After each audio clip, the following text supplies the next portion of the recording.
Erroneous Podcast.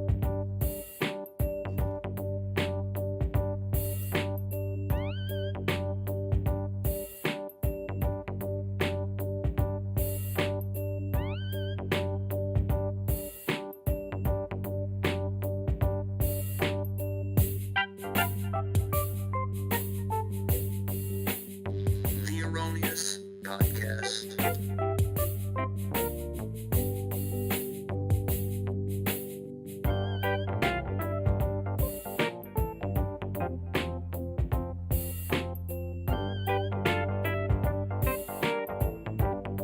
The Erroneous Podcast.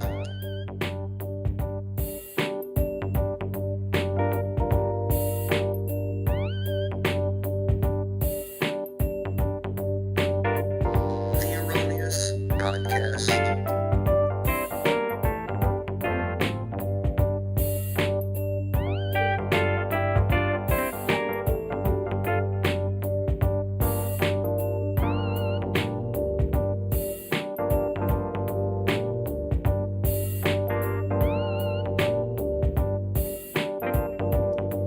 The Erroneous Podcast.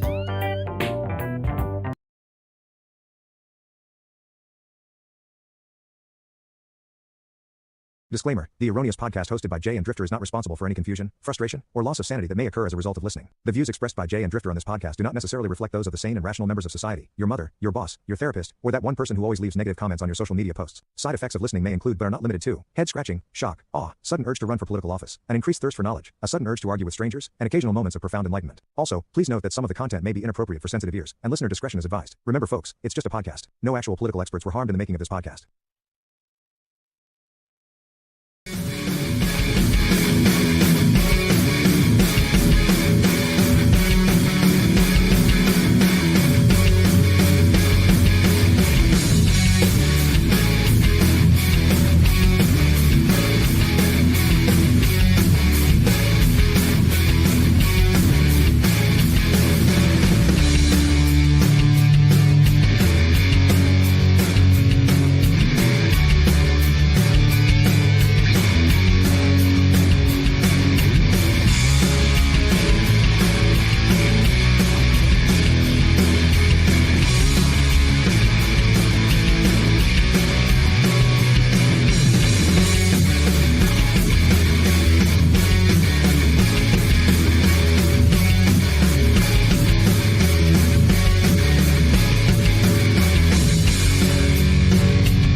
Whoa.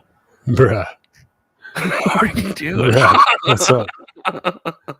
How's it going? I lost my beard. Have you seen it? I took it off last night. And Did it's you? like sometimes you do that with your glasses, but Yeah. mm, Damn. yeah, mistakes were made. Not like it. How you doing, Jay? Oh, pretty good. Jenny said Tired. Jay shaved. Yeah, I did. Hey, Jenny. I think I have some pizza in my teeth. It's okay. I have some Thin Mints. No. Yeah. What do I have? Junior Mints. No, you know me. I like to keep it fresh. I almost went mustache, but whenever I had it, I had the handlebars down here and the soul patch, and then I was just like, not today. No, not today.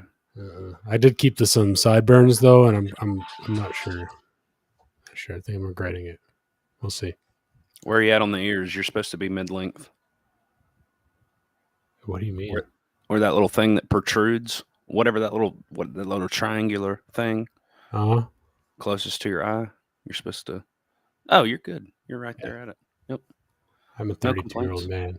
Yeah. I've been playing with facial hair my whole life, which sounds really gay when you say it that way. But Most men have whatever. been. Yeah, exactly. Yeah, my facial hair. I'm not going around not gay. styling other people's facial hair. But for the women out there, I don't think anybody realizes how much the guys with facial hair put thought into their facial hair. Yeah. I didn't even brush mine today. I was being lazy. So it's kind of everywhere. Like I can do it like this. Looks good. You know, the rough look, you know? Yeah, it looks like you've been working out in the yard. Yeah. I'm going to lie and say I have been. I haven't done shit all day but smoke myself retarded. Anyways. I did that and I got work done. Airzax here said, who is this child on the screen? Right. I'm Jay's little brother, little Jay. Jenny's over here. Give the stream a thumbs up. Yeah, no, we already have 5 people. We already got 5 likes on the video. That's awesome. Thank you guys. Just coming on in, hitting the like button. Yeah. What is it? It's Sunday. Mm-hmm. You have anything to say about that? I didn't go to church today. Okay. Oh.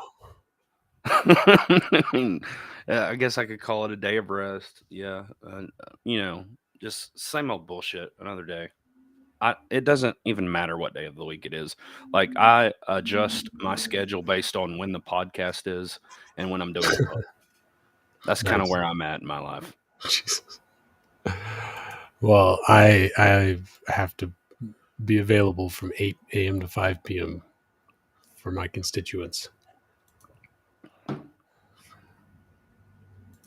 Anyways, welcome everybody.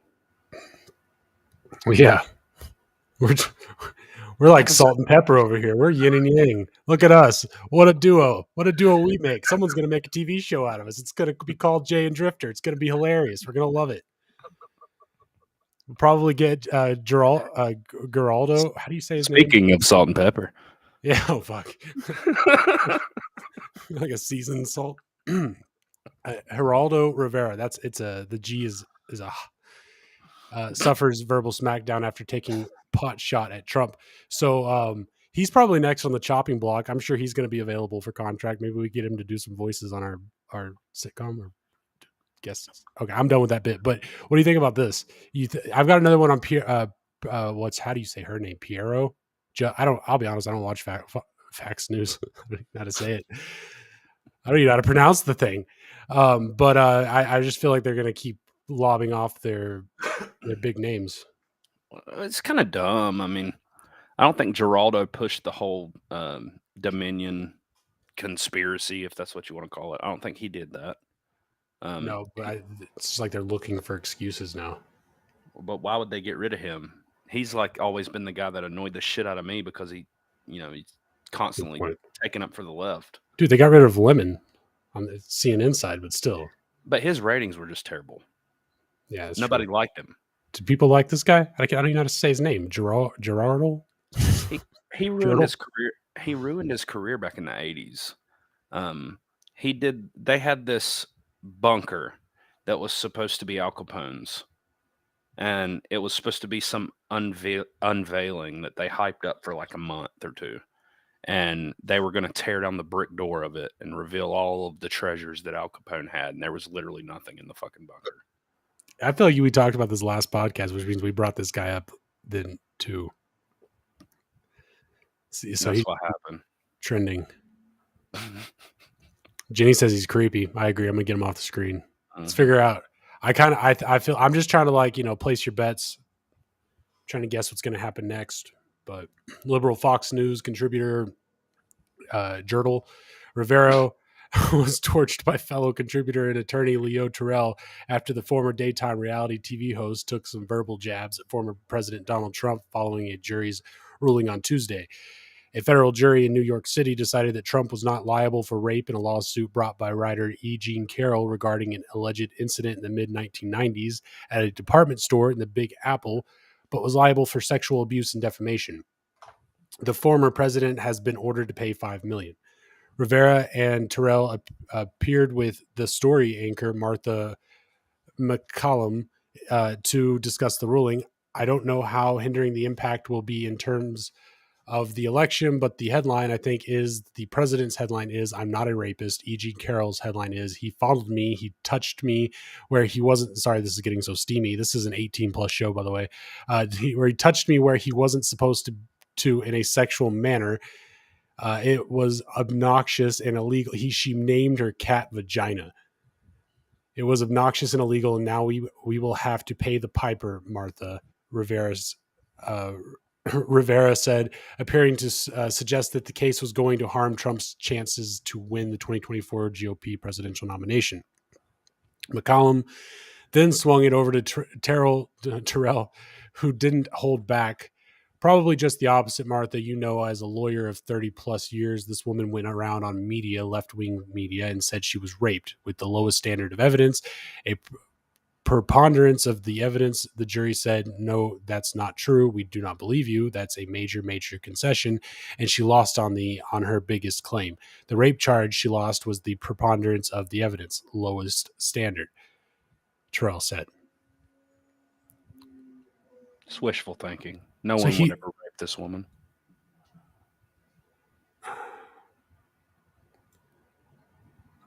I'm just, yeah. You know, we watched that video. Life's done enough to her. Wait, that was the woman in the woods, correct? That was with the outhouse where the vagina cat. Painted rocks. Sexually liberated woman. To a point. Mm.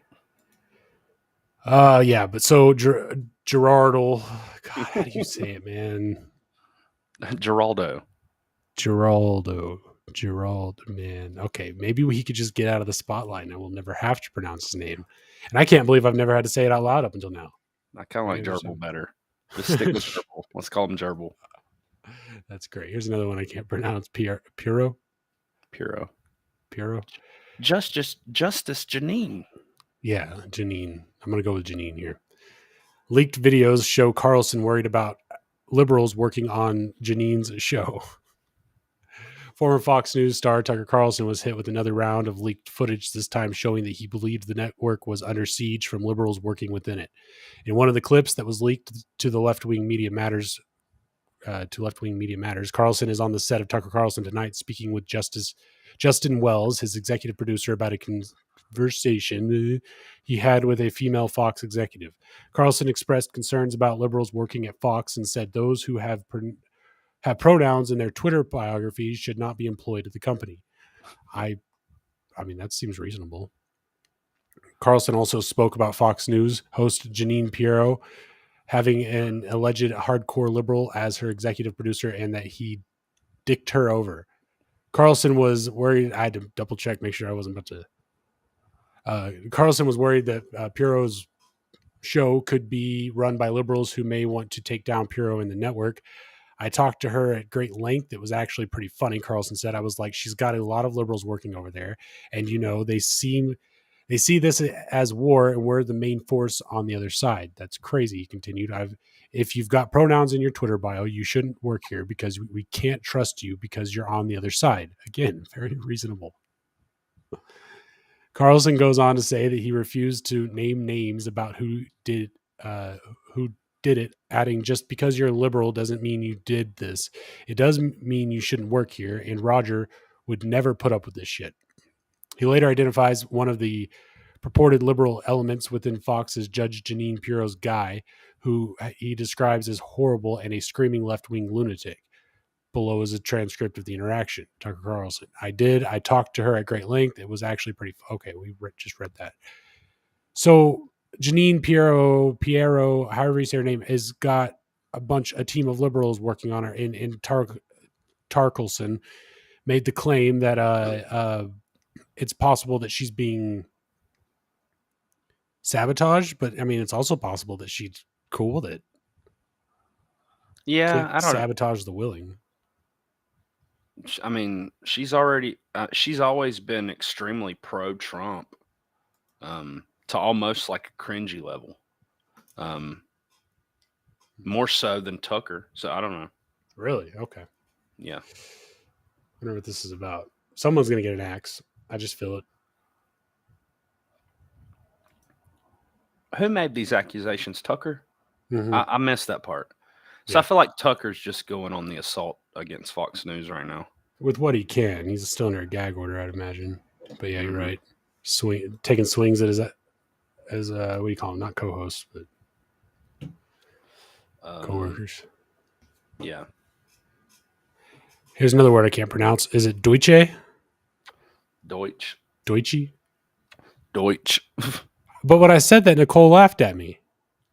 Deutsche Bank ordered to pay $75 million to Epstein victims. That feels right. Deutsche Bank. That's what I say. You're supposed to throw a little che in there. Deutsche. Deutsche.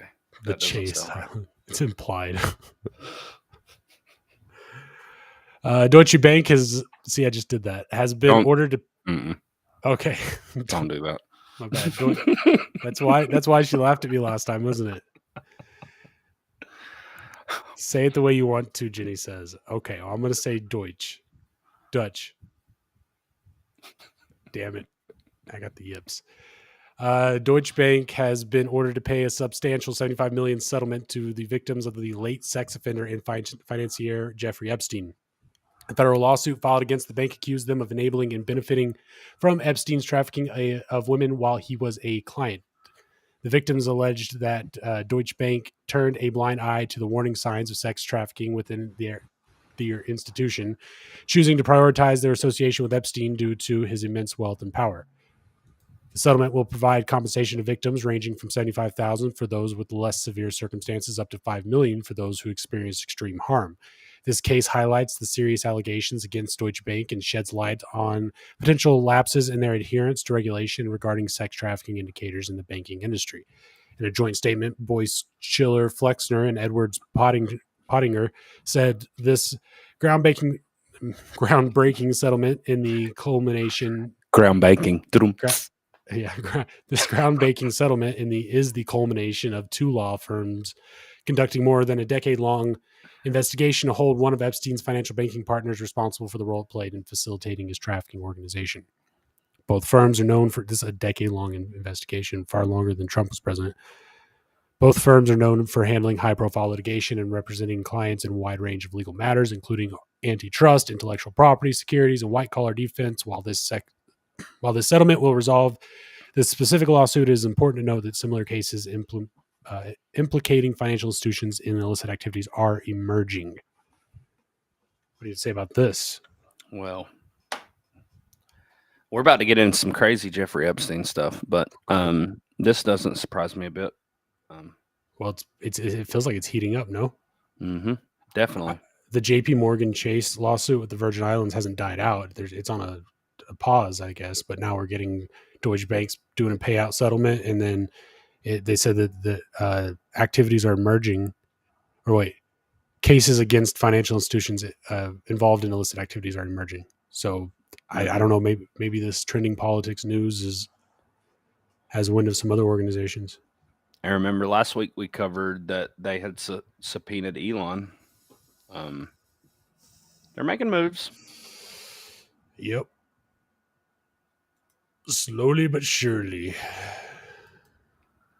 You're supposed to say, "Don't call me Shirley." Sorry. Practice that. Missed the cue. Well, you know what they say, bad throws make bad catches. Yep. This is from Bitcoin.com. Robert Kiyosaki, U.S. economics. Oh, man. U.S. economy headed for crash landing. Financial pandemic started. Corruption high. Great. Am I saying that, Kiyosaki? Oh, I have no idea how to say that. How do you not know how to say that? You said you read the books. Well, I did. Robert. Okay, so I get it. So, but like, yeah, you're like me. You just say it the way. All right, Yeah. my bad. You said it with such confidence when we spoke about it. I thought It wasn't an audiobook. I learned something today, but it wasn't how to spell a book. It's how to sell. I think it's Kiyosaki. Kiyosaki. Yeah, it sounds about right. It sounds like a car too. Okay, Rich Dad Poor Dad author Robert Kiyosaki believes the U.S. economy is headed for a crash landing. I hope I'm wrong, yet that is what I believe. He opined? What? No, that should be opinioned, right? No. Opined. That's a word. Mm-hmm. Yeah, it's just a word no one uses, and people feel smart when they use shit like that. Like, just skip over it. Fuck it. Oh, man.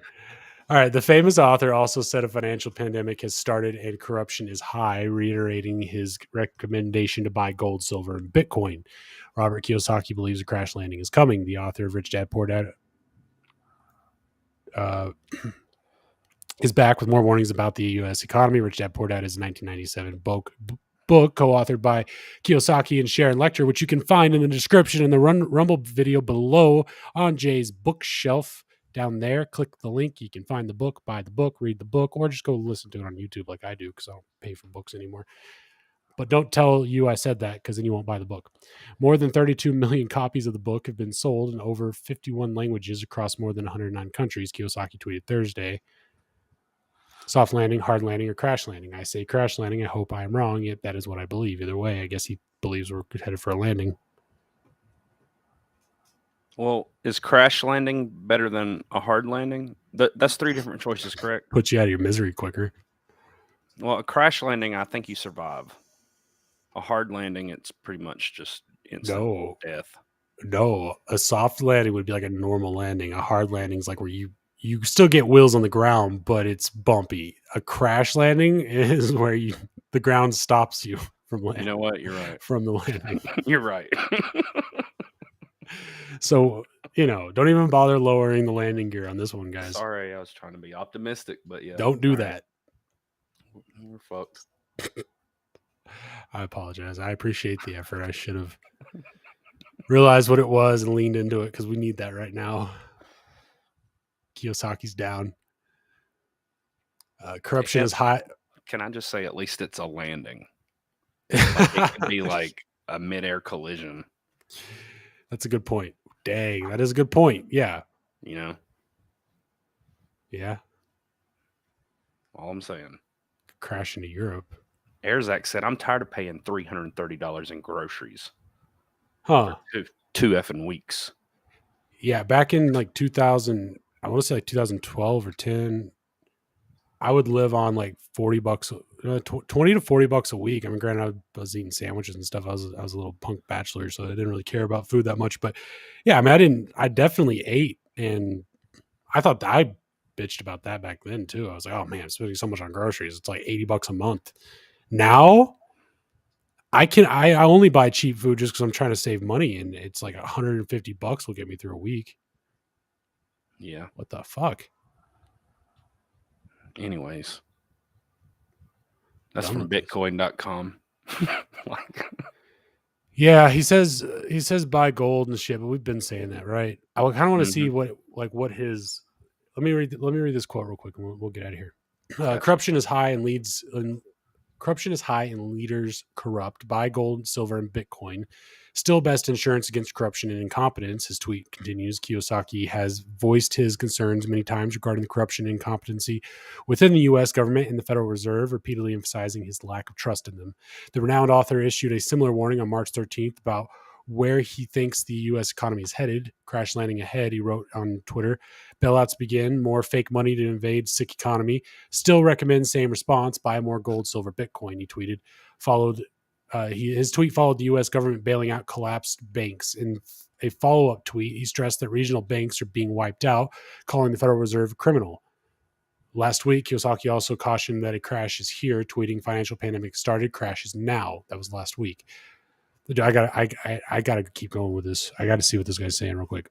It's not too much more. Multiple people have similarly stated that the U.S. economy is at risk of a crash landing, including aliens analysts and economists David Rosenberg. Moreover, Kiyosaki previously warned about hyperinflation and the death of the U.S. dollar. He believes the Fed rate hike will crash the USD as well as stock, bond, and real estate markets. He also made predictions about the global economy, tweeting in March that the world economy is on the verge of collapse. The acclaimed author has consistently advocated for gold, silver, and Bitcoin, and we get it. In February, he expressed his belief that these three investments are best for unstable times. He predicts that by 2025, the price of BTC will reach $500,000, while gold and silver will reach $5,500 respectively. So he's a plugged-in guy. And I plugged into the deep state even too. I have to imagine. Even I'm not saying he's, I don't know what side he's on. I know it's raining outside. But when was this article? 1 day ago. So a lot of the stuff that he mentioned happened months ago already. So it's almost like he's flagging shit that's already passed. It's like, that's really cool in hindsight, man. Why don't you tell us what's going to happen next? So you prepare. But he'd probably just tell you buy gold, silver, Bitcoin. Yeah, all I know, Bitcoin's been looking pretty solid for the last year. Um, No doubt. it's supposed to be going to 27. I'm seeing a crypto spike in the near future, but that's not financial advice because I'm an idiot. Don't nod your head. Oh no, I'm an idiot too. That's our disclaimer. That's how we practice that. Yeah. Dun. Hey, let's look at another article though. Instagram, Ready's Twitter competitor for summer release because Facebook owns Instagram and Instagram needs a Twitter. It's like the apps have apps. We got an app. We heard you like apps, so we put apps in our apps so that you can have apps while you're apping. Right. So YouTube got the shorts to compete with TikTok.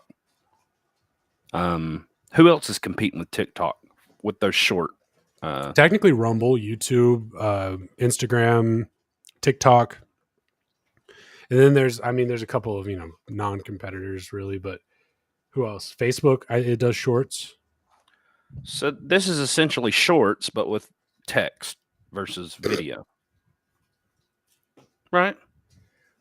Okay, look, as a web developer, as a media guy, I get it. So like you got text, you've got video, you've got image, you've got I don't know, you could do there's only like a handful of like media types that matter.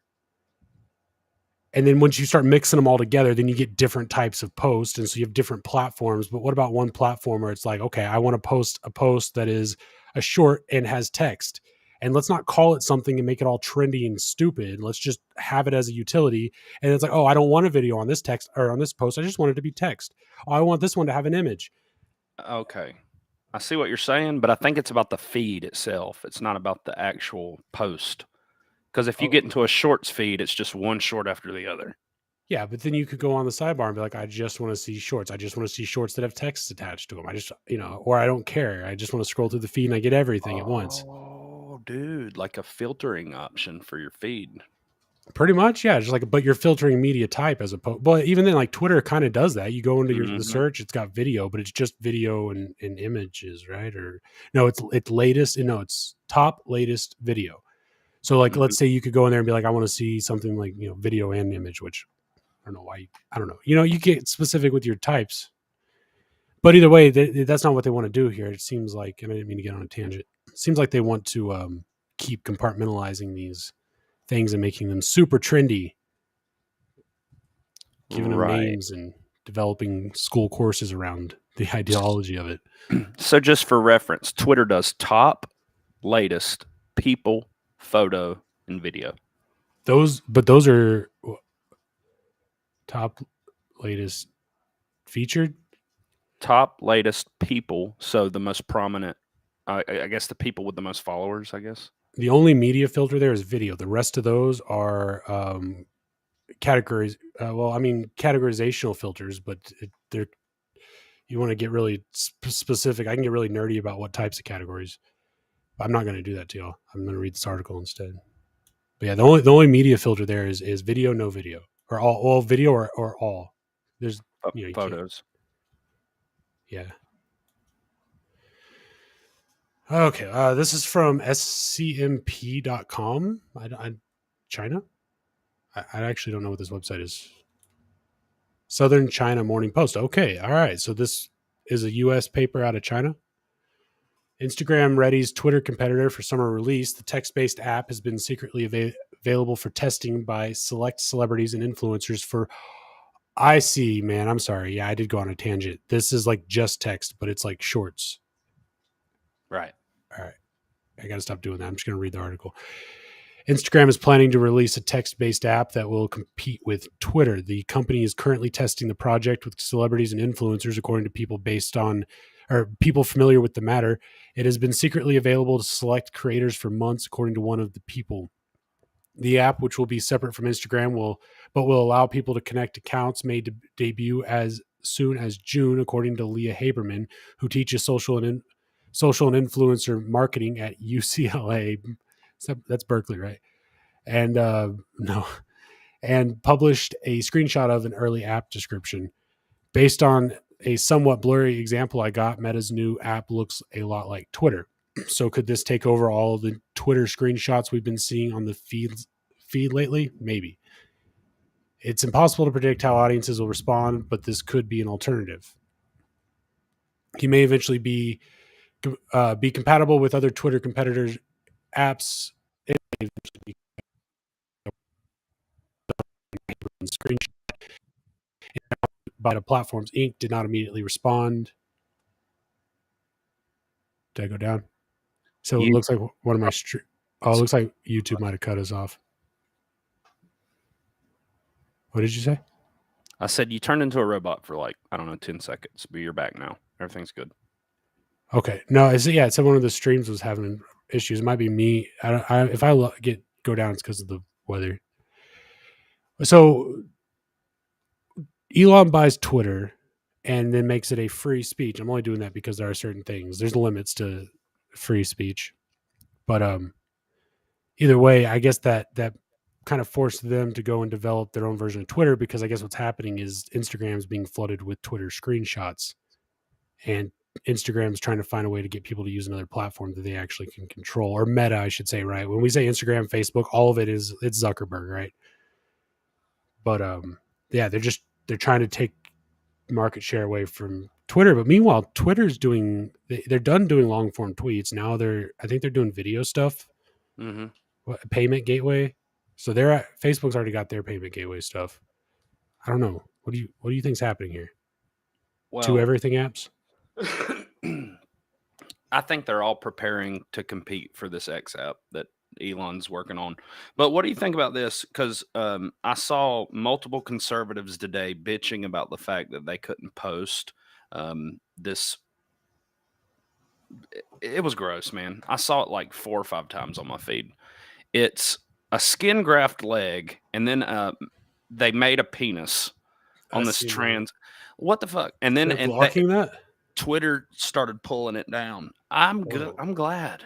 Like, and they were mad. They were like, this one conservative poster was like, this had 2 million views and yada yada yada yada. I'm like, who gives a fuck? Like, why are you showing this to me? I don't want to see this. Until I saw that, I had never known that that's what they do to go through that because they call it mutilation and people argue with you, but it's like, no, like you're literally cutting a chunk of your body off in one place, causing a giant ugly tissue scar and a lot of pain and aftercare, and then you're putting it somewhere else where it doesn't belong, causing a bunch of tissue scarring and aftercare. Well, that's just common sense. People should know that. But what I'm saying, I thought they enlarged the clitoris. Like, do trans people get a pass to show nudity? Like, well, yeah, that too. How about we just not put this on here? Trans people are allowed to show nipples on Facebook, and breastfeeding people. Well, I mean, see, that's different there. Because I saw a lot of that this week too. Like, it looked like men, and they were like, these people are women. And I'm like, oh. You know, I'm scrolling. It's like, I don't know. And that the whole point they were trying to make is, you want to let this dude in the bathroom, in the women's bathroom, because it's a woman. And it was a fucking burly dude, burlier than me.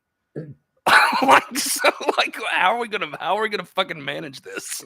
Yeah, you can't do it based off looks, because that's discrimination. And if you go solely based off what the person says, that opens up the door for all types of manipulation. Damn it. So, and there's no like scan or anything that it's like, okay, this guy's clearly a female, this guy's clearly a male. This whole argument. Sorry, go ahead. I think it boils down to what genitals you have, but then now we're changing our genitals, or we're.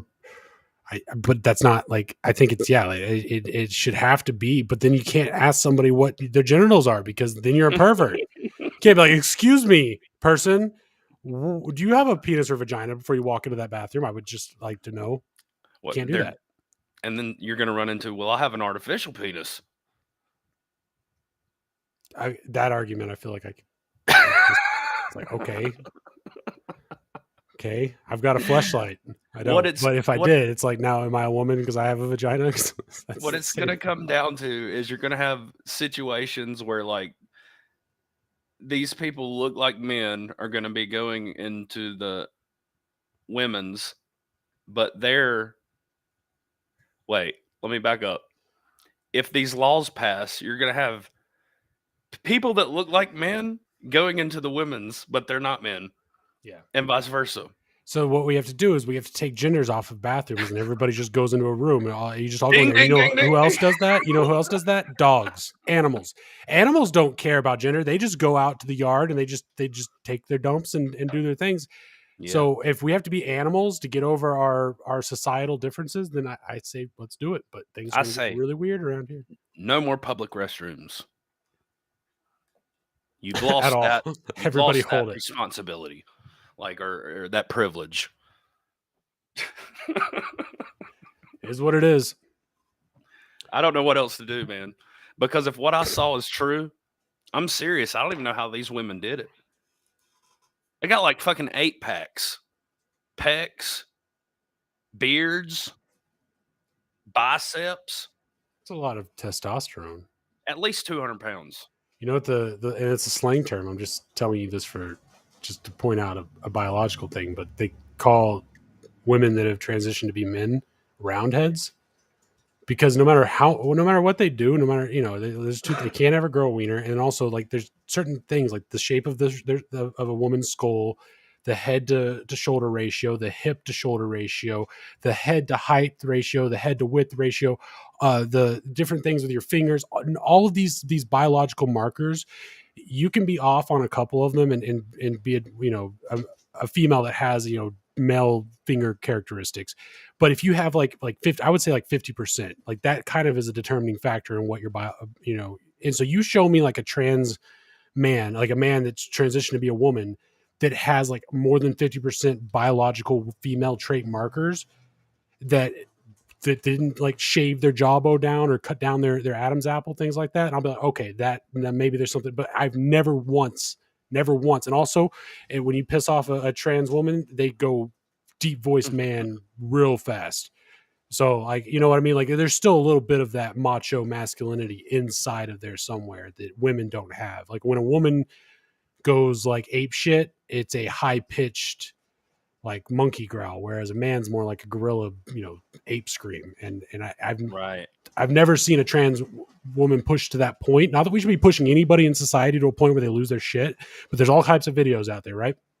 Never once have I seen a man transition to be a woman break down and like cry like a woman would, or throw a high pitched fit. They always get burly and like in your face, like let's go, like well now it's time to throw around. Says it's ma'am. Yeah, it's ma'am. Right, exactly.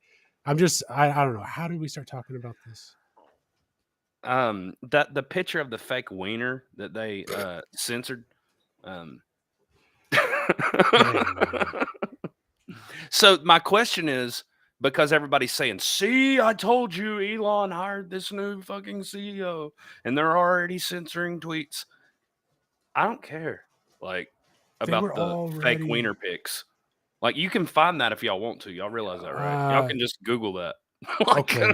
All right. But no, look, it's already a problem to me that that Elon has his selective things that he bans, even though I've been on places where free speech runs rampant and people make that an ugly thing. People do it on like they make you not want free speech because of how they talk. So I get that too. There has to be some control mechanisms, but the first thing, if it is this lady, and I have no confirmation that that's the case, but if it is her that did that, the first thing she does when she comes in is she starts covering things up. To me, it's very akin to Facebook, deleting all of those regret groups because they didn't, it's like why these people got together to talk about how they regretted transitioning and you deleted their group. It was their support group. Why did you do that? You didn't want people to know that people regret it? There's no other reason. To me, I think it's just the nudity. Like if you were to show any genitals on there, like there was this whole huge porn scene on Twitter. Maybe I didn't see the pic you saw. I just saw it was like a really realistic graphic that kind of just showed the leg. No, dude, this is an actual picture of genitals with the skin graft just to the left of it with this weird looking wiener. Like it looked like it wasn't even symmetrical. If I had to like a lot of wiener, man, it's a lot of skin that they taped to her. I said fake wiener. I don't know what else you call this thing. I don't either, man, but like Ow. It's gross looking, and no one's ever going to want to do anything sexual to that. Ever. Um, especially with the skin graft, which also looks disgusting. I'm not trying to make fun of these people, but holy fuck. And this doctor something something, always posting pretty controversial tweets, but is a conservative, and I follow it. But she was the one on there bitching that it had gotten 2 million interactions or whatever, and that Twitter had pulled it. But I think they just pulled it because of the nudity. That's the only thing I wanted to point out is they're saying that censorship is happening, but at the same time, you're nudity. showing genitals. So I mean, I don't know. Well, I was watching Donis Paul the other night or last night, I think, and he played a video with the dude's wiener in it. But he was like, it's fine. It's not against the rules. It's not erect or something like that. It's like, it's got to be excited. Because apparently there are rules on that where certain amounts of nudity are allowed. And that aside, which, I mean, the dude's hilarious. I love that show. But in a medical sense, as in an educational sense, nudity makes sense. And then now it's okay for like people are like women are, but like there's women breastfeeding on these platforms now and then promoting their OnlyFans. So they've got a child on their tit while horny men are watching them and they're getting tipped and paid and they're promoting their sex work. Well, I think all that's dumb. Well, I'm just saying, like, anytime you allow an inch, some asshole goes and tries to take it a mile and ruins it for everybody. Like, I'm not saying that I want women breastfeeding on the internet. I don't care if that's the thing, but like now it's become creepy. No, conservatives just need to get over that. I mean, women should be able to go to the beach and like be topless if they that's want. A conservative thing. It definitely is. I think some people are prude. It's all about modesty. I mean, if you think about it, it wasn't until like the 50s, like look at the dress code for women in the 50s and what was acceptable and what was not acceptable. That's as conservative as you can get. And ever since then, they've been able to, show a little bit more skin here and there. Now to the point where they're literally almost topless, and still society will not say you can take your top off at the beach because that's unacceptable still to society, except if you go into a more liberal leaning area where they may have a nudist beach or they may, and breastfeeding's another thing. That's why I brought that up, because conservatives are the ones saying, don't break your tit out in the restaurant and breastfeed your child. That's inappropriate. If anybody is looking, like if you look around a room and you see some lady breastfeeding her kid, the appropriate reaction is to be like, okay, because you're not expecting that. But then you go back to what you're doing, knowing full well there's something over there you don't really need to be making eye contact with. Not for any weird reasons, right? It's just like, that's none of your business.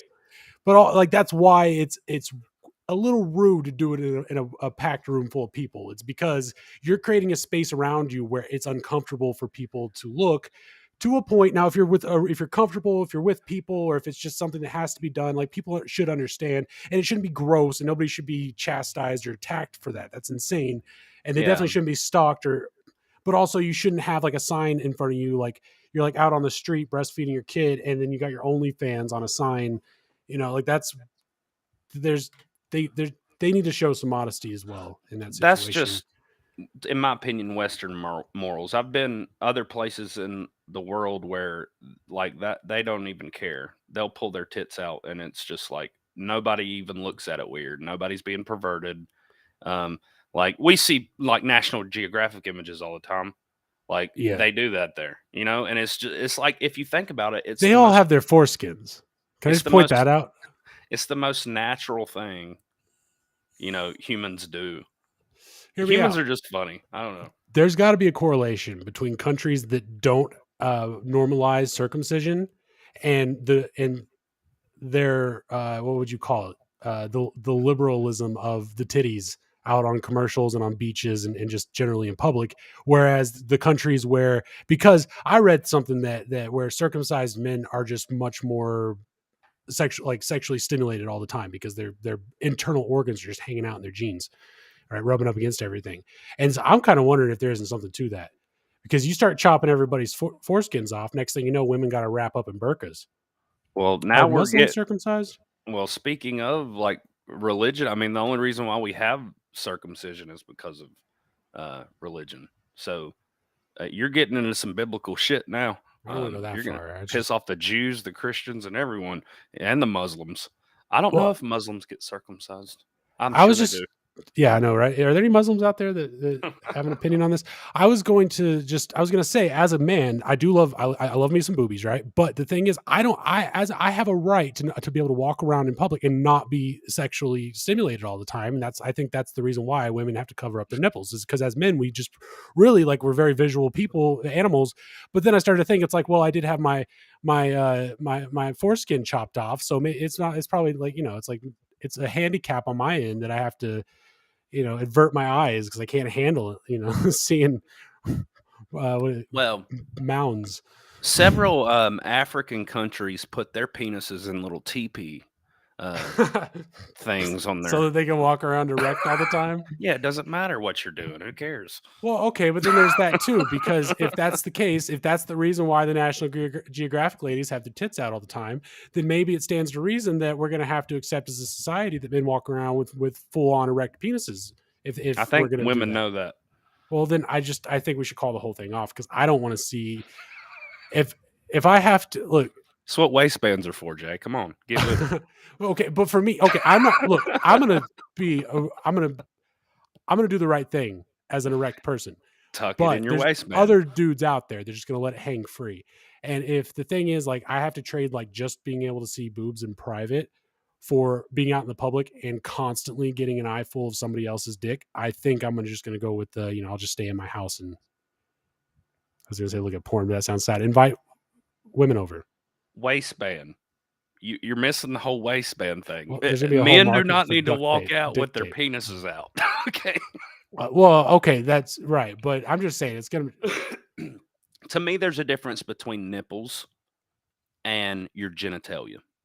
I don't think that women should have their genitalia out, and I don't think men should either.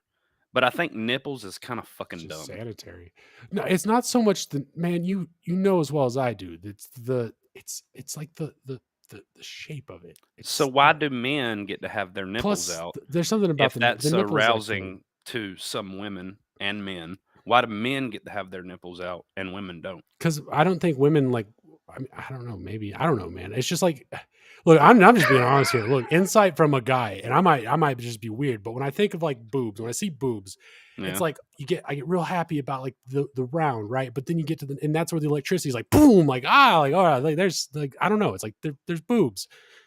And which is weird, 'cause I heard one time that the reason why we even like boobs, it's like it's supposed to be an evolutionary thing, provide evolution's a thing, where it's like we started out doing sex from the back, and it was about the roundness of the behind, and then whenever for whatever reason we started standing up straight, we started doing sex from the front. We needed something on the front that reminded us of the back, but butts don't have nipples. At least none of the butts I've ever touched. And see, I thought it was like missionary was like the standard. I don't know. Really? How did we get here? I was gonna say, this era, this millennium, it's all about missionaries, all the rage. I feel like the Amish do missionary. It was monkey style like 2 million years ago. Amish, yeah, well, Anyways. nowadays it's all about the reverse cowgirl. All right, y'all heard it. Jay don't want your damn boobs out in public, okay? But he can take his boobs out. Fucking, It's a little sexist, if you ask me. hey, I gotta hit the gym before I take my boobs out. I still think it's fair. It's like, if you got like a saggy body, just keep your clothes on. Period. I don't care. Whatever sex you are. If you're old and gross, stop it. I'm just kidding. Yeah. Nobody's perfect. Don't have body image issues. All right. This is not Hollywood. We love you as you are, or hate you as you are. Today, it really did fuck me up though. I'm glad they banned it. I got tired of seeing it. I saw it about 14 times a day. Really? Okay. Well, look, I'm not agreeing, but at the same time, I guess I'm not disagreeing either. I don't know how you handle something like that, but I do feel like it is an eye opener for people to see that. Were you not like, holy shit, I didn't know that that's what happened? I'm gonna try to find this. You know what I did see though? I was like, that's gross. It looks nothing like a penis. And I don't know why they're thinking maybe this was a botched job. I don't know if others out there look better, but I'm gonna see if I can find it, and I'll fucking send it to you, so you can at least reference what I'm fucking looking at. But go ahead with this. I'm gonna look for that real quick. Sorry. Well, real quick, I was a hard pass on putting it on the show, but I saw there was a video going around of a 3D model of how they do the other version of the transition operation with the inverting the wiener, so to speak, or speaking exactly what they do, but they slice it into 4 and tuck it all in and literally invert it. But I saw that and I almost put it in the show, I think maybe last show, and I was like, no, I can't do that. Dude, this don't even look right at all. Are you going to put it up on the screen? Nah, I'm going to send it to you. Oh, don't do that either. I'm fucking doing it. Okie Got doke. me over here Googling trans wieners. My algorithm is fucked. That's not cool. Trans wieners. I think they have effectively banned this off Twitter, and I swear to God, I saw it so many times today. They probably taught the AI what it looked like. Anyways, I can't find it. I was going to make a hot dog stand joke, but that felt inappropriate. However, the concept of teaching an AI to hunt down trans genitals is pretty funny. Yeah, they've got it banned. That's why the AI turns on us. Who will win the battle of galactic billionaire egos as Bezos wins a $3.4 billion contract to race Musk to put man back on the moon? Tom Leonard reveals that the dark side of their 20-year feud. We went to the moon with enough computational power for a calculator.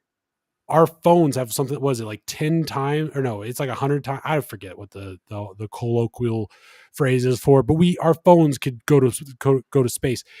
I would like to know how much it cost to go to space the first time and extrapolate that by like inflation over the last, however long since it's been, and then find out why it's still costing us $3.4 billion to go to the moon. That is the most annoying lie on the planet. The moon is cheese. We all know that. Yeah, I don't believe we're going. Outrageous egos battle each other across the cosmos. Check. Sci-fi nerds who definitely watch too much Star Trek. Check.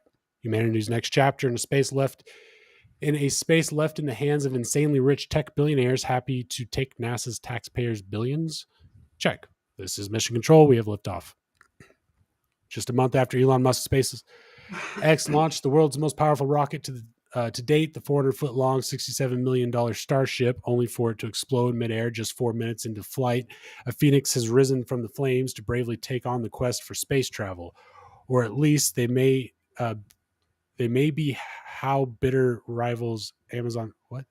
That may be how bitter rival Amazon founder Jeff Bezos sees it. Are they really doing like a rival arc between these two? When did this start? Apparently, it's been going on for 20 years. You say apparently, but based off what? This article? Yeah. Okay, just off my conspiratorial brain just wants to say that like it's like they're trying to spin up this competitive thing between the two, and then they're doing the space race, which feels like it's going to lead into the alien invasions. Like, oh, why are y'all trying to leave your atmosphere? Now we're going to come fight you. Aliens, oh no, everybody run. I agree. I have to stop looking this up. That was fucking gross. All right, go ahead. Yeah, I was in a very dark area of Google. You think I'm going to check my text messages? I'm changing my phone number after this. No, I didn't send it. Okay. Here. As part of NASA's Artemis V mission 5, scheduled for 2029, the lunar lander will collect astronauts from a NASA outpost orbiting the moon, take them down. There's a NASA outpost orbiting the moon? Take them down to the lunar surface and then bring them back again. Oh. That's confusing. There's no way that there's something orbiting the moon.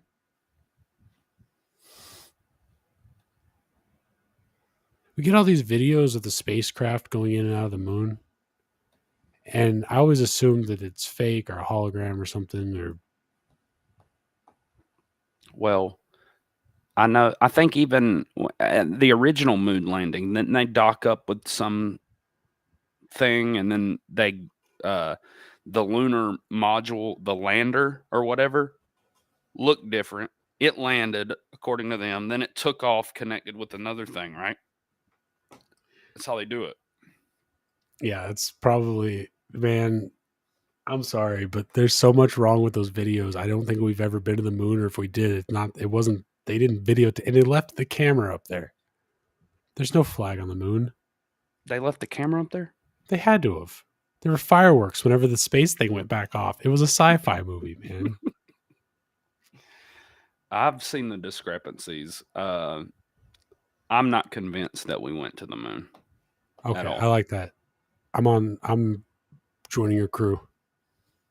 We're gonna sail that ship together because I'm not the type of guy that's like, space doesn't exist. I have my questions, and I'm definitely, I know a lot of conspiracies and whatnot, but there's some things. It's like, you can't show me that video and expect me to believe that that's real. That's all I'm saying about those videos. And we had a motive for the whole space race with the Soviets at the time. But I'm just saying the boots that he was wearing did not match the footprint pictures that were taken.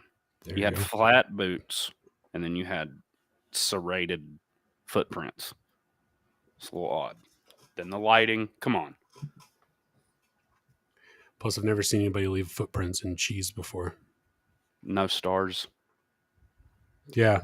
Plus, that one picture where the astronauts, he's got the moon behind him. Or it's not like the moon's on the forefront, but then the Earth is floating in the distance. And when you turn I forget what now, but in Photoshop, you just turn it down and it shows you that that's an imposed image over the original. The Earth it's Photoshop. It's 1950s Photoshop. All pictures of Earth that you're going to find are Photoshop. And if you pull up the ones they've used over the decade, they're all different colors, different shapes, different everything. It's like, what are you doing? Everything is a composite. Everything is graphic design over there. It's like, all of our billions of tax dollars that go into NASA are just funding graphic designers. And you know how I feel about graphic designers. Plus, you got Buzz Aldrin and all those interviews saying, "Yeah, we never went." I don't know. Well, apparently we're going back. It's just going to be privately funded. No, we'll pay for it, but it'll be a private endeavor.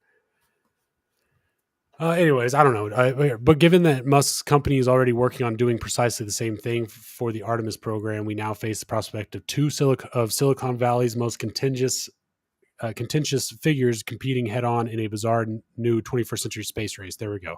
That's the movie. That's what they're selling us. Look forward to the space race. All of the drama and the articles and the back and forths and the Bezoses and the Musks doing their little jives at each other for the next 2 years. Go to the moon. The turn of the moon gay. Am I annoying you? Oh, no, I was just trying to figure out where we were here and thinking about society and just our kind of where we're at right now. Shit. Don't go too far. Don't go too far down that hole, man. Be like, take this like a little kitten. Get that, put it in your pocket. In case times get hard. This is an article from Futurism. AI company says it'll perform a seance on your dead loved ones. Is that a threat?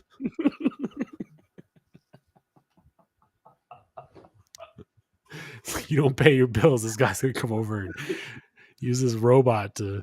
Can bring back your mother-in-law, bitch. Oh, no. As the Greek myth goes, the nymph Eurydice... Oh, man. Okay, Eurydice, right? Eurydice, whatever. Hang on. Let me stop you real quick. I'm sorry. But this first several paragraphs is a bunch of Greek bullshit. Just skip over it. I like the Greek bullshit. All right. Oh, well, if you want to read it, you can. I was just saying, we won't get into the actual shit until like way down. Okay. No, that's fine.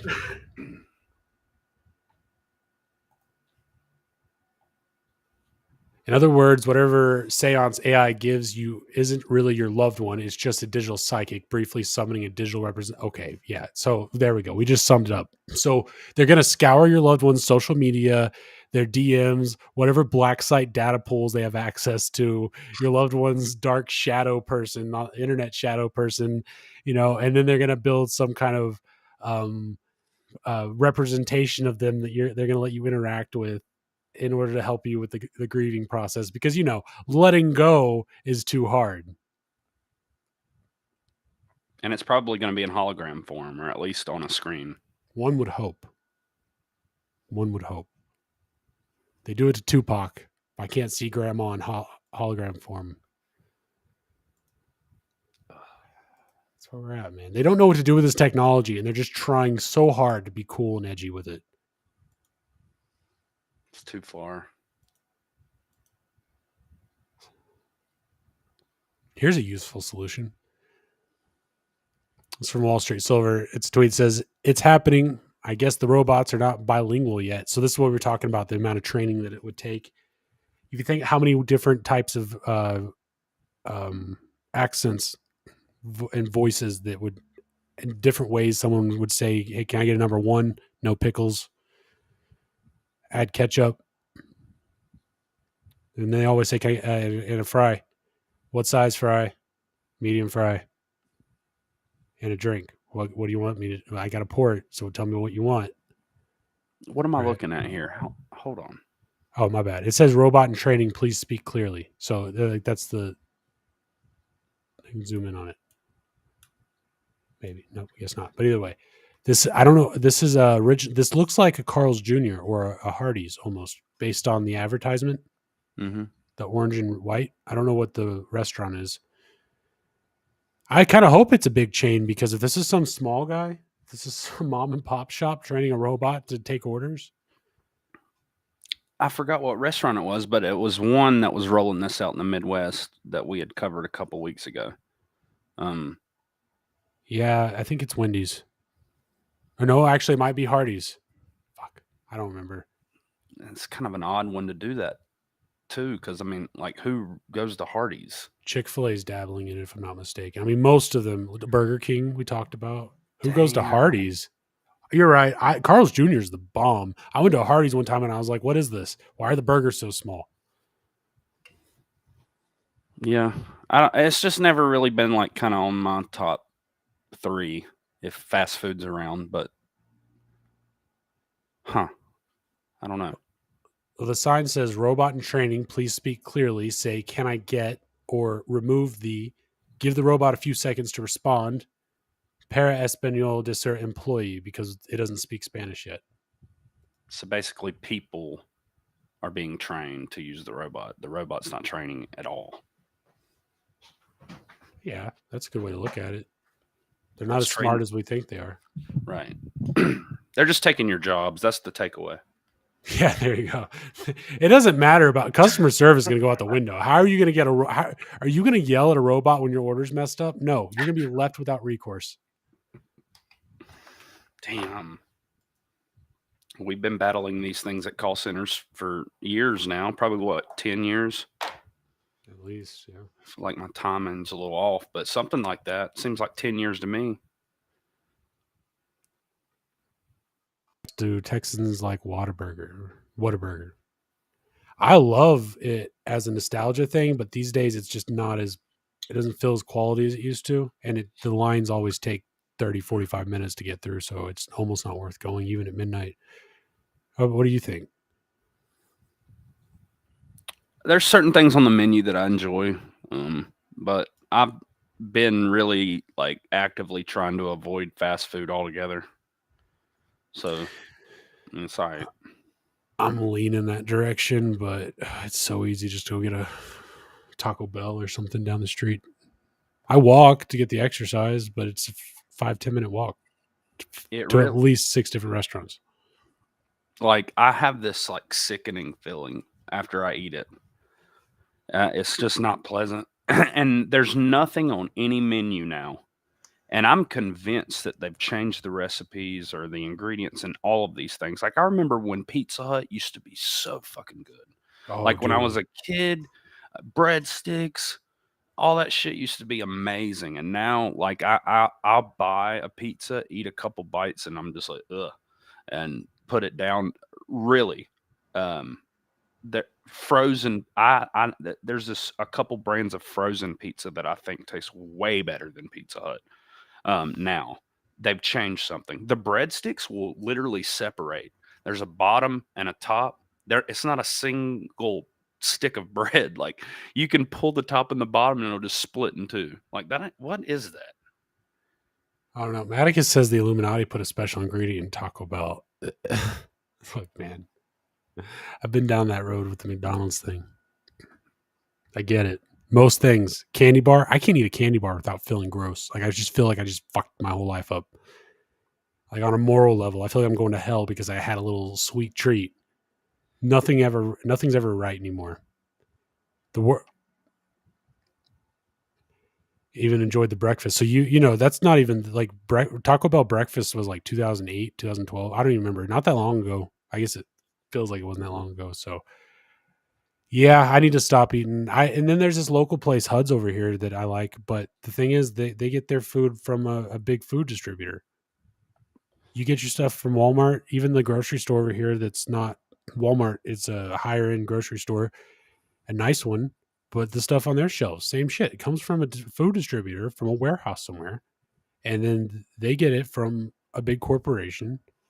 Doesn't matter what it is. It's got pesticides. It's got MNRA. It's got people in it. I mean, Here's bugs. some. Yeah, here's something strange. So the only menu item that I can remember that's like a staple in the U.S. that I think tastes the same as it always has is a Big Mac. Even the McDoubles, I've noticed something about a McDouble, and y'all pay attention next time y'all have one. But there's something in the bread that it'll be like a hard part of the bread, and it's normally around the edges that was never there before. And it's not just like, oh, they fucked this one up and burn it or something, because that's they're not even really toasted. Like is what's really gross. They're not even really toasted. And I don't know why the Big Mac has tasted the same to me, at least my whole life, and they're still good. Like I would enjoy a Big Mac if I ate one, but I've always liked them. But everything else, Good. no, I was just going to say everything else seems like it's changed, taste wise, and it could be my own taste buds. I don't know. No, I think there's something to that, or maybe you're right. It's just like getting older. We're about the same age, but I feel that I'm kind of in Atticus's boat as far as Taco Bell goes with McDonald's. I cannot stomach to even sometimes when I do food delivery, I just hate being and smelling it because I remember liking it and it's like, man, it does smell good, but I'm like, but is that the people? Like, what does that smell? I don't know. I'm really freaked out about that, but I should be more freaked out about all of it. That's how I should feel about every bit of it. But it's at a certain point, it's like, what do? You can't even get water that's not in plastic containers that are pumping estrogen into your system. What do? I guess you have sex parties in Silicon Valley. I mean, it is not just tech titans doing this either, as this article suggests, but this is just weird. I don't know. It's only a skip and a hop away from Hollywood. It's from the New York Post. Inside the sex parties loved by Silicon Valley tech titans. Can you imagine all these sweaty nerds like rolling around on each other to techno music? It's unusual. After it was revealed that Bob Lee, the tragically murdered founder of Cash App, reportedly indulged in underground sex and drug parties, sources said that he was just one of many Silicon Valley types to take part in a freewheeling swinger scene. Sources claim the so-called lifestyle, which is built around sexual openness, experimentation with drugs, and a general sense of promiscuous behavior, is not uncommon among a certain sector of tech executives and entrepreneurs in the Bay Area. One Silicon Valley insider recalled attending a regular sex bash popular with the high-tech crowd, held in what seemed like a typical Bay Area warehouse. What went on there was anything but typical. On an upper level was a play space with mattresses inside and towels outside. The insider told I'm blushing. The insider told the Post, "It was like going to a tech party, except that everyone took off their clothes and went upstairs for sex." I mean, that's just like a tech party. Are you kidding me? The insider explained that for at least some in attendance, it's a whole new world. Is he selling it? There is a viewpoint that the geeks who had turned into millionaires now have something open to them, opportunities for sex and drugs in a way that had not been before, said the insider. A lot of them, these folks were nerds. Now the inside added, you know what I'm thinking of? Sam Bankman-Fried. I was thinking of McAfee, but yeah. That's a good one too. But SBF is like, just, his whole crew was just so weird looking, and to think that they were having these group orgies, it's like, but why? The lights are out, weren't they?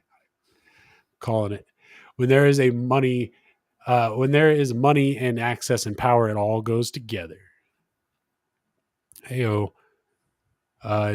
Nye exotic ball. Okay, so that's like a flyer. These are flyers for different events.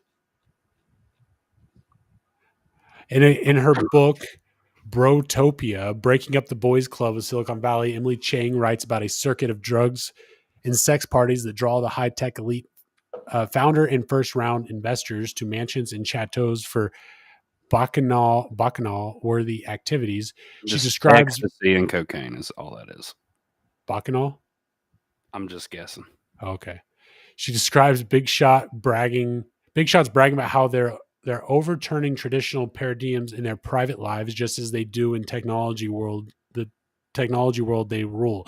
Wow. They're taking the Steve Jobs philosophy into the bedroom. That's brave.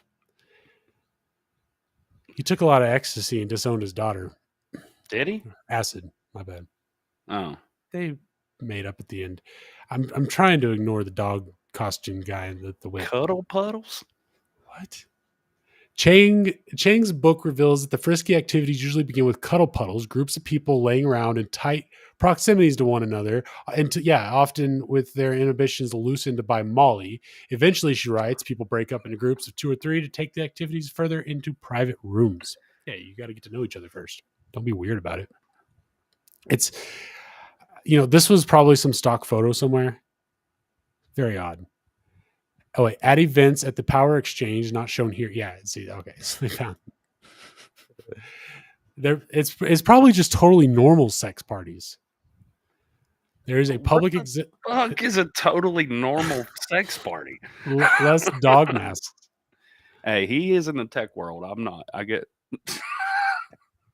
Yeah, Astrolube. Tell me later about this. Goddamn. I'll text you it. All right. There's a public exhibition side of it. Josh Powers, who runs the San Francisco fetish club called Power Exchange, told the Post, attendees may go there with another person and have the other people watch them. There is a correlation between our true players and tech pushing out the culture in San Francisco. We attract people from the tech world. We use the products that these people make. They build advertising that hacks our brain and gets us to give them money. And they are all fucking each other in weird little orgies. I mean, not all, to be fair. I'm sure they're not all doing this. Just the ones that can afford it. I'm not sure if I'm jealous. I kind of wanted the lifestyle. I was going for the tech industry lifestyle, man. Do whatever it takes. Suck how many ever dicks. Silence of grody people. Yeah, that's true.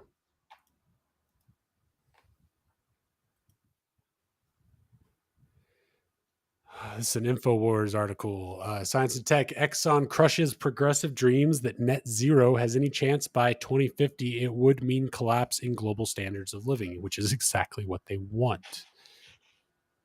Net zero carbon emissions, by the way. In a world of suffocating snowflakery, ESG, hypocrisy, and, Tranheuser-Busch, a corporation telling the truth without fear or reprisals from the open society-funded virtue signaling cabal is rarer than an mRNA-injected, genetically engineered hen's teeth. And yet that's alliteration, man. They alliterated the fuck out of that sentence. Whoever's working in InfoWar needs a raise, but they'd have to get the government's permission. And yet that's what the company hated by every progressive. And yet that's what the company hated by every progressive ExxonMobil did this week. They're missing words. And yet that's what the company hated by every progressive ExxonMobil did this week. That's what the company hated by every progressive ExxonMobil did this week. What did they do? My God. What? Never mind. Fire this person. Let's watch this video. I did watch this video. Okay. This is Paris's first zero-carbon neighborhood. In Îlot Fertile, or Fertile Island, 4 buildings surround a central garden. Within this small locality, you can live, work, shop, or play sports. It's built on a 1.3 hectare former industrial site, bordered by railway tracks. I wonder why we'll need those. The buildings are made from locally sourced materials and low-carbon concrete. They are designed to minimize the need for heating and cooling. Heat pumps extract the warmth from gray water. That is, from showers, sinks, and washing machines, and use it to provide hot water around the site. And soon, our unelected overlord, Bill Gates, will institute his new technology that turns sewage into drinking water. Swipe left for more. I'm the tyrannical lisp. I don't know how to exit that. So The tyrannical lift.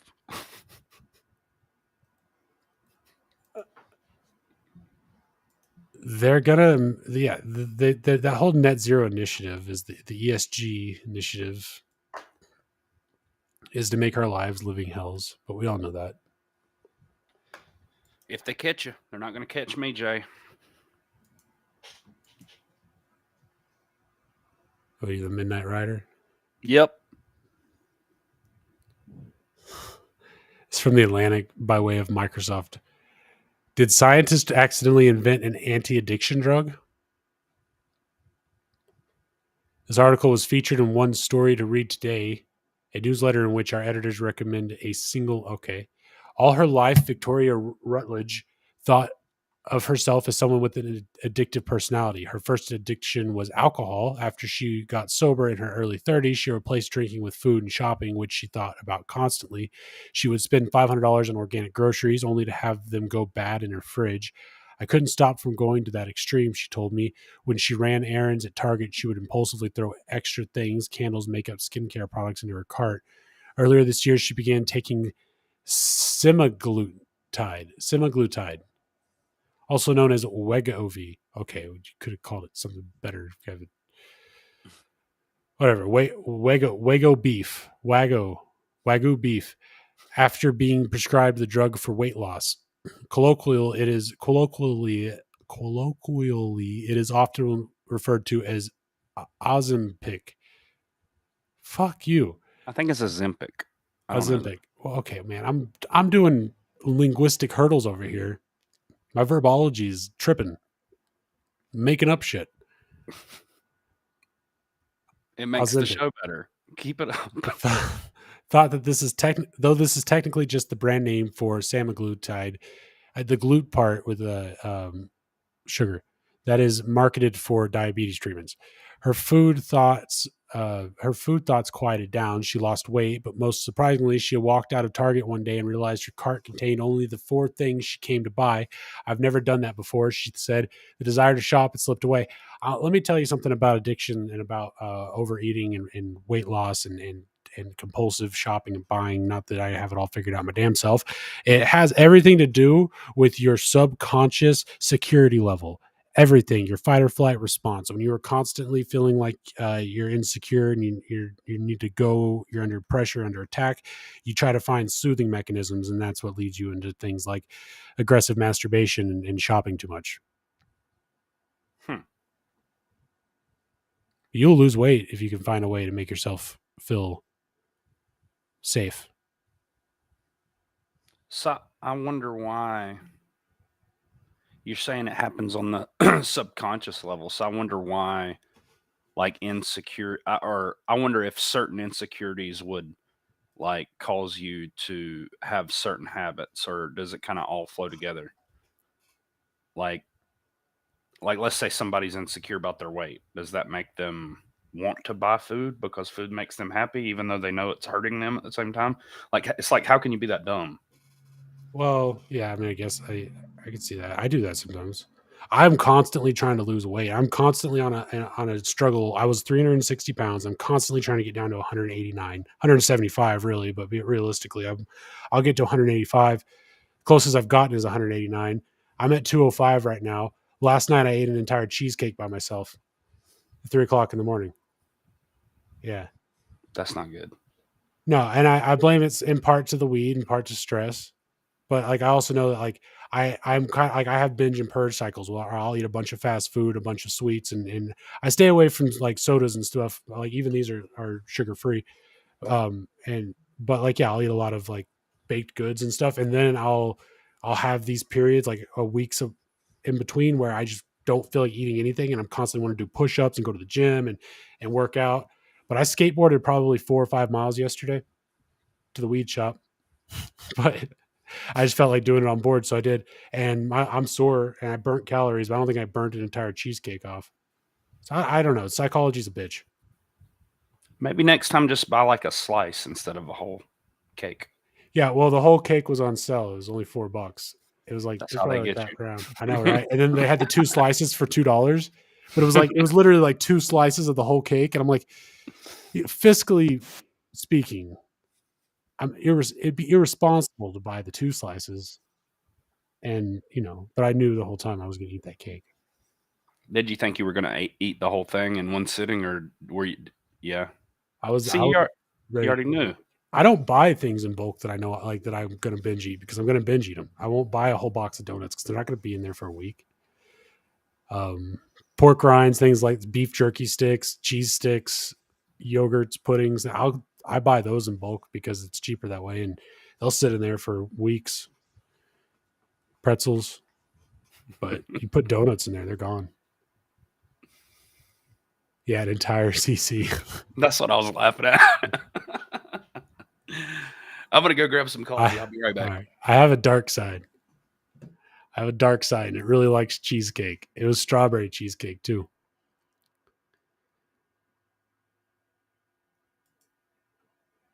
Oh man, that's his. I'm not saying there's not an anti-addiction drug. Maybe there's something, because that's like what you want to do is. That was a weird noise. What you want to do is like reset your just endorphin release, like the thing that gets you that you cope with, and sometimes that requires not having to cope for a period of days.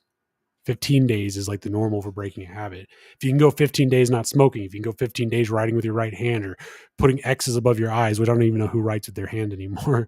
Anyways, but like if changing a habit or creating a habit, making your bed every day, brushing your teeth every day, anything that you would do as a habit to break it or to start it, you want to go 15 days of conscious effort. And by then it'll just become a natural thing where you'll feel weird if you don't do it.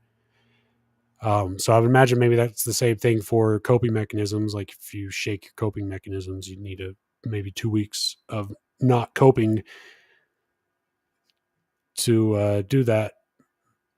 Or maybe you just need some drugs to change your mindset for a little bit. No, I don't think all psychological pharmaceuticals are bad. I just think that they are a temporary.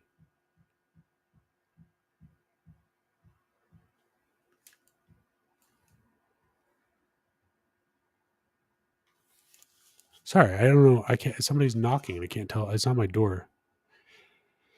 This is a tweet from Stuart. It says Russian forces have finally taken complete control of Bakhmut. Donetsk Republic, Odessa will be next in their sights. And this is a video that I'm going to play. Did you play WhatsApp?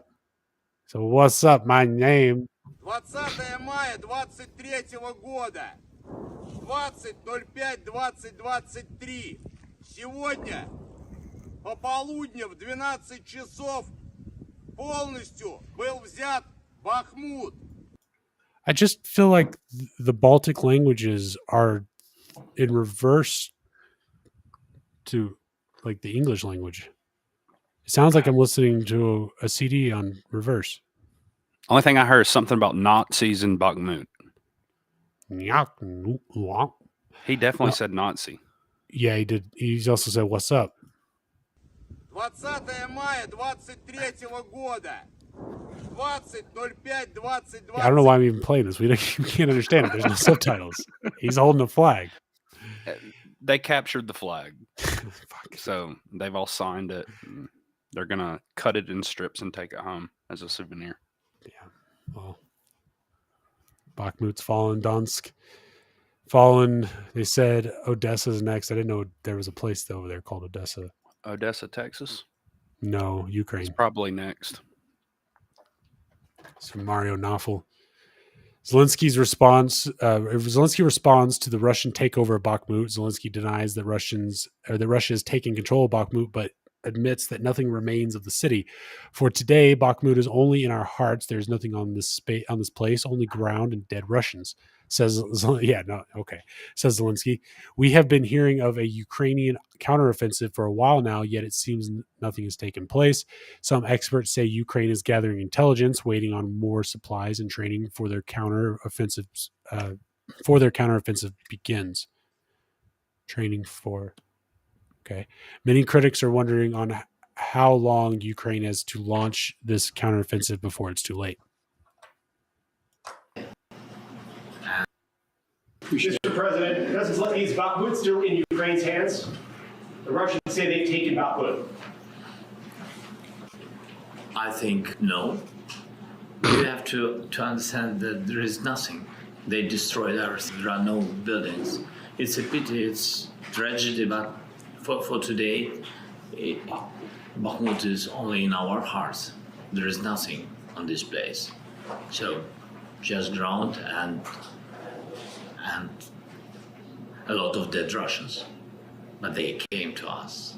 So that our defenders in Bakhmut, they did strong work. And of course we appreciate them for their great job. Do you have control of Bakhmut or not? See, I don't like the dishonesty.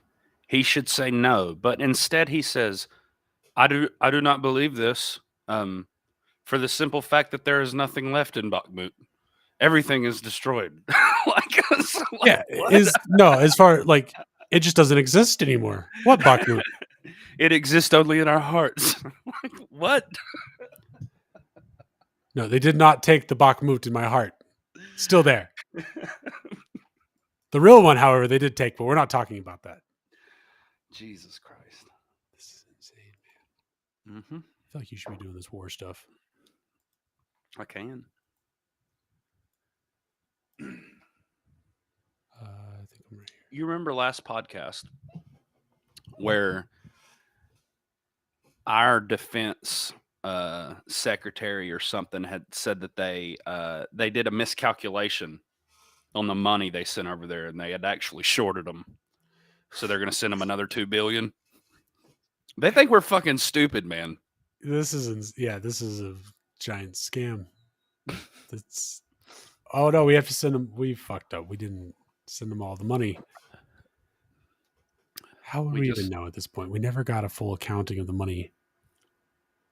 Well, don't worry about it. We authorized some more money, separate from that extra $2 billion that we shorted them. So we'll cover that a little later. You want me to take this?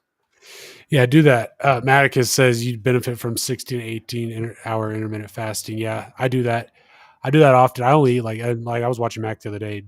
He said I only eat 1 meal a day. I was like, yeah, that's pretty much what I do.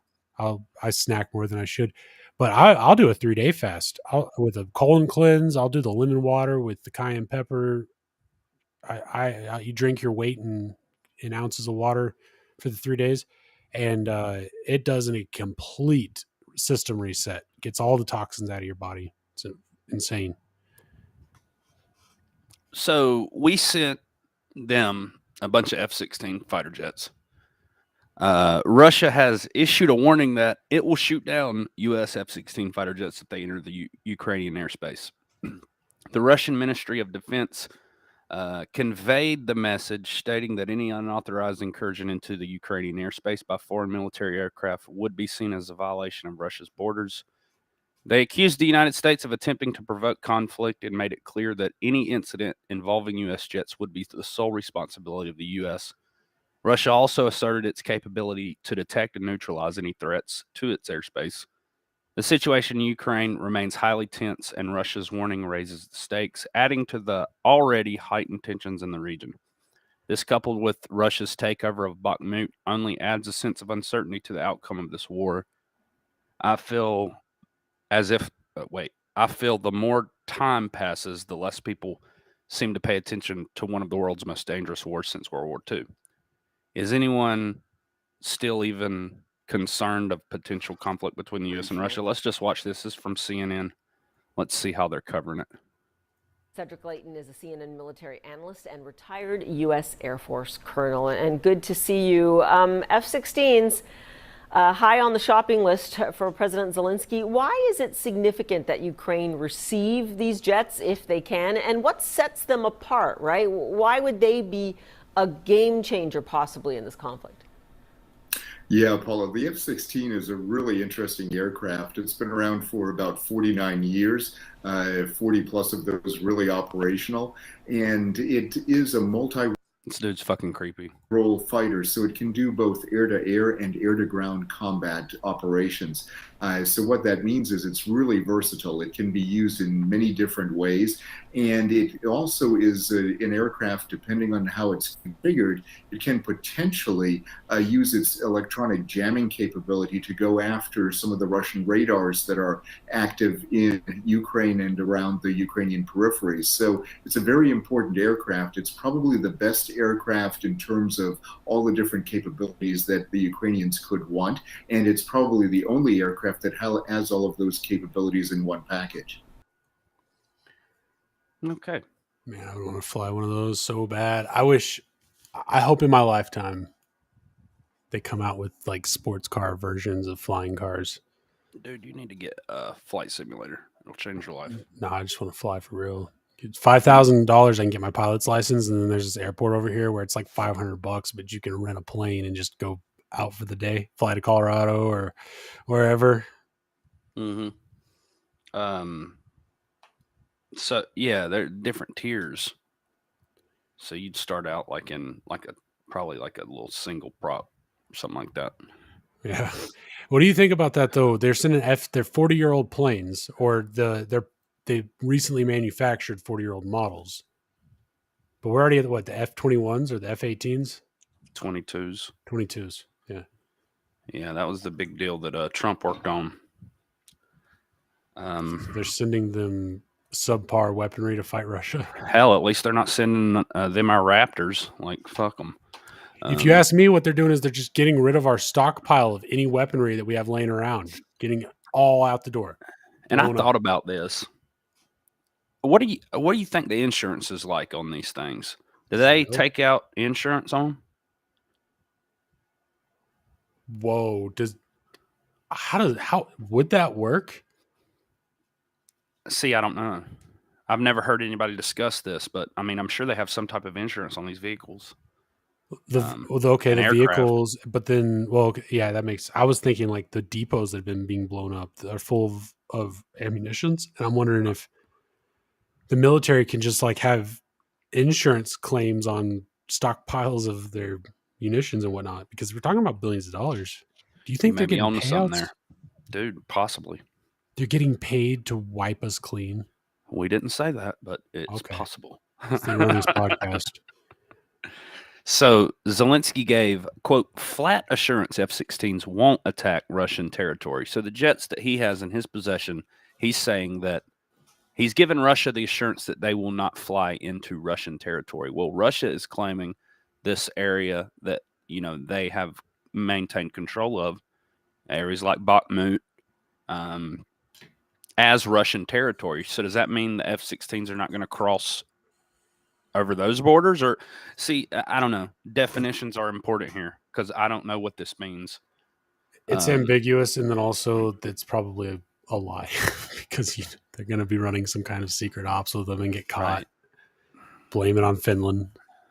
So Ukrainian President Zelensky gave Washington a flat assurance that the F-16 fighters will not attack Russian territory. U.S. Joe Biden said Sunday after approving Kyiv's access to the jets. Flat assurance from Zelensky that they will not use it to go on and move into Russian geographic. Okay, so the technical borders right now of Russia, geographic territory, but wherever Russian troops are within Ukraine and the area, they would be able to do that. Biden told reporters at the G7 summit in Hiroshima. So let's dig a little more into that because all this applies, and I kind of put them in order because all this is important. For the record, though, they're saying that they're going to use the F-16s that we're sending them only in Ukrainian territory and around, not anywhere near Russia, but they're going to be using them on Russian forces in the area. Right. Even though there's been talks of this like counteroffensive, but Russia's already said that if you come into our geographic territory as it stands now, forget Ukraine and the borders there, but he's already said that he would use nuclear weapons at that point. And we just gave them jets. Yeah. What do you think about this? Because Luke, how do you say his name? Rudkowski? Rudkowski used to be on Timcast. He tweeted this out, and this is from Truth Social. So the first, what do they call them? Truths, I guess. Uh-huh. He said an agreement must be reached immediately, and he's talking about the G7, immediately between Russia and Ukraine. The right person can get it done in 24 hours, do it. And then after all these announcements about the F-16s, I assume, is when he just said World War III. Oh, fuck. Here we go, guys. So I don't know, kind of ominous. Well, we've got a shit ton more about the war, and then we got more about the war. So I guess it's war season. Let's check this out. So it could have something to do with this. Russia hit with more sanctions from UK and US. G7 leaders meet in Hiroshima. It's also strange that they met there. They did that strategically. Yeah, Japan's been popping up too. Fucking Zelensky went, did like a little speech and was comparing Bakhmut to Hiroshima. They compared January 6th to 9/11. Kyiv's group of 7 allies have committed to further sanctions targeting Russia for its full-scale invasion of Ukraine. The officials gather for a group's annual summit in Hiroshima, Japan, from Friday to Sunday. Ukrainian President Vladimir Zelensky is also expected to join the meeting. This has already happened. So we are imposing further sanctions and measures to increase the cost to Russia and those who are supporting its war effort, the bloc said in a Friday statement. We will starve Russia of G7 technology, industrial equipment, and services that support its war machine. The group also said that they have ensured Ukraine will benefit from the budgetary support. Of course it will. Support it requires for 2023 and 2024. G7 powers have relied on sanctions to reduce Russia's coffers in a bid to stall the progress of its military offensive in Ukraine. The UK has already stepped forward with concrete measures. British Prime Minister Rishi Sunak. How have I never heard this name before? Right? British Prime Minister? We've been covering the news for fucking 50 I thought shows. that was Boris Johnson. Did they replace Boris Johnson? Yeah. I guess so. British Rishi Prime Minister Rishi Sunak said the UK was banning imports of Russian diamonds and copper, aluminum, and nickel. Somebody else will buy them, you dumb fucks. Like, what? I'll take a little. and announced new restrictions against the theft and the resale of Ukrainian grains. That is one thing about Ukraine, is that they do provide a lot of wheat, a lot of grains to the world. Europe, same with Russia, even though they're more, I think, self-contained with it, provide for themselves. So why they held these photo ops? They're not getting anything done out there at the G7. So Vladimir Putin visits occupied region to meet with the Russian military within Ukraine. Right back. Ukraine's borders. Y'all check this video out. Says President Putin has visited occupied parts of Ukraine's Kherson region in a rare trip to lands taken during Russia's invasion of its neighbor. A statement said he'd attended a military command meeting, hearing reports from Air Force and Army commanders. But let's go live to James Waterhouse, correspondent in the Ukrainian capital, Kyiv. James, what more do we know about this visit by President Putin then? Well, according to the Kremlin and Russian state TV, he has visited a military base in the southern Kherson region, in an area which is occupied by his forces south of the Dnipro River. And he can be heard on camera saying, "Don't let me distract you. We are here in a business-like capacity." It's a very formal way to wish people happy Easter. We don't know when this took place, but he was also reportedly seen, he was filmed visiting soldiers in the occupied eastern Luhansk region as well. And this is the second such time that he has left the cover of Russia, if you like, and visited troops as they continue to try and boost their defences, really, certainly in the Kherson region, where there's been a lot of military activity over the past weeks and months, where trenches are being built, where troops are being...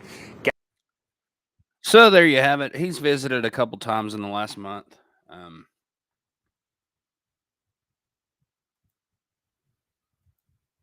Zelensky says that some Arab leaders turned a blind eye to the Russian invasion. So here's Zelensky calling out Arab nations. Ukrainian President Zelensky accused some Arab leaders of ignoring the horrors of Russia's invasions of his country during a speech Friday at the Arab League summit in Saudi Arabia. Quote, "Unfortunately, there are some in the world and here among you who turn a blind eye to those cages and illegal annexations." Zelensky told the summit attendees, urging them to take an honest look at the war. Zelensky's surprise trip to the summit in the Red Sea coastal city of Jeddah, I guess, I don't know, was his first to the Middle East since Russia invaded Ukraine in February of 2022. An Arab League official told the AFP the invitation came from Saudi Arabia, not the bloc itself. Saudi officials did not respond to a request for comment. The summit also marks the return to the Arab League of Syrian President Bashar al-Assad, a staunch Russian ally who was suspended in 2011 over his country's violent crackdown on pro-democracy demonstrators, which led to a civil war. Again, this is according to the Insider paper. But basically, so Zelensky went to this Arab meeting and said, quote, "Unfortunately, there's some in the world and here among you who turned a blind eye to basically all these horrors of this invasion that's happened. And basically, you're still working with Russia." Yeah. So he's just calling out these Arab leaders for not siding with Ukraine. Yeah, go to the Middle East and call them whores. That'll work out well. Right? Not very good diplomatic relations, if you ask me. I don't know. What is he thinking? I don't know. Maybe he's coked up. There you go. It's the coke. Makes you a little hyperbolic. So Russia just announced a ban to entry of 500 U.S. nationals, including Barack Obama. This is again from the Insider paper. Russia on Friday said that it banned entry to 500 Americans, including former President Barack Obama, in response to sanctions imposed by Washington.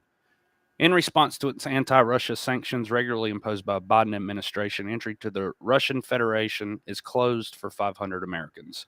The Foreign Ministry said, adding that Obama was among those on the list. On Friday, the United States added hundreds more companies and individuals to its sanctions blacklist and broadened efforts to choke off Russia's economy over the Ukraine offensive. Washington should have learned a long time ago that not a single hostile step against Russia will be left unanswered, the foreign ministry said.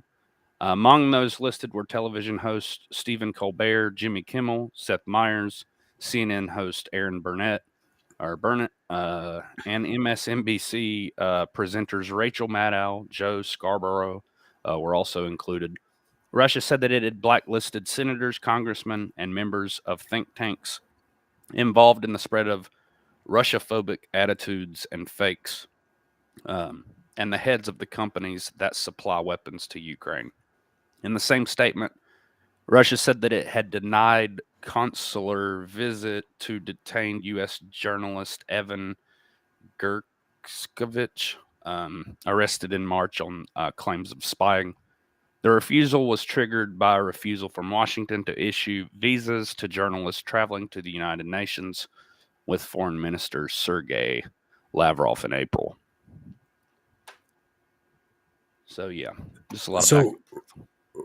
We put sanctions on them and said, these people in your country, which we didn't get a list of, but we wouldn't recognize the names anyways, it'd be hard to pronounce, aren't allowed in America, which would be corporate people, business people, things that make money flow. So we're basically cutting off business connections and making it hard for Russia to do business.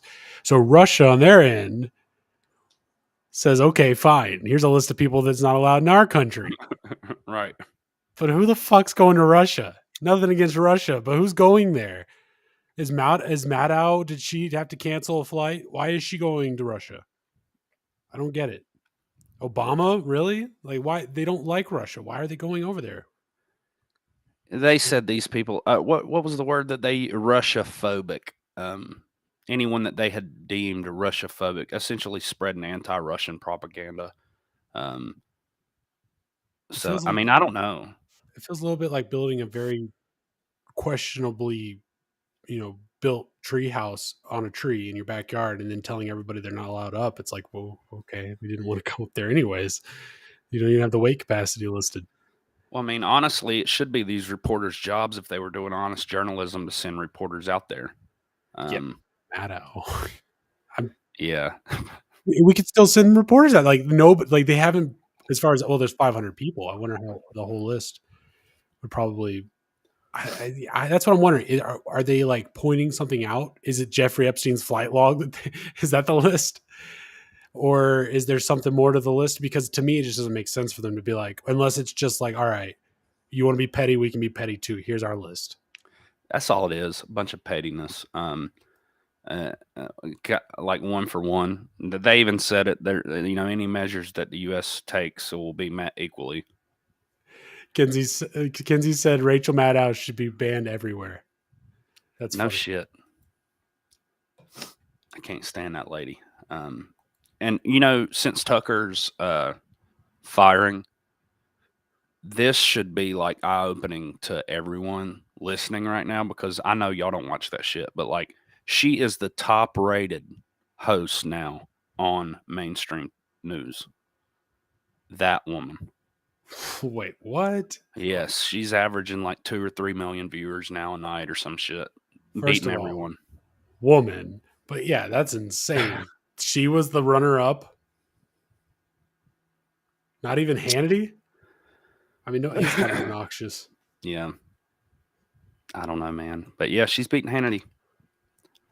Which everybody's just bailed on Fox News. So, I mean, that's their own fault. Let's take a look at these Mayan ruins. What's going on with this? I thought the Mayan calendar ended in 2012.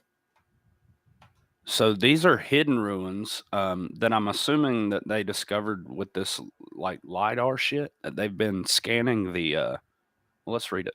Long hidden ruins of the vast network of Maya cities could recast history. Beneath 1,350 square miles of dense jungle in northern Guatemala, scientists have discovered 417 cities that date back to around 1000 BC and that are connected by nearly 110 miles of superhighways, a network of what researchers called the first freeway system in the world.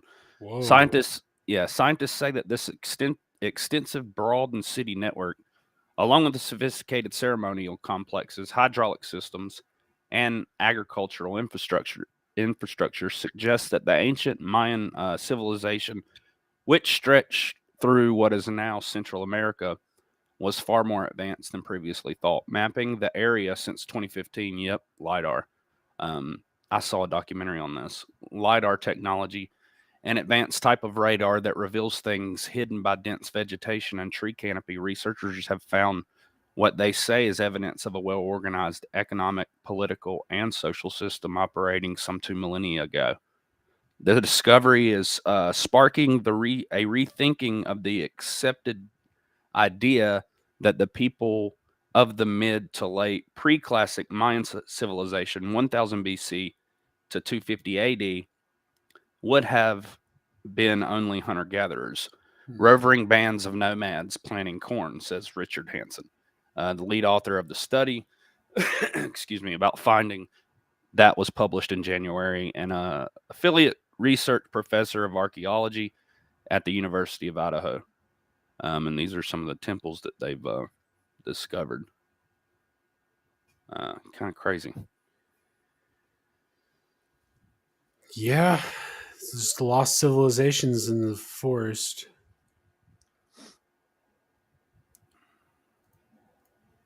They do paint the natives in all these lands as savages that we had to correct their wild ways with our civilized manners. But I don't know. This is unusual, man. What's our Speaker of the House doing, man? What's he doing? I think he's having a stroke, if I'm being honest. I don't know. I was going to ask you about this. Or he's drunk. I think he's drunk.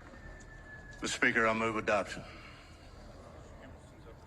Mr. Campbell, send the amendment is acceptable to the author. Is there objection to the opposite amendment? The chair has none. The amendment is adopted. I've never been that drunk.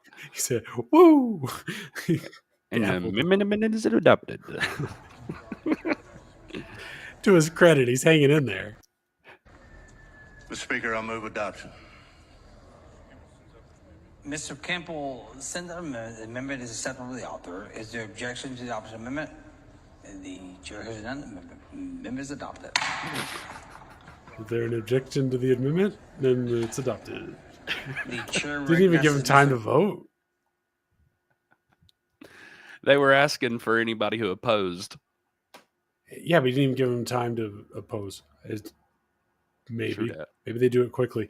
Kinsey says it was a stroke, I think. Honestly, there were signs where it was like that might be a stroke, but it's kind of like we should play a game with stroke or drunk, but we don't have enough footage for that at the moment. That Newfoundland band's pony's linked to that house floor, actually. What'd you say about Newfoundland? No, it didn't. Yeah, it did. Okay. Newfoundland is a territory, I think, outside of, correct me, Canadians, outside of Quebec on the coast of Canada. And they are banning, I don't have the article, but they're banning, they're telling people to get rid of their livestock, get rid of their ponies. And this lady was all for it, I guess, until they tried to get rid of her daughter's pony. And then suddenly it's like, whoa, not the Shetlands. What are you doing? What's the justification for that? COVID, probably. I don't know. I don't know. Just look it up if you're interested in that. And Sam Crow said blame it on the clot shot, but that's probably in reference to that Speaker of the House, the Texas Speaker of the House, not to the Shetland ponies. Are they vaccinating the ponies? I'm sure they're vaccinating everything. I saw where they're vaccinating condors. Hit the like button if you'd never vaccinate a pony. Condors? How the hell would you even catch a condor to vaccinate it? You know, the big net? They were. I saw where they were doing it to help protect them because there's only like a few left, and they wanted to preserve them.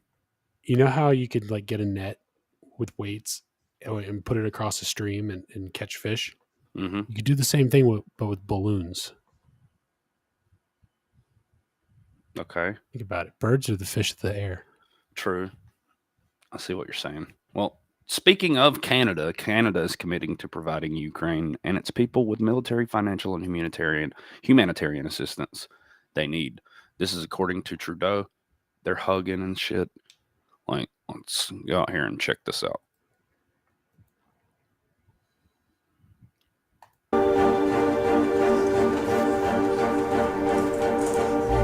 Not be sexually aroused in public. You were muted halfway through that. What did you say? So you want to talk about the right for guys to not be sexually aroused in public. Right.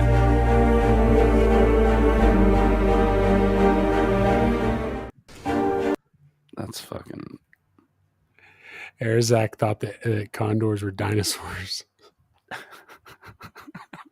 It's okay, man. You can still kick it. This man's flying everywhere. Was he... this must have been at the G7, right? Because surely he didn't come to Canada. That's what I thought he was on a world tour. He went to France. Has he been here yet?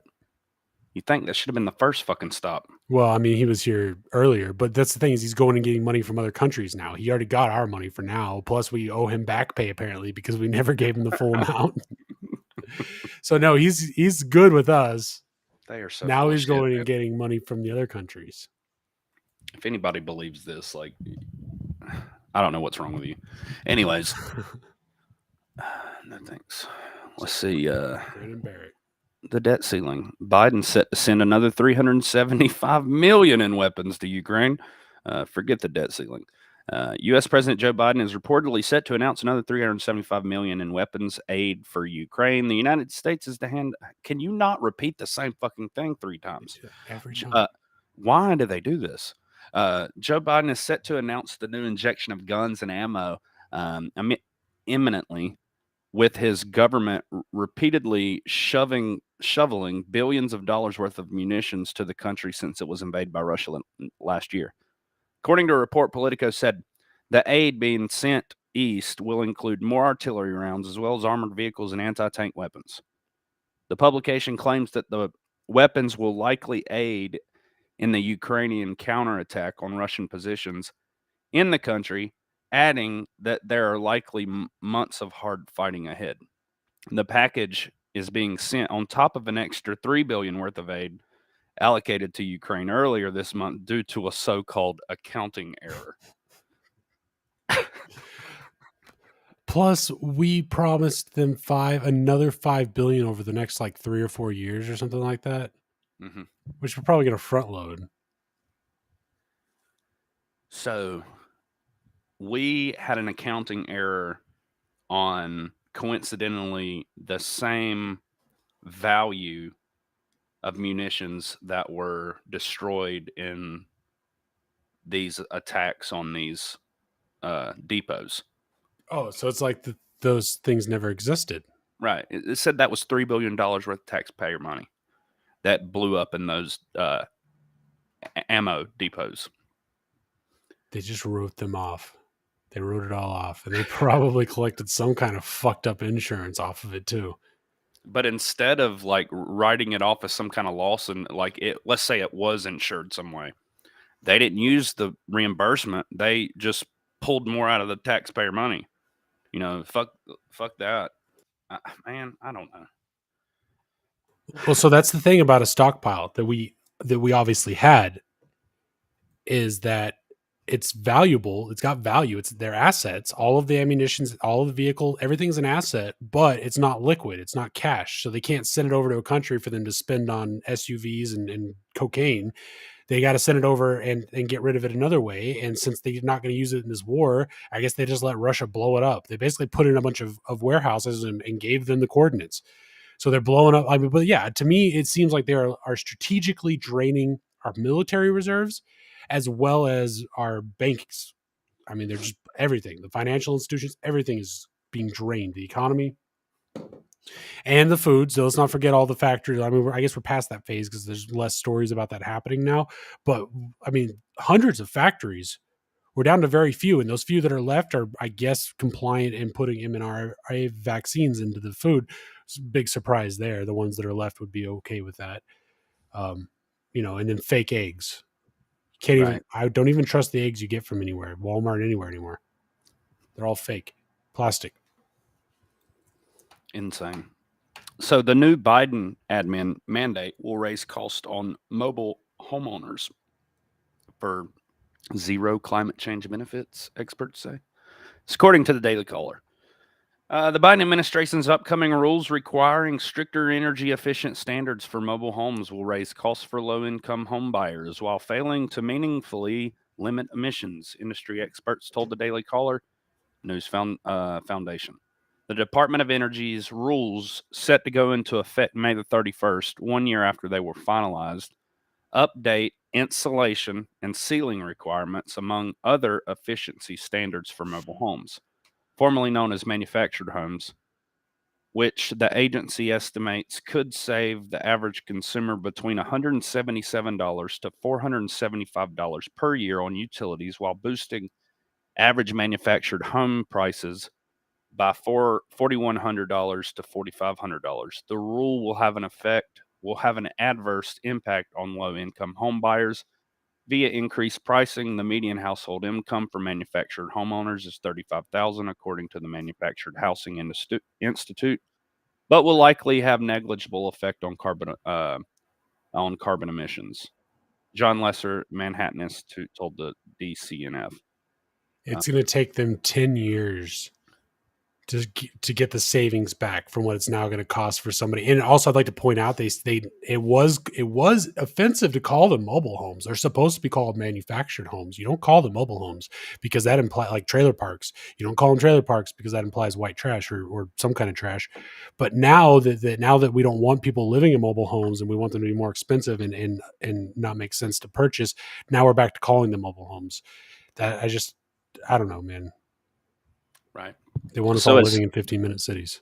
Says, according to the DOE's own estimates, over a 30-year period, the new rule will reduce CO2 emissions by 80.4 million metric tons. Lesser noted that, citing the DOE's regulatory analysis by comparison, according to the 2022 BP Statistical Review of World Energy, U.S. energy-related CO2 emissions were 4.7 billion metric tons. So over a 30-year period, the new rule will reduce the CO2 emissions by the equivalent of 150 hours of U.S. emissions in 2022.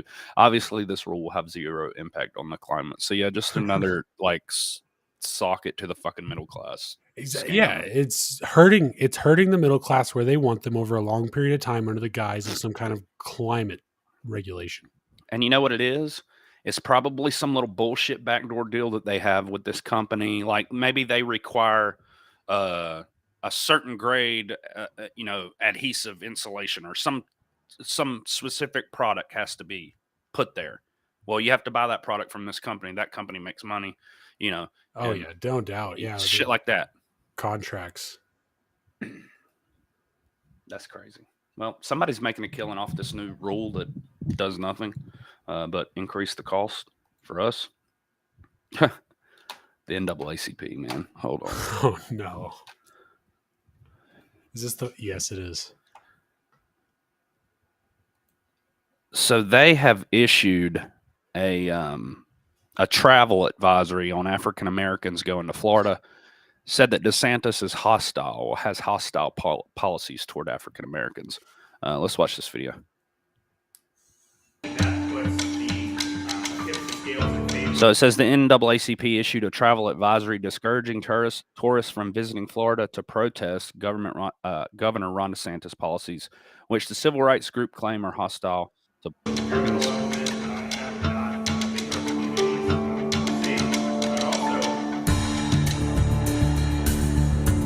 On a seeming quest to silence African American voices, the governor and the state of Florida have shown that African Americans are not welcome in the state of Florida. This is according to the NAACP. Due to this sustained, blatant, relentless, and systematic attack on democracy and civil rights, the NAACP hereby issues a travel advisory to African Americans and other people of color regarding the hostility towards African Americans in Florida.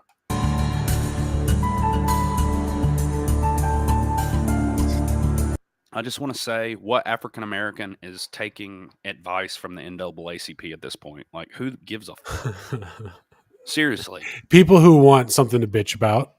It's just a leverage for anybody who wants to talk shit online. They can be like, well, now I can talk shit about Florida, and AA and PC will back me up. So the statement cited several of DeSantis's controversial policies, including a law he approved on May 15th banning colleges from spending public funds on diversity, equality, or equity and inclusion efforts. Yeah, because they're bullshit programs. The NAACP is throwing a fit because critical race theory is being canceled, basically.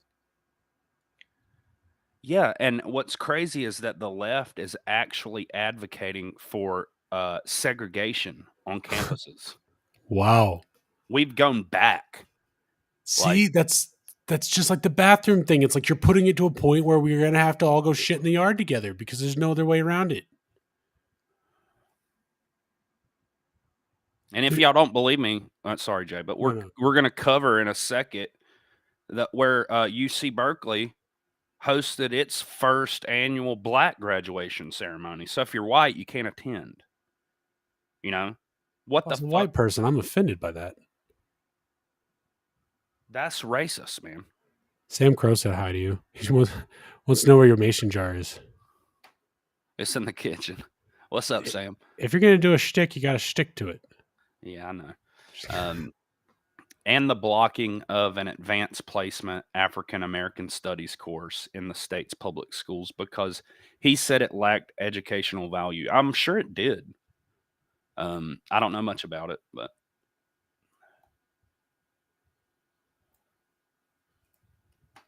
I don't know, man. So if you're black, stay the hell out of Florida. It's not safe down there. They're not going to teach you critical race theory. You can't be a victim in Florida. You just got to be a normal person in Florida. I'll talk shit about DeSantis all day long, but my God, I've thought about moving to Florida a couple times. I don't live in Texas. Yeah, you don't want to do that.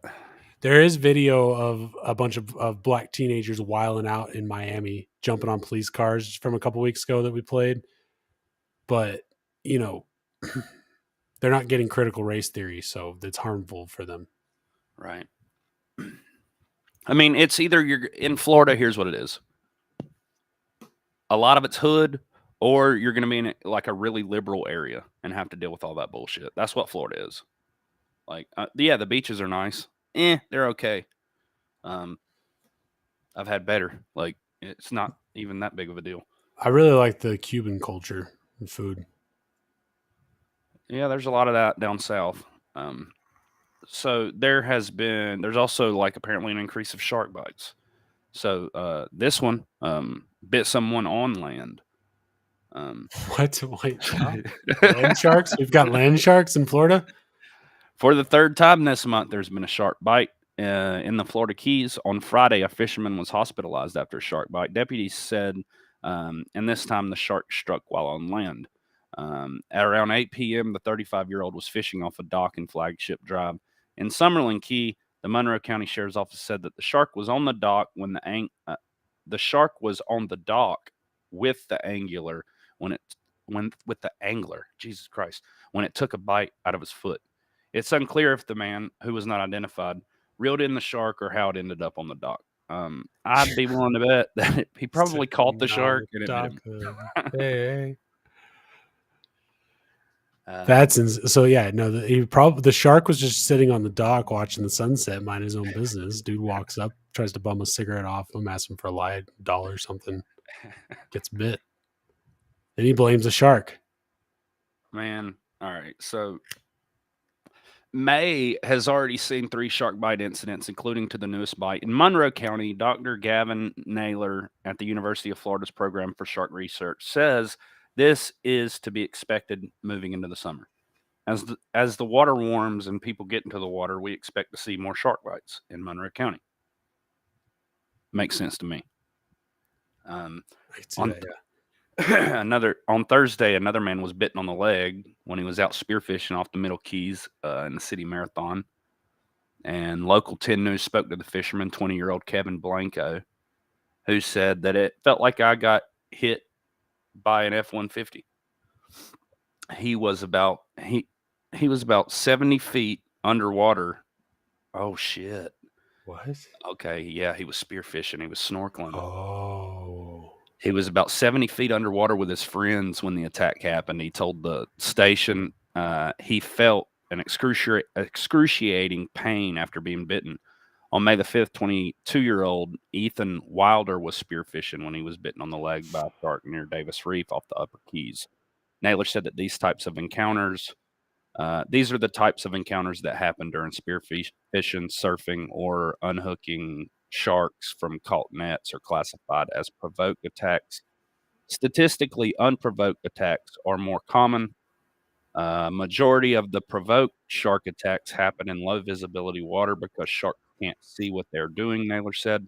The shark may be going after fish blood in the water or what it thought was prey, not intentionally going after a human like a certain popular 70s movie villain. What was that shark's name? Jaws. Yeah. You know that one. But anyways, I just think it's funny how these researchers like speak for the sharks as if they know what they're thinking. They don't fucking know what these sharks are thinking at all. Yeah. They're personifying them. What if the sharks aren't even real? What if they're government technology? Bull sharks kill. Well, I've caught sharks before and ate sharks, so they're real. But bull sharks are fucking terrifying, man, and they will bite you. And they intentionally try to eat you, and they can swim. They've been found like up the Mississippi because they can go into fresh water. Yeah, I think you sent me a video of that or saw it somewhere. Terrifying, man. Yeah, they're pretty scary. Did you know that if you turn a shark on its back, it paralyzes it? I heard that. The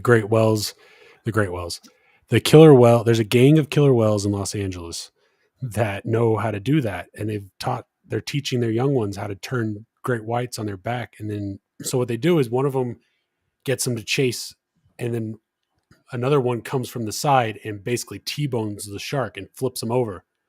And then as soon as that happens, they just go in on it, and then they're eating the shark.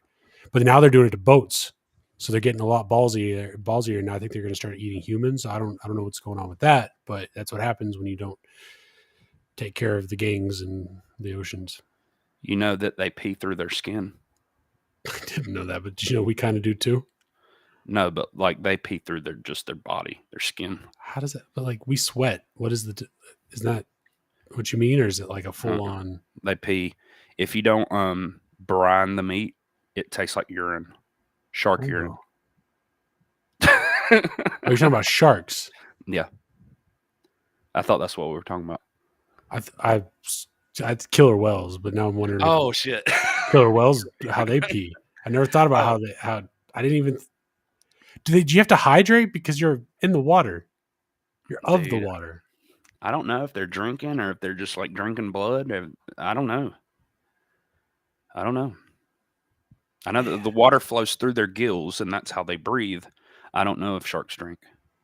It'd be like if there was like a being outside of, like above the oxygen layer that was like, did something else, but like had to like drink oxygen. Like we had to do water because we're not in water, and then like had to urinate out the oxygen somehow. And they had their own like system, but like, as we do that with water, but then it's like fish have to pee.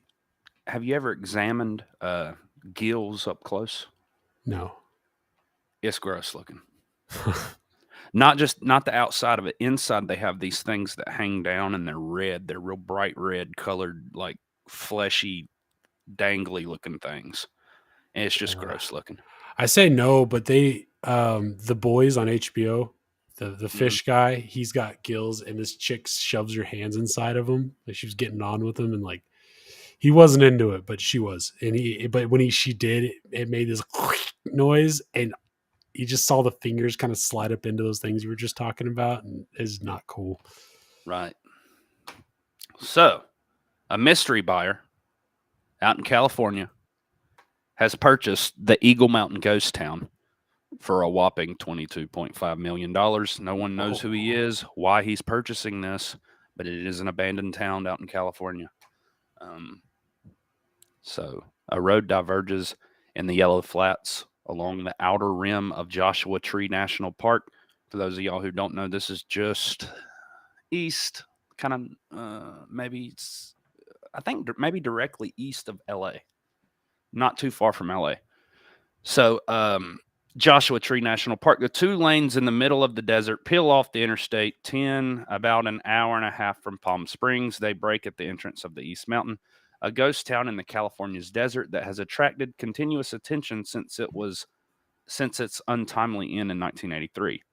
Unlike the other California ghost towns, Eagle Mountain never truly died. Now an unknown buyer has purchased the town to add a new chapter to its storied history. And here you can just see the ruins of the town. So I wonder who it was, what their plans for the city is. I just thought it was interesting. Yeah. Would you buy an abandoned city if you could? If there was some type of purpose, probably. I would do it, and I would put houses, not a lot, and I'd spread them out, put little bungalows even, and just be like, all my circle of people. I'd just be like, here's a key, go anytime you want. That's just I'm not responsible for getting you there, but you're welcome to go hang out there. And that's just, I might be there, and I do family events there. That'd be cool. But it'd be a whole town. But at what point is it just like a big property with a bunch of squatters? Yeah. Well, I mean, squatters. I guess they could live there if they wanted to, but Joshua Tree's like a national park, and it's in California, so it's a little bougie. I watched a documentary about a guy. He bought land there, and it cost just the permits alone to be able to build his little shipping crate house. Like they do, $24,000 in permits for one of those types of shipping container houses. I didn't realize it was like a wealthy area. I thought it was like a place where hippies go. Well, okay, but it's like, remember Polidoro Canyon? It's anybody can go out there, but all of the property out there, all those houses up on the cliffs, how much you think those are worth, or how much you would have to pay just to be able to build something like that. I don't know. Interesting. Maybe we'll get an update on that for y'all. Who bought it? What they do with it? It's Trump cities. Oh shit. So this man, apparently he's accused of being a Republican extremist, and he faces a maximum of 10 years in prison. No, read that again. Man who killed teen. Oh shit. Man who killed teen, he accused of being a Republican extremist, faces a maximum of 10 years. Well, that's kind of fucked up. He ran a kid over with his car and then his excuse was because he's a MAGA extremist. So he's only getting a max of 10 years? Yeah. 42-year-old North Dakota man who admitted to killing 18-year-old Kaylor Ellingson by running him over with his SUV because he was part of a Republican extremist group faces a maximum of just 10 years in prison.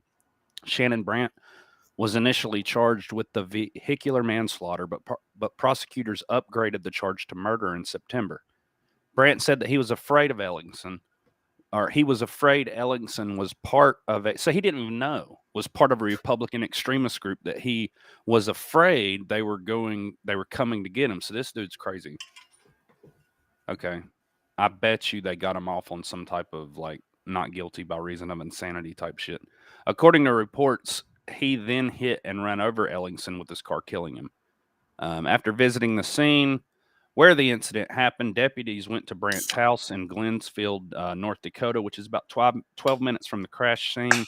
Brandt admitted to consuming alcohol before the incident, and he stated that he hit Ellingson with his car because he had a political argument with him. Brandt also admitted to deputies that he initially left the crash scene, then returned to call 911, but left again before deputies could arrive. Court documents say that just before the crash, Ellingson called his mom and asked if they knew who Brandt was. She said yes, and told her son she was on her way to pick him up. Short time later, court documents say Ellingson called his mom again to say that he or they were chasing him. And after the second call, that Ellingson could not be reached. However, prosecutors admitted Brandt's charge. Prosecutors amended Brandt's charge to manslaughter, which carries a maximum penalty of 10 years. Brandt entered the guilty plea on manslaughter charges this week, avoiding a trial that was set to start on May the 30th. And Brandt's attorney, Mark Freese, told WDAY Radio Now that his client entered a guilty plea partially to protect the involved families from adversariness. I can't say that word of trial. Yeah, so I don't know.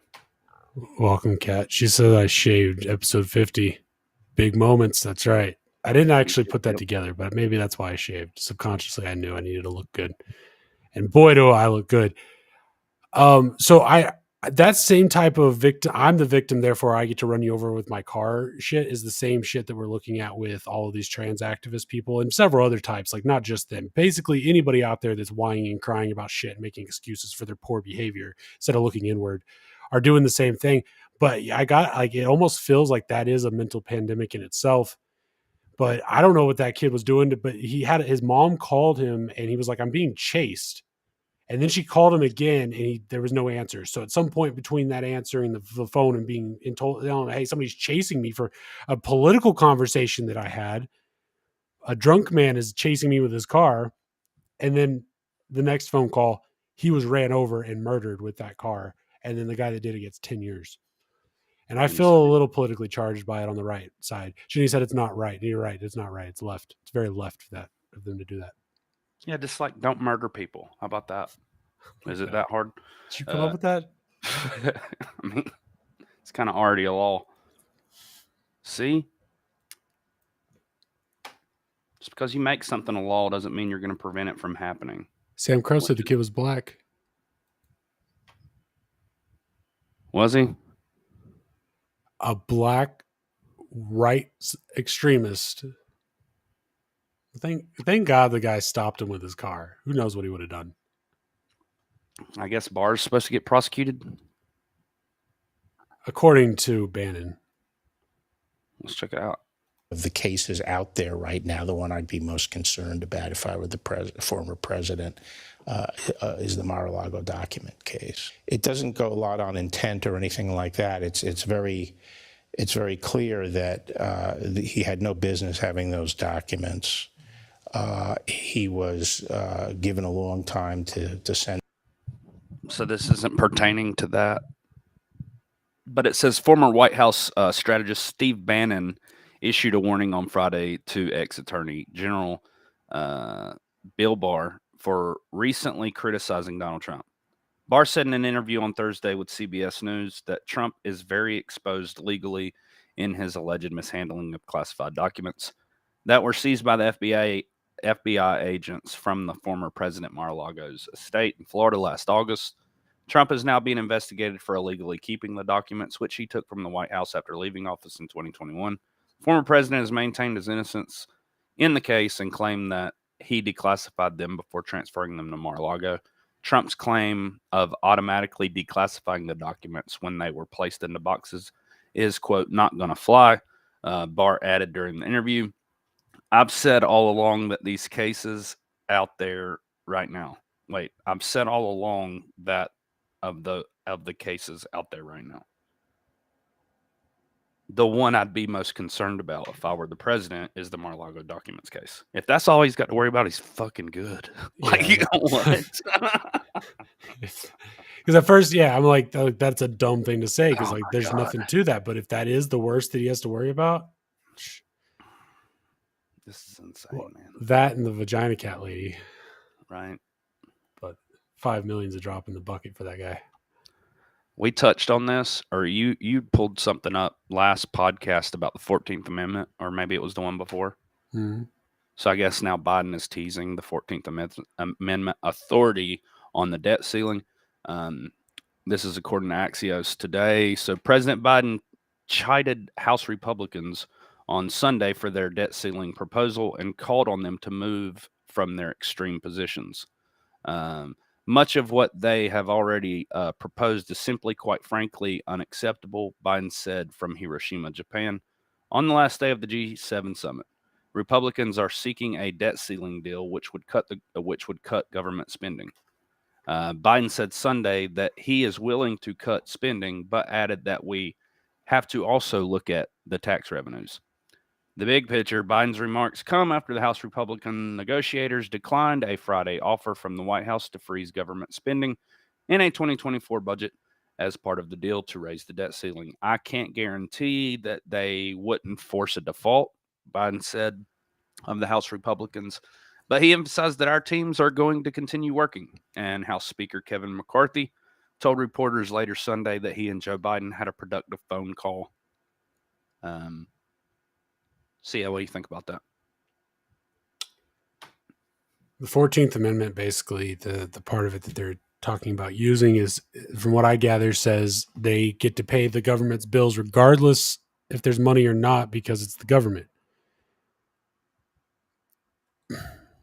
Kinsey says, "Oh my God, no offense, but you guys need to practice reading out loud." I know, right? Yeah, we're taking donations, and as soon as we get to $150, we're going to get Drifter a what is it called? A Stream Deck, which he doesn't want, but we're going to force him to get it. And then we're going to get a copy of Hooked on Phonics, and then we're going to share it.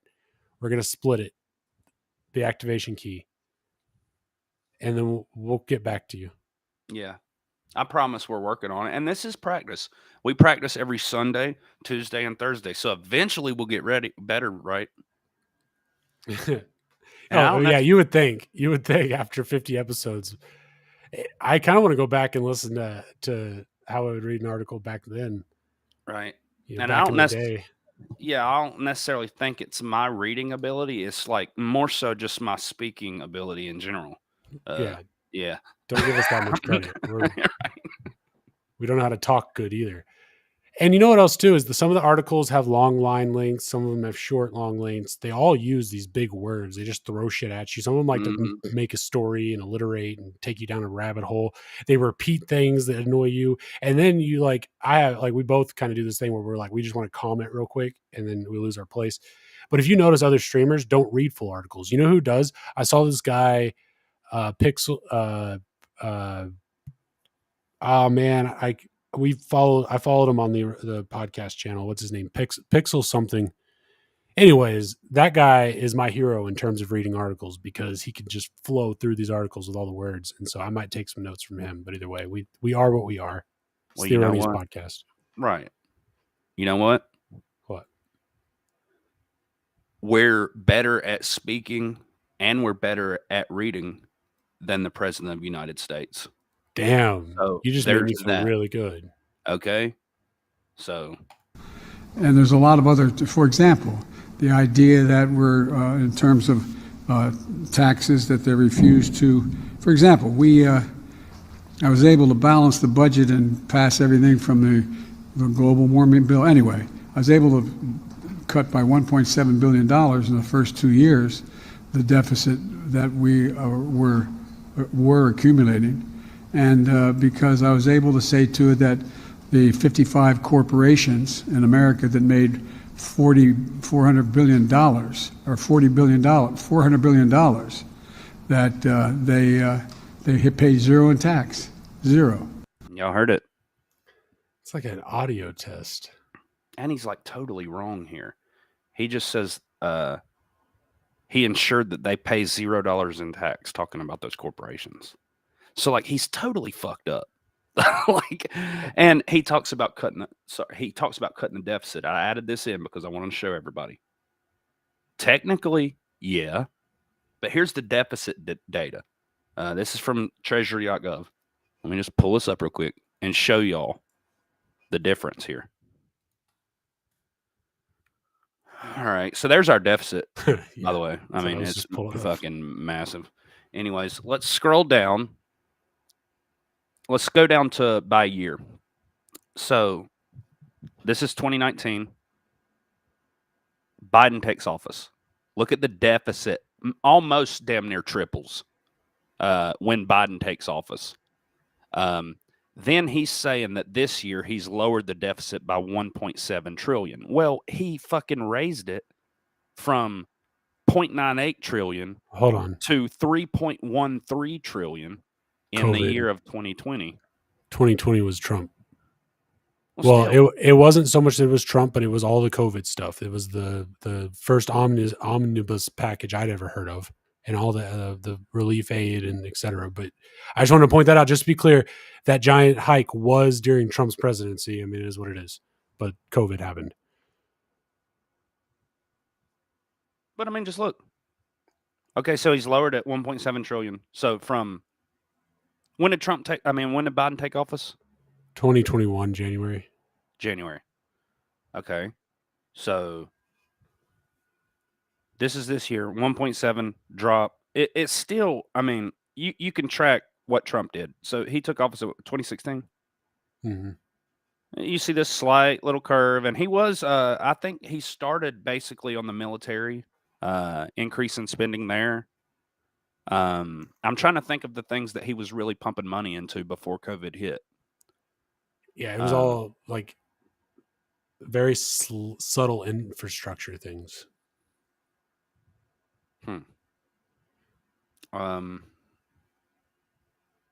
I don't know. I just thought that was crazy for him to say that he'd lowered it by 1.7 trillion. But they use these little tricks. Exactly. I would like to, obviously, according to this chart, which what authority does it have? They did lower it, but how did they lower it? Where's the number trick? We know there's a trick there. I'm not Or sure. I'm just being facetious. Do you want me to do a couple of these? Oh, yeah. You want to look at the debt clock real quick? Sure.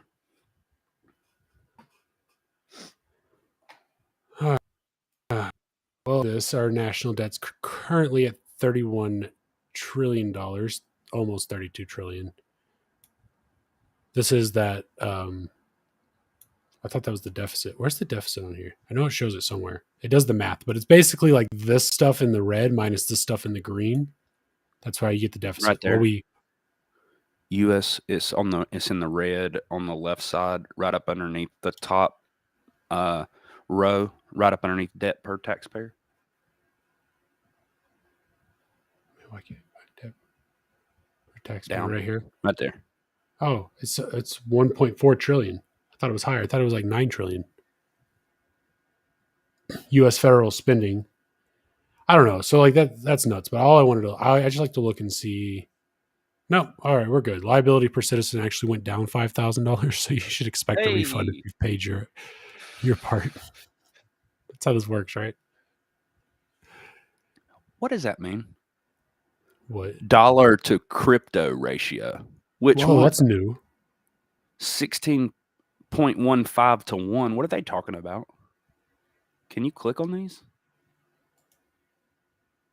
Yeah, but it didn't do anything. Huh. It just took me to the top. Makes no sense. I don't know. There's other charts here. Let me look real quick.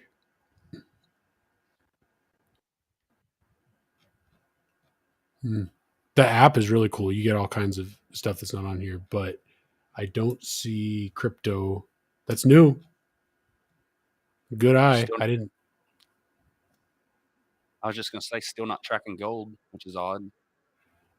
Yeah, it's got this dollar to gold ratio. 1913 was 28.59 per ounce, but this last I saw was at $2,400 an ounce, but that was back in 2021, I think, when there was a spike.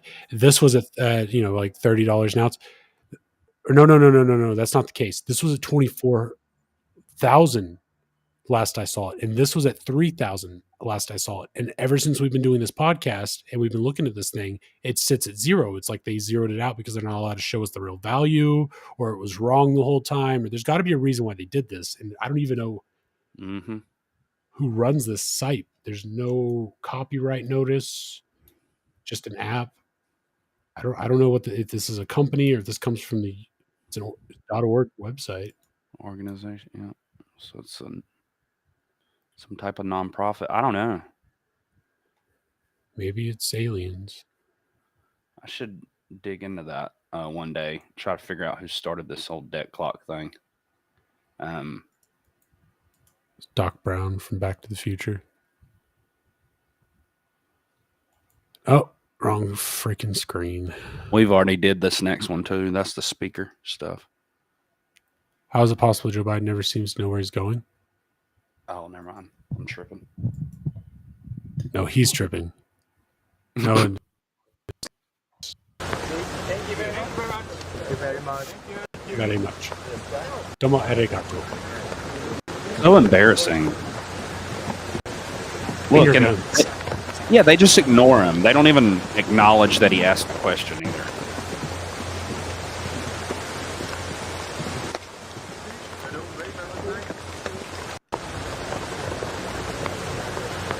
It's because in the world government, all of these people represent slots, positions that are required in order for them to pull off their plan. This slot right here is just like they just got a bad component, and they all know it, but there's nothing they can do about it. They got to keep on moving. But the man here, none of these people respect him. They just have to respect the position because it's part of the plan. But he embarrasses every single one of them. More than this guy, who you can Google black face pictures of, and for some reason likes to wear socks with little wieners on them. Really? Yeah, I don't know if that was photoshopped. It didn't look photoshopped though. But they zoomed in on it, and his socks had little cocks. Well, he's extremely cringy. Don't get me wrong, but at least he's not embarrassing like in the same sense Biden is. Yeah, like, he's you know what I suave mean? embarrassing. I don't know. He has no scruples, and we all know it. But he can. I don't know. It's just like he can like hold his own. Yeah. They're all snakes. I don't even know who the other people are, but they're all snakes. Oh, we did that one. Wait. Whoa.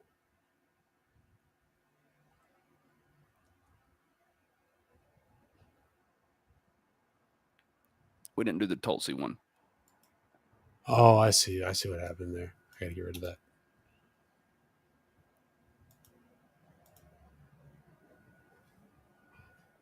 You know what? For the amount of information that we gather at the same time, we really don't double up on much. It's like maybe one or two an episode. Well, that was like an accidental doubling.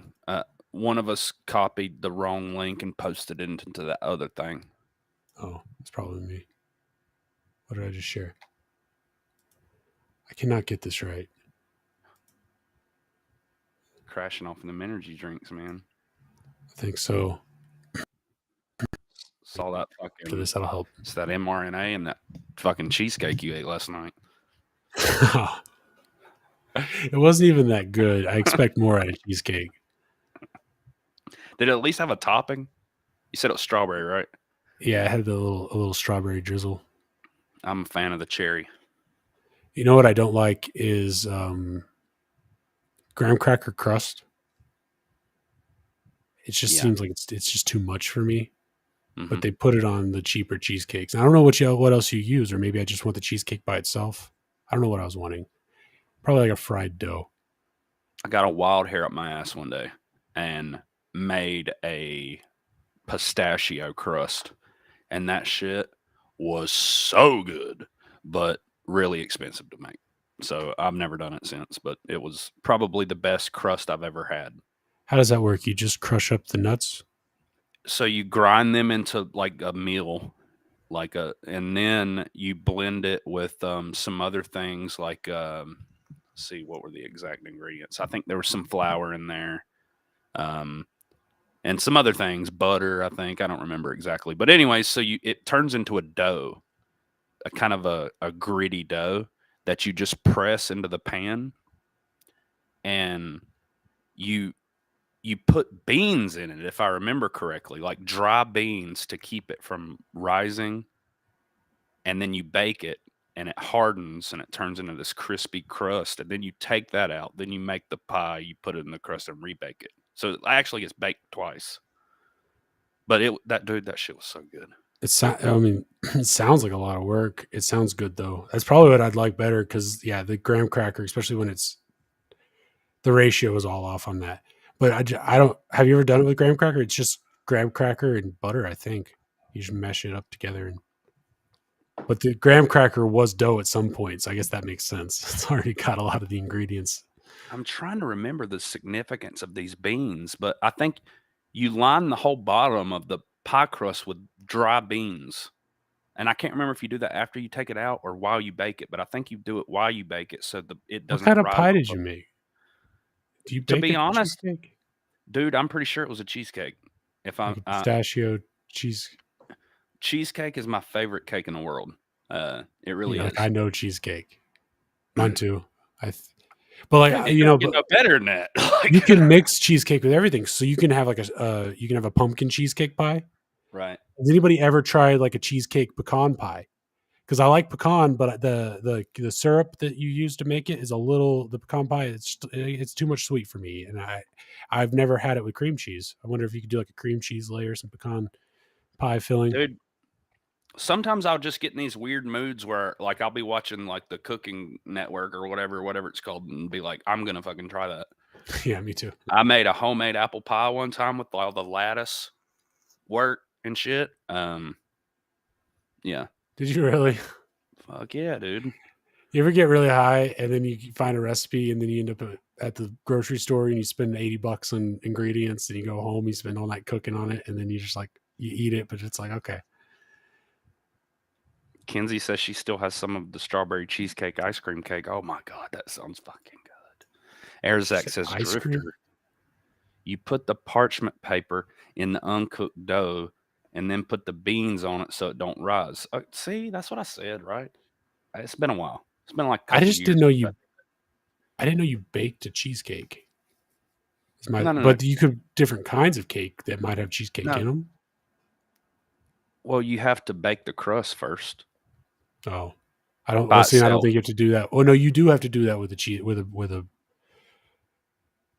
What am I? We're not like 50. We're not old ladies. We trade recipes after the show. You're making me hungry though. Just My saying. stomach's over here growling so bad. I'm gonna go get another cheesecake after this. It's gonna be bad. The chat likes it. They says cooking tips from the Drifter. The warmonger, this is Tulsi Gabbard. The warmongers are trying to drag us into World War III, which can only end in one way: nuclear annihilation and the suffering and death of all of our loved ones. Zelensky, Biden, NATO, and congressional and media neocons are insane. And we are insane if we passively allow them to lead us into this Holocaust like sheep to the slaughter. We find she's going to say it. She's going to say all these words. The words, an existential threat. As we sit here today, we are on the brink of nuclear war. That should be concerning to everyone.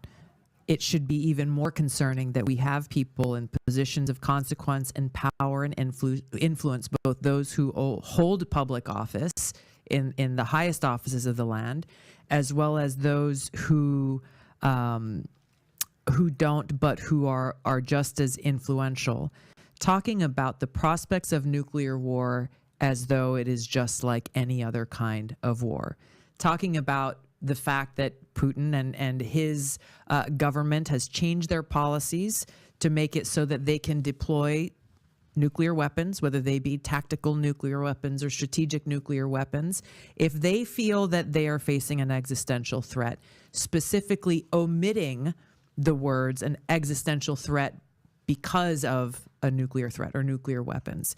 So whatever they deem, for any reason, to be an existential threat will give them the authority to be able to deploy these nuclear weapons. The fact that we have these pundits, these talking heads, these government officials discussing the prospects of nuclear war as though it is something that can be won is shocking and extremely dangerous. Ronald Reagan had the most famous and most important statement after he negotiated some of these non-nuclear proliferation treaties, telling us very clearly a nuclear war can never be won and should never be fought, period. Things have only gotten worse. Things haven't gotten better since then. We have more nuclear weapons. They have become more sophisticated. A nuclear weapon would kick off nuclear war that would destroy all of humanity. The military-industrial complex plays a major role in continuing to keep us in some state of war. Why? And some of them have even said it publicly. When we are at war, business is good. What is the cost? The cost comes out. Yeah, but in this case, they're trying to go to war and start and drum up business. But Russia's going, hey, we got nukes and we're not fucking around. They're not going to play the strategic money war game where everybody loses but them. They're treating it like a real war, like a real threat, and they're going, we got nukes, so that's why we can't play this, because our greedy rulers are going to try to play the game. They're going to poke at Russia and poke out, and then eventually, that's when the nukes are going to go off. Out of our Welcome to World War III, Drifter. pockets, our bank accounts, the American people, the taxpayers, we are paying for it, where those dollars could be and should be dedicated towards actually serving very real needs of people that we have right here at home. The military-industrial complex profits when you see a NATO expansion.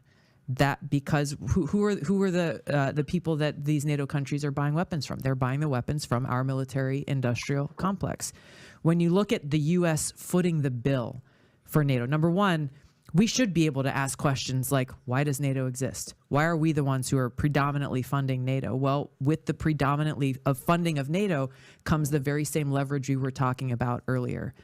Getting these European countries to act not necessarily in their own interest, but in the interests of those in power in the United States is done oftentimes through the leverage of money.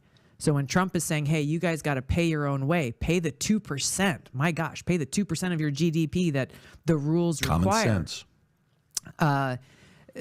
Many of them didn't want to, but then what comes with that, and you saw recently with, I think it was Macron's visit overseas into China, largely saying the same thing to the European countries. Hey, we need to stop being vassals of the United States. We need to make our own decisions based on what's best for our countries and what's based in the best interest of Europe.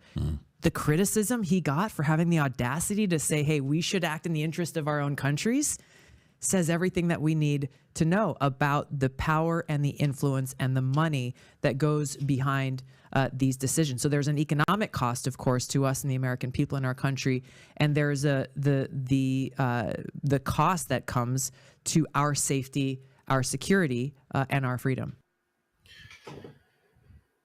Apparently, we won some shit, man. Where? Wolfie Banks says, "Sup guys, I saw you won third place on the raffle over at Critical Thoughts page yesterday. What did we win? Yeah, did we win it? Did we win something? I'll have to go over there. We won some stuff. I missed the stream. No, she does. So if y'all don't know, Critical Thought is a streamer here on Rumble, and I'm multitasking, so I'm gonna do this poorly, but she does call-ins, and she gives out tickets for people who chat, and she has games on a website that it's like a trivia thing. I like it because it's the autistic side of me. It's like wants to answer questions and do trivia and get a score for something. Thank you, Jenny. Where's her? Oh, did you drop the link, Jenny? Because I'm over here trying to find it. Yeah, Jenny got it. Anyways, like I said, you said you show me a trivia. I'm gonna start doing it like a mad person, and so I racked us up some tickets and we won. So you get to pick your own prize. I missed it too, but she goes over it at the very end of her last stream. Okay. I couldn't find that. Yeah, she said that she wants to go bar hopping with you, or no, strip club hopping with you in the comments of our last video. So apparently she caught the replay of our stream, but we were talking about strip clubs. We were? Yeah. We got a bunch of party animals watching us. And by what's going on, Wolfie Bank? Good to see you here. You get picked. Oh, that's what you just tried. Who was that? Sam, by the way. I got you. Don't get no country. There you go. It's for you, buddy. You got to stay in character. They're gonna know that we're feds. Shut up, man. Wait, does that mean that can you get in trouble for impersonating a fed? Yes, you can. Can you get in trouble for impersonating a fed, impersonating a real person? This is all erroneous anyways. I feel like we're protected. Like I said, it doesn't matter what we do here. We have a disclaimer. It plays at the beginning of the episode. Points are made up. Nothing matters. Where are we? Hell. Yeah, it kind of feels that way. Hold on, let me get the show notes back open. Sorry, goddamn. Hold on. No, it's up here somewhere. Smoke on the water? Hold on, y'all. Technical difficulties. Do we have a hold screen? I guess not. Shark bites, explosion in Mount. No, we didn't get there yet. We're somewhere right here. There was a ghost town. Man ran over there. Did you skip the explosion? Hold on. Now we got to backtrack. I didn't skip shit. Something happened, man, because nobody got to see this volcano go I wasn't even doing it. It was you. Hold up. We'll get back on track. Hey, look, video. Eruption at Mount Etna, Italy's highest active volcano, results in suspension of flights at an airport. So there's no flights going out of that airport because there's a freaking volcano going off in Italy. Dude, actually, pause. I skipped like 10 things, apparently. It was my fault. I take it back. I'm sorry, Jay. Can you find where... We can skip them. But we really did skip a lot. I did. I take the blame for this. Oh, hold on, though. On this day, did you guys know that today, in 1927... I wanted to add this. Yeah, I think we should start doing it on this day. I like it. It's a good idea. It's a good idea. Just don't skip it next time. Damn it. Even though if I wasn't lazy, it would have been my section. I would have hit this. So we can both take the blame. First nonstop solo transatlantic flight made by Charles Lindbergh, American aviator Charles Lindbergh completed the first nonstop solo flight across the Atlantic Ocean on this day in 1927, traveling from New York to Paris in the monoplane Spirit of St. Louis in about 33.5 hours. So Pretty cheers cool. to you, Charles. Mm-hmm. And also, I thought it was kind of ironic. Go down. Where? Keep going. Amelia Earhart. I wonder if they meant to do this. Oh, that is weird. The first woman 1932 to do a solo cross. A few years later. On the same day. Same day, 4 years later. Yeah. I don't know. They were just trying to get the right to vote. What do you think happened to her?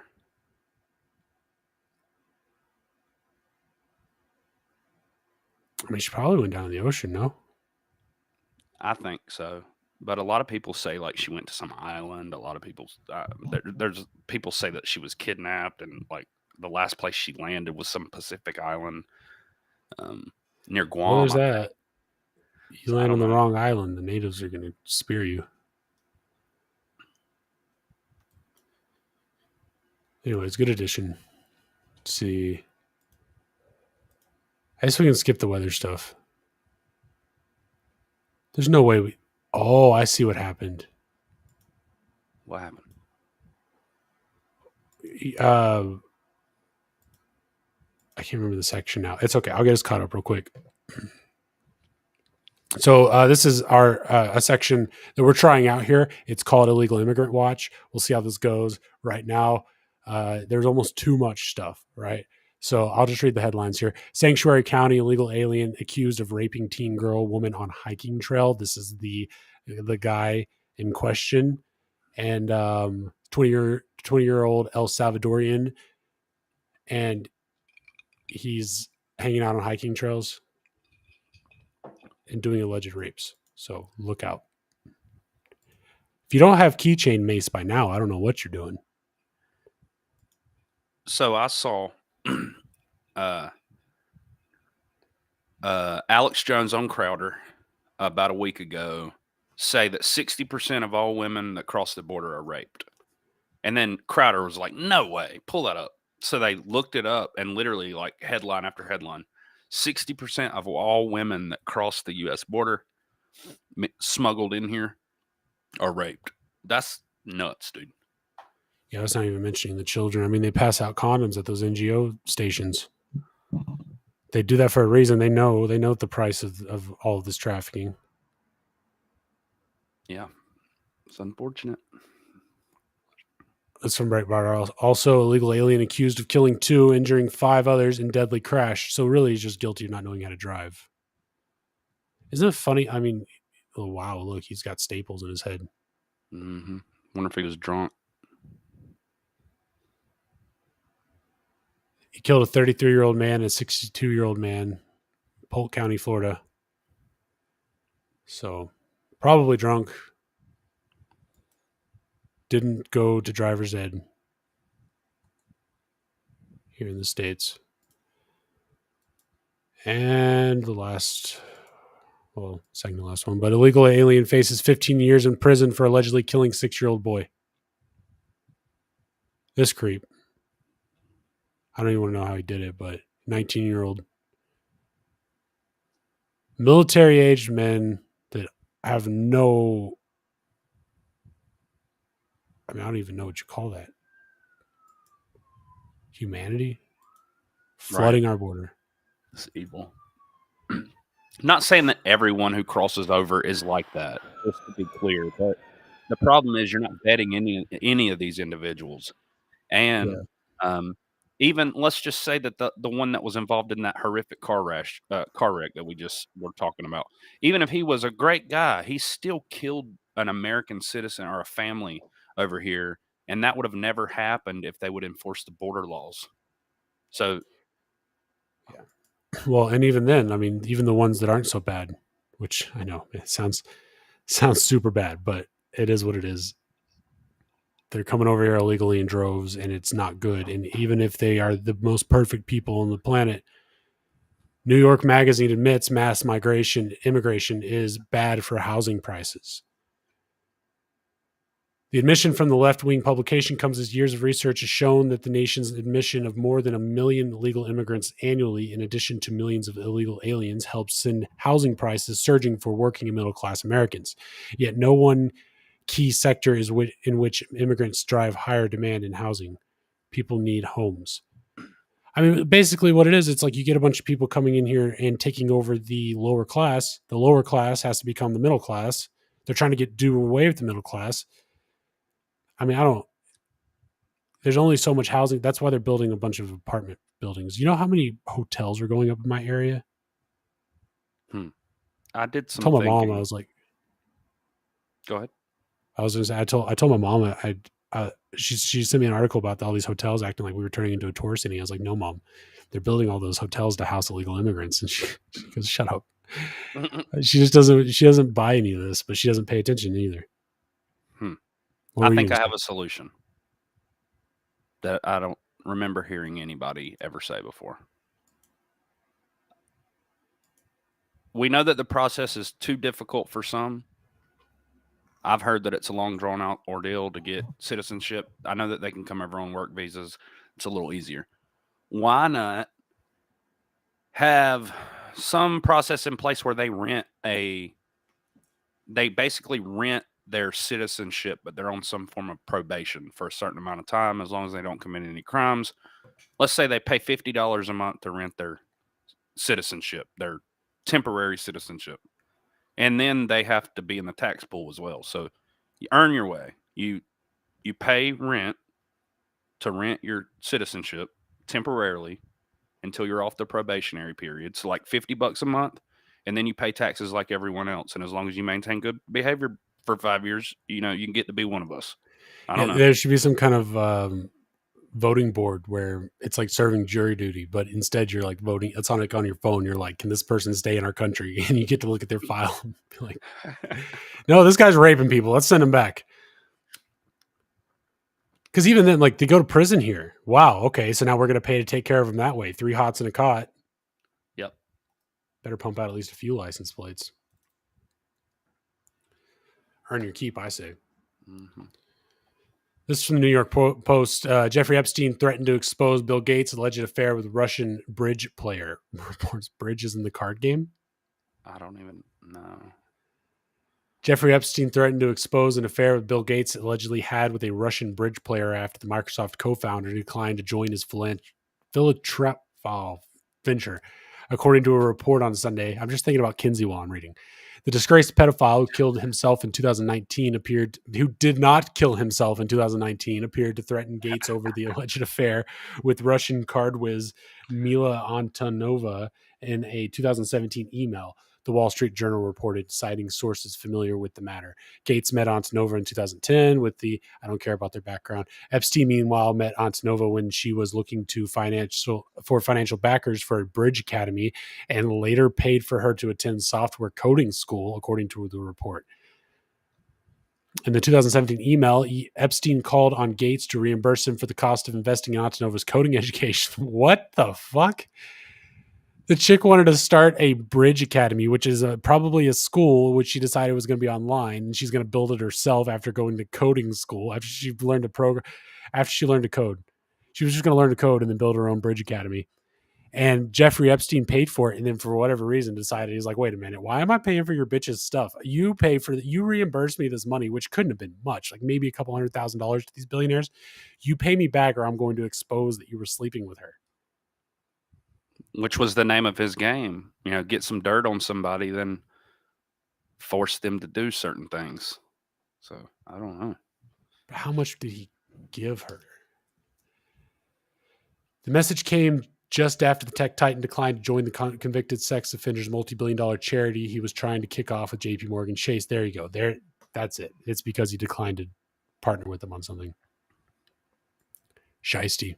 It was a fund that he wanted Bill Gates to invest in.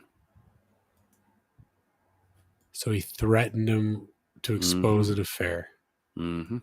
Which is probably the most mild thing he had on Gates, too. And Gates did it. Really? He folded. I should have read the rest of it. I'm trying to... Yeah, he did it. Oh, this from Daily Star. COVID conspiracy doctor claimed he was poisoned after interview just days before death. What? This is crazy. A notorious conspiracy theorist doctor known for his wild takes on the coronavirus pandemic claimed he had been poisoned just a few days before he died. Dr. Rashid Buttar, who was part of the group nicknamed the Disinformation Dozen, died suddenly yesterday, Saturday, May 20th, at the age of 57. He was known for being a huge anti-vaxxer and became a cult figure during the pandemic. I might have seen an interview, but I don't remember him. He went on record to claim that the COVID pandemic was planned and politically motivated. The British-born doctor who spent most of his adult life in the United States also claimed that everyone has had the vaccine would be dead by 2025. Everyone who has had the vaccine would be dead by 2025. His theories and misinformation were so well known that the Center for Countering Digital Hate named him one of the top 12 people responsible for producing around 65% of all the anti-vaccine content between 2020 and 2023. However, he has now died just days after claiming he had been given a poison containing 200 times what was in the vaccine. Do you believe this guy? I don't know. I mean, he's an accomplished individual. Who did he tell that he was poisoned? And it's strange that he died. So, a couple days after this interview. However, speaking to Laura Lynn Tyler Thompson earlier this month, a very skinny-looking Dr. Buttar said, I went through a very difficult personal health challenge a few months ago. I had been poisoned with 200 times the amount of what was in the vaccinations. I said publicly that you would have to shoot me in the head with lead, i.e. a bullet, because I'm never going to take the vaccine. So I believe I was poisoned. And it was right after the CNN interview. So I'm sorry. I was just like, is he saying that he was poisoned at CNN? I don't see, because that's exactly what I was just thinking. They normally remotely call in. And I feel like if I was in his shoes, I wouldn't go anywhere near CNN headquarters. But, I mean, the CIA has heart attack guns. So who knows how they would have got him. Damn, dude. I don't know what to think about this. Apparently he had some big nuts. Kinsey said that, Dr. Buttar, so she knows him. Not wild takes. He was shown to be correct. His symptoms were the same as vax injuries. He said it on a live panel. Okay, so, I mean, we the whole watch the water thing with the snake venom and whatnot. You can poison somebody with snake venom. Well, I wonder what his cause of death was. Like, I'm sure they did an autopsy. Kinsey said the symptoms were the same as vax injuries. I don't know. I'll have to pull it up sometime. This is from The Guardian. At Bilderberg's Big Wash Bash, two things are guaranteed: Kissinger and secrecy. The Portuguese Sun was doing its cheery best to make this year's Bilderberg meeting seem warm and welcoming, but nothing could take the deathy chill out of the official agenda of the secretive shindig for some of the world's most powerful people. Ukraine, Russia, and NATO weighed heavy on the schedule, with fiscal challenges and transnational threats seeming like light relief. Today, said that the head of NATO, Jens Stoltenberg, arriving in Lisbon to attend the talks. Our secretary environment is more dangerous. Security. Oh my God. My security environment is more dangerous than it has been since that Cold War. The Cold War. The annual 3-day conference is many things, an elite networking event. Yeah, we know this. Ukraine's foreign minister hadn't come to Lisbon because he loves the happy clatter of trams and the supreme allied commander. Europe wasn't here for the custard tarts. I feel like I'm just saying gibberish right now. It's not important. Everybody knows Bilderberg's happening right now. Okay. Kissinger's there.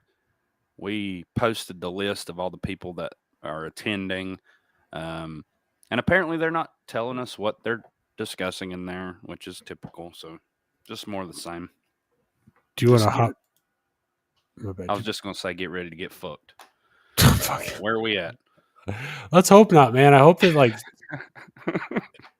yeah, whatever. Let's get fucked. Just get lube. Lube up. We're right here, Russian exiles. I'll be back. Yep. All right, let's check it out. Russian exiles poisoned at Berlin conference of Kremlin critic sparks police probe. Let's check this shit out. So just everybody getting poisoned around here. This is from the Express. Police in Germany has launched an investigation after a Russian journalist and an activist who participated in a Berlin conference reported health problems, which suggested they may have been poisoned. Russian investigative news website Agentstvo, I don't know how to fucking say that, claims the pair became ill after attending an event on April the 29th and 30th, organized by exiled Kremlin critic Mikhail Khodorkovsky or something like that. A police spokesman told the Welt am Sonntag newspaper, quote, a file has been opened based on the information available, end quote.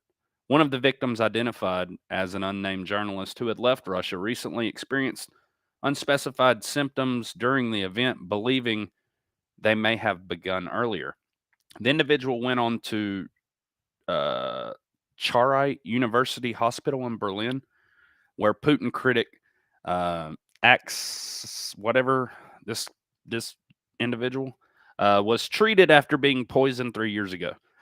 A second victim was named Natalia Arno, director of the NGO Free Russia Foundation in the United States, to where she moved after being forced to leave Russia. Arno was in Berlin at the end of last month before traveling to the Czech capital, Prague, where she experienced symptoms and found that her hotel room had been opened, reported Agentstvo, or however you say this name. Writing on Facebook, she described a sharp pain and numbness. The symptoms had since receded, but had not yet disappeared, she explained. A statement published on the website of Free Russia Foundation on Thursday said that while traveling abroad recently, Free Russia's foundation president fell ill under circumstances that caused great concern. So there's the individuals there. The matter is under investigation. The health and safety of our staff and beneficiaries of our paramount concern. Free Russia Foundation continues its work for a free, democratic, peaceful, and prosperous Russia, reintegrated into the international community as a constructive and positive actor. The Kremlin has been accused of orchestrating numerous poisoning attacks in recent years, not least one in which GRU operatives targeted former double agent Sergei Skripal and daughter Yulia with the nerve agent whatever in Salisbury in 2018. So some more people got poisoned, apparently. These were Russian journalists. They blew those other journalists up. That's an attack on the media. And that's the thing is over here in our country is we talk so much shit on the media lying to us, but it's like, what if they did tell the truth? What if they told the whole truth and nothing but the truth? So help them God. What would happen to them? Would we be getting all these stories about us? I got to fix my hair here. Would we be getting all those stories about like journalists getting hit? Well, they're aware that what they do is a dangerous job. It always has been. Reporters. So yeah, covering, these people that are in high positions of power and exposing them, you're definitely putting your safety at risk. Well, James O'Keefe, but the worst that happened to him is he lost his business and had to start over. True. Yeah, there's multiple ways I guess they come after you. I feel like that whole him removing him from Veritas was in itself like a cover for much more serious threat that happened. I don't know. I wonder how he's doing, financially and everything. With the OMG hashtag was actually brilliant. People say it's a lame name, and I get that, but yeah, from a marketing standpoint, you couldn't ask for a smarter, easier to remember. Mm-hmm. If you search it, and it's kind of one of those hashtags you would search, like shocking or breaking or OMG. Like OMG is all him. Yeah, we got TEP. Who's using TEP? Nobody's searching for TEP. We're not making any friends with TEP. Right. If we had OMG, we had WTF. Yeah. Mark Maron got WTF. We could probably do like ROFL or ROLF. True. Well, speaking of like WTF, these fucking environmentalists are really pissing me off. This is them in Rome now protesting oil, and they're just dumping dye in this famous fountain over in Rome. It's the fountain where you...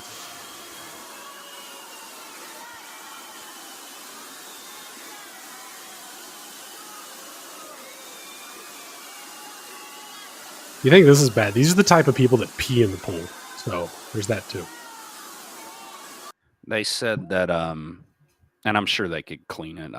They were overreacting, but still, they said that this is probably going to ruin all this marble and shit. That's what I was thinking. You can stain rock. I bet that's exactly what's going to happen before they get it out. That's what they said, but I mean, they're worried that it's going to stain it. But I mean, there's ways to get rid of it. But still, it's like, they shouldn't have to deal with this bullshit. And they've also been going to like art galleries and like doing weird shit, like throwing food at the art and like just destroy our culture because you're mad about something you don't understand. That makes me not want to get behind whatever you're doing. Yeah, you almost wonder if that's the strategy to piss us off, to make us not like to want to fight the global warming. All right, so there's that. Let's see. Rhode Island. Let's go out to Rhode Island real quick. This is from Fox News. This dude he's a city councilman out there. Rhode Island city councilman busted with crack cocaine pipe in hand. Police in video say. Is this the video? Or is this just let's watch it.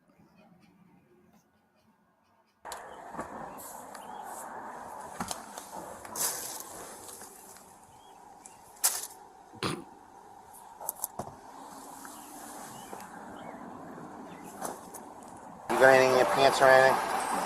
Nothing in there? I mean, just wallet. This is my crack pipe, You mean? No, you got anything on you? No, nothing. No. He's dressed like a guy that rents cars for a living. Yeah, he looks sleazy. A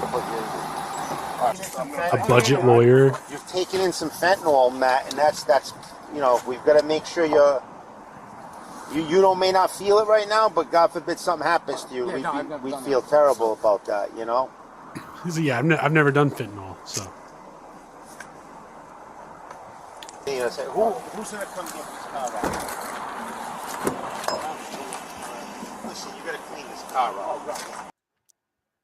Anyway, so yeah, he got arrested, and again, that's out in Rhode Island. Just a city councilman up there. Not the first politician caught with a crack pipe. At least he didn't have any gay hookers with him. Did Christie have gay hookers? No, which one was it that I forget now? Maybe I'm just making it up. I know Chris Christie, and still has his job somehow. Like he got, it's like a big known thing that he was smoking crack. He's just one hell of a politician. Right. Here's his black graduation ceremony at UC Berkeley. Like this is segregation that they have implemented, the left. And they wildin' too, watch them. Oh my God. They finally feel comfortable letting their African roots come out. It's good.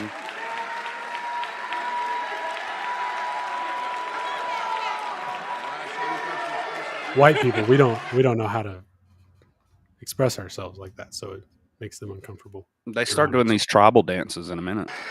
Aramis Anderson said the last shall be first and the first shall be last. Receiving a Bachelor of Arts in Disciplinary Studies field, Political Economy, Legal Studies, and African American Studies.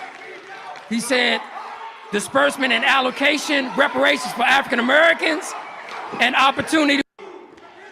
Like, what in the fuck, Jay? What did these people get degrees in? Because I want to know what fields they're going into so I can avoid them completely. These are people that are getting degrees. They're celebrating going into the real world and starting their adult lives now. Like they just spent like 4 or 5 years being legal adults, but being in school and still having to live under that whole school system.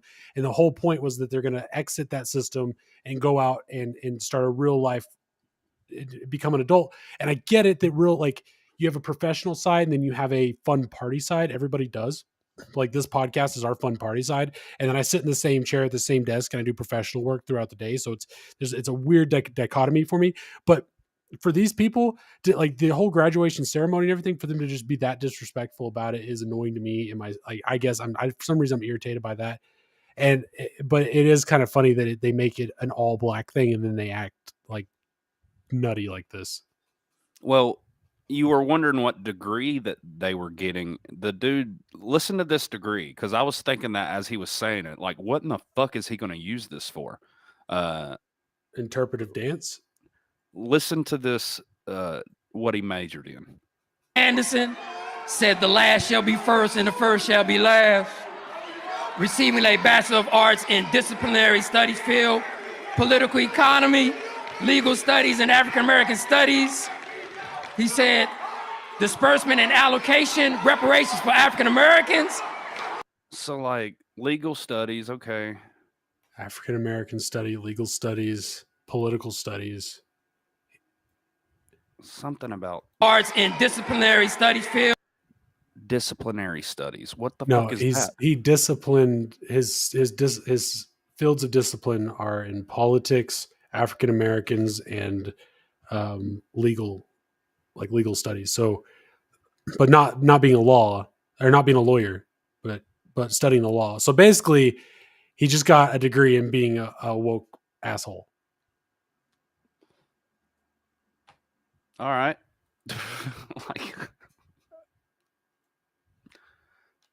He's got to make a lot of money too. Does that bother anybody? It kind of bothers me a little bit. Yeah, that's why he's dancing. They're slapping the ground. That's not even dancing.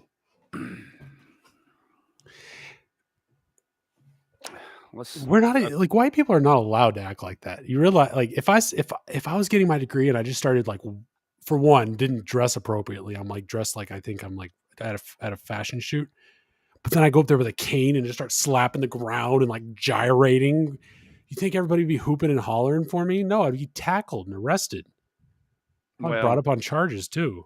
Depends on what side you're on. Like, because I've seen liberals act a damn fool. If I had blue hair, then I could get away with it. Yeah. And plus, like, all those tech orgies we were talking about. So white people be on their own shit, okay? And plus, white people, I mean, you're not going to see any black people at this event. I mean, the Satanic Temple, this is going to be the world's largest gathering of Satanists. Says this may be the world's largest ever gathering of Satanists, and it's about to be at the Marriott Hotel in downtown Boston. Is that what I said? Did I say? What did I say? You said the Marriott. It's just Oh. hilarious. It's probably a big hotel, but to me, I think Marriott, and I think like a motel, doors on the outside. Marriotts are big. At least the ones downtown are. In a candlelit room set aside for satanic ceremonies, a neon sign welcomes you to the little black chapel. A raised altar stands at the end and a white pentagram on the floor of it. The ritual will begin being performed here is unbaptism. So the opposite of baptism, unbaptism, in which participants symbolically reject religious rites performed when they were children. No names, says a Satanist who agreed to let me witness their ceremony, as long as they aren't identified. They wear a floor-length hooded cloak and a black face mask. Their hands are bound in rope, which is then cast off to represent liberation. Pages are torn out of the Bible to symbolize overturning their Christian baptism. And here you can see them doing their thing. So yeah, white people be on their own shit. It might be cathartic for somebody that's been abused by wrong religion, you know. I don't know if you want to shed your, but it's just they do this stuff to piss people off, and I think it's funny, and I think it's a waste of their time, and think it makes them look goofy. Yeah, and I think they have fun doing it, so whatever. I don't think you can unbaptize yourself, but then I'm not even sure if baptism's a real thing. The Samuel Alito's mom's satanic abortion clinic. Some Satanist reference. Yeah, I was just looking at some of these photos. But yeah, so, I mean, we're doing stuff too. They sure do like to give the baby parts to the abortion clinics, don't they? Yeah. I don't know where this is at. I just know it's some street called Sherman, and they're jumping everybody that goes down this street if you're white. So just avoid Sherman. It's the white person! They white, get their ass! They white, get their ass.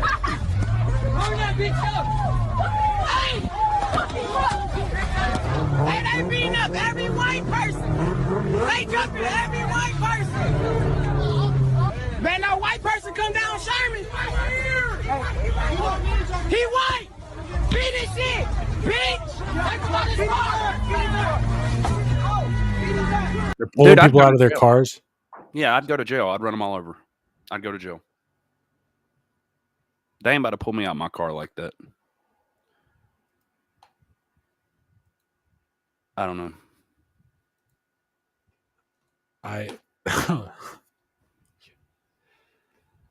That's scary. They're going after What? I'm white. I'm used to having to pay the heavy toll. Just kidding. That's fucked up. That's fucked up. But seriously, like that's nuts. That like they're going. It really like all the videos. You know what though? You got to be careful because they put this type of shit out because they want to get white people mad at black people and vice versa. And you don't want to fall for that trick, especially with an election coming up. But you also have to be careful because we are getting a lot of videos and it is predominantly African. Well, they're not even African American because that one black guy was in Britain, London. I don't know what you consider them, but they're immigrants of some type. But they just they're walking into people's houses. But it's all like black people doing bad stuff content. And it triggers you. Not you, but us. If we could just get some fair reporting, I wouldn't bitch about this kind of stuff. But they'll go on there and show some pictures of some feds marching around in khakis and say, look at all this racism, and literally ignore purposely videos like this where they're yelling out, we're jumping every white person coming down Sherman. Better not be white and come down Sherman. So, am I crazy? Like, No, how many people do you think that was? 20? 30? At least, yeah. Can you imagine if there were 20, 30 white people running around jumping every black person, one, and then two, as a police response, how do you handle that? What do you do? At a certain, well, I mean, I don't know. I guess they are. able to handle quite a bit. All I know is that video would be plastered all over CNN, MSNBC for weeks and weeks and weeks and weeks and weeks, but they'll never show that video. Shame the hell out of them. Yeah. You're right. That's what the media is for, is to shed light on shit like that so that people all point a finger and go, no, not here. We're not happening. Right. They don't do that. I don't know. What's wrong with this girl, Jay? She fucking twerking. No, I don't know. You tell me. This is a weird fucking video. Let's watch it.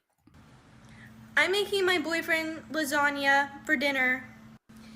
And here's my side of the lasagna, and that's his side of the lasagna. As you can see, I didn't put any cheese on his because he has a cholesterol of 280. For the cholesterol skeptical people out there, if I feed him too much cheese or fried food or cholesterol high things like hamburgers, chicken wings, that night he'll beat me in my sleep. What the fuck? I don't know. I don't mean to laugh. It's the absurdity of it that she goes there from doing it's a TikTok about cooking a lasagna, and now she's keep going. Just keep. Well, I think it's a joke. I don't know. Hold on. We're at 34 seconds. There is clearly cheese on his side of the lasagna. I'd just like to point out. There's cheese there. But there's no meat on one side. Maybe she gets confused because of all the meat. Let's go back to 34 seconds. But yeah, I wasn't expecting that. But he'll be asleep too, so it's not domestically abusive. But he'll break out into hot sweats and start sweating and beating me and pulling down my pants and beating me a little bit and then holding me down and choking. I can't tell if she's acting or not, to be honest with you. I feel like she's just trying to be funny like they are on TikTok. Well, it's not funny. It's not. I know I find something humorous about this, but it's not her attempt to be funny, if that's what it is. She seems a little off. Yeah, like she might either be really good at acting like this, or she's actually being beaten. She's making excuses for it. But she says he does it in his sleep. He sweats profusely, pulls down her pants, and chokes her. Choking me in my sleep. But don't worry, it's just night terrors. It's like nothing bad or anything. He's asleep. That don't worry part is like, that's either extreme denial or that's the act, like the part where it's like, okay, she's joking. But again, I know it's not funny. But no, like, so there's this one comedian, I forget his name now, but he had an independent movie called Sleepwalk with Me. And it was about how he was a struggling comedian with a girlfriend that wanted to have a family, and he didn't know if he was ready for it. And he had this sleepwalking issue that started coming up, night terror issue. And it got worse the more he was being pressured into, a certain lifestyle. And so he ended up leaving her. And it was kind of a sad movie because at the end he was like sleeping in a sleeping bag every night to like keep himself in bed. But there's actual conditions like that where there might actually be that where he eats the wrong thing and he wakes up and starts lashing out violently. But he could also be an asshole, or she's just making shit up During the entire thing, but it only happens when he eats anything with cholesterol in it. Okay. Cholesterol awareness. Yeah. I've never heard of a condition like that. I've heard, people that, sleepwalk, but never really they always say don't wake them up. Have you ever sleepwalk? I've never sleepwalked in my life. One time I was told, and I remember getting up to use the bathroom and going to the toilet, but I got up and I pissed on the front door. Oh. In my sleep. I was about 8 or 9. No drinking? Okay. No, I was a kid, but I woke up the next morning and my parents were like, you got a mess to clean up. Okay. Wow. I'll turn down the alley, I guess. Jesus Christ, that video was loud. Did you ever sleepwalk or no? Never. That you know of? Good point. I mean, I've never woke up in an unusual place or, that I didn't go to sleep in. So, and no one's ever told me that I've sleepwalked. Let's check this out. Just in, adrenaline junkies in San Severo simulate what it's like to be strafed by an American A-10 Warthog using fireworks. What is this, by the way? I found this video. It looks like what they're saying is, I guess. Holy shit, man.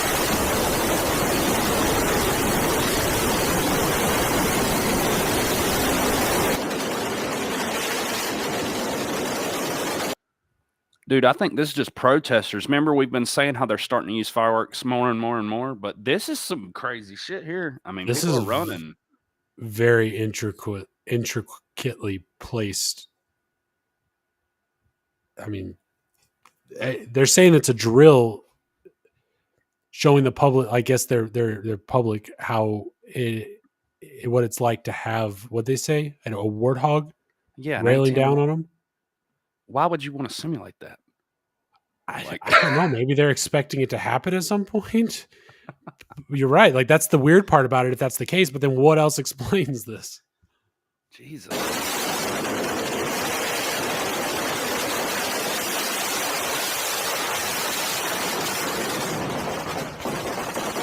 So they've got these things tethered on wires going all throughout the city.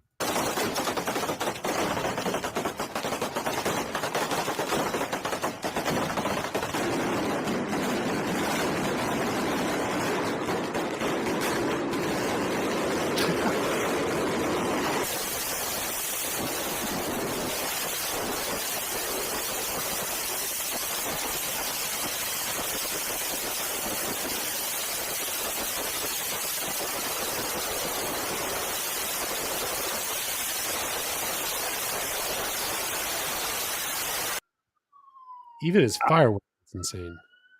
I want to see if there's anything in the comments. Because, like, what in the fuck is that? Nothing. I have no idea what that is. It's okay. The police are on it. Indiana to lift its ban on throwing stars? Thank God. I know, right? We've been waiting for this one. Did you know that in Texas it's legal to carry a sword? It's illegal? No, it's legal. You can carry a blade. Big as you please. Well, that's cool.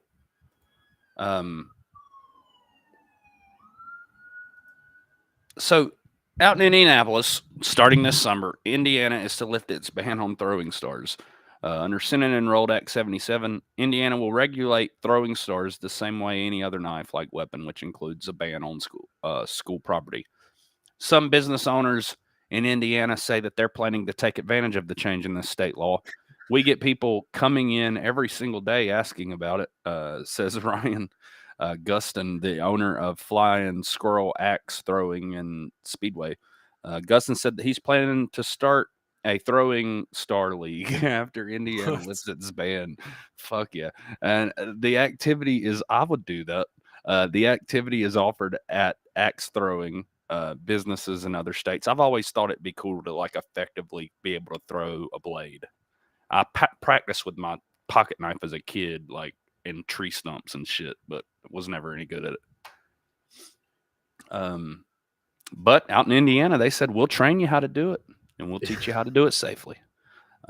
It's good news for those folks out there. Freedom. That's what freedom looks like. Freedom. Load up on those Chinese throwing knives, throwing stars.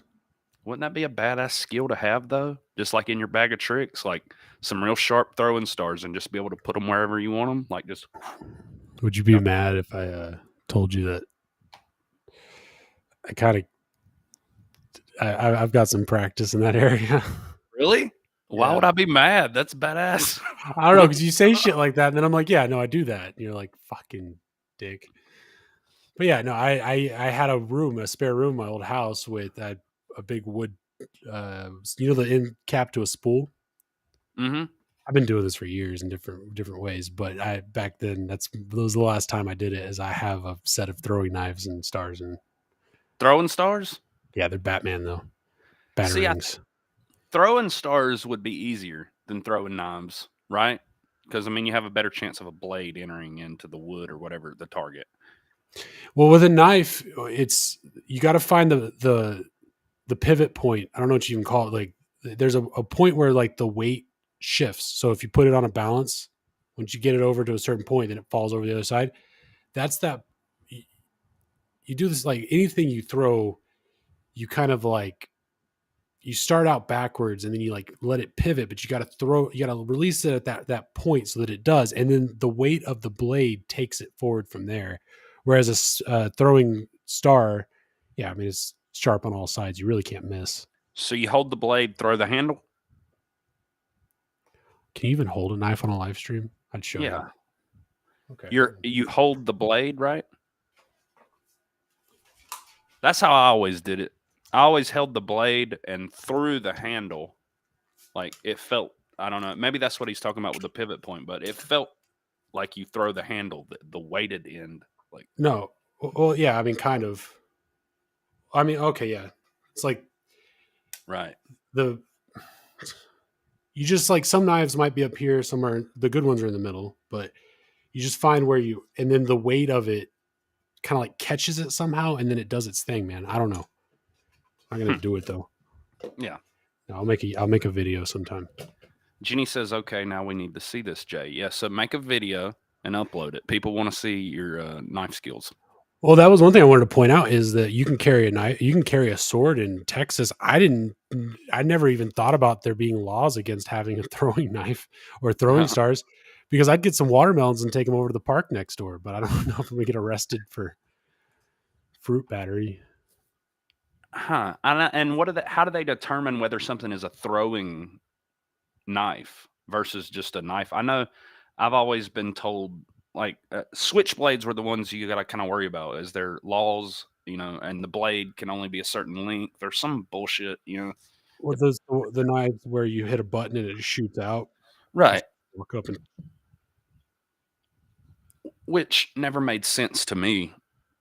Like I got a pocket knife where I can go and that blade is out as quick as a switchblade. It's just the momentum of the blade as you flick your wrist.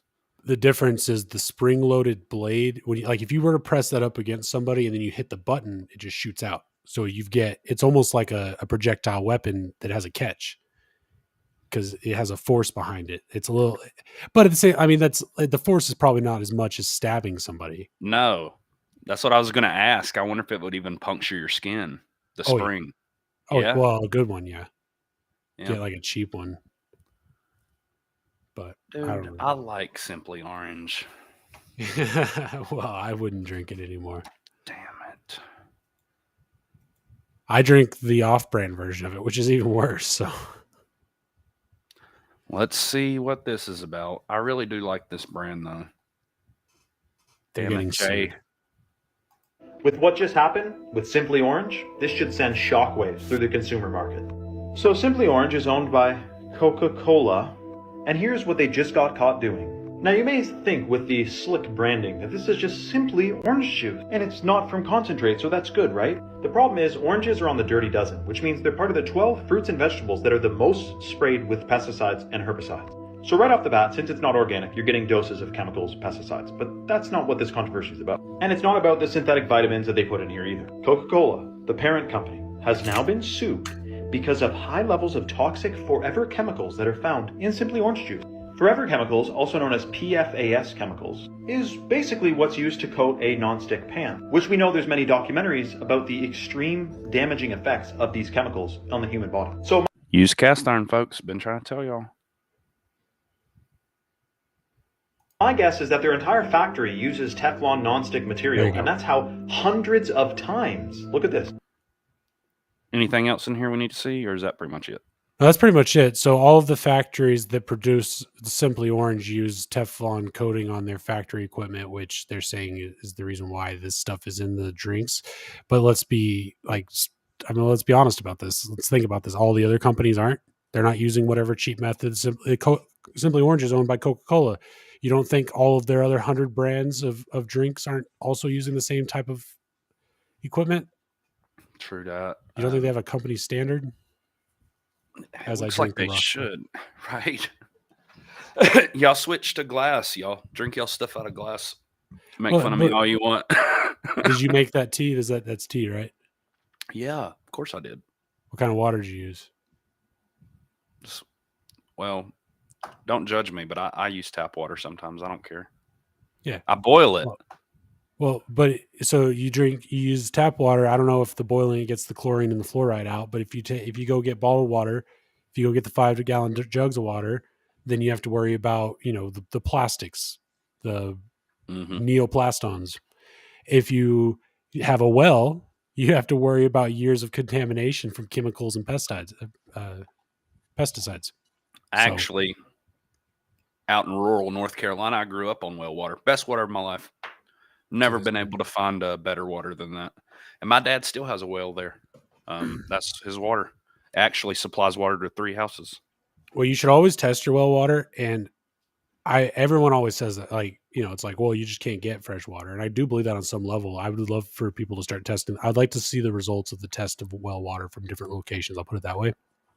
But that's like different locations would, you might grown up in a paradise where you had like the cleanest well water on the planet, which would be great. I'm jealous. And either way, I still would take well water over most other water, but give me a nice clean spring. Yeah, most of this would have been, like mountain snow melt, a lot of spring fed shit. It was good water, and like it didn't have a smell. Like a lot of people will say, like their water smells like sulfur and like and calcium buildups. And I'll never forget it when I moved from Florida out to Austin, and then having to clean my damn coffee pot all the time because of the calcium buildup. And I'm like, what in the fuck? Like, we have that problem here. You know how you clean it? Vinegar. Yep. Make your whole fucking house smell terrible, but yeah, you got to boil it in the coffee pot. See, I use water from a place called Water Still. It's like purified, nice water. But I have a 5-gallon jug. I take it up there. They fill it up. They clean it, fill it up, and give it back to me. So it's a plastic jug, and I don't know if it's a safe plastic or whatever. But I've just at a point where it's like, dude, I don't have enough time in my day. I don't have a 5-gallon glass jar to carry around town to put water in, like how does a normal person get by? You just, at a certain point, you just take in some chemicals, and you know what it is? You go outside, you take some sunlight, you eat as healthy as possible around the cheesecakes, and you just do your best to mitigate the damages on certain levels. Right. Wolfie says, I remember in the 80s when TMNT got huge, they outlawed nunchucks in certain areas. So we made our own. Teenage Mutant Ninja Turtles. Oh, yeah. Okay. Damn. I've always wanted a set of those. I've never even had my hands on nunchucks. I did once. I've never have. I think it would be cool as shit to have some, though, and be good at it. This, I thought I knew a lot about cattle.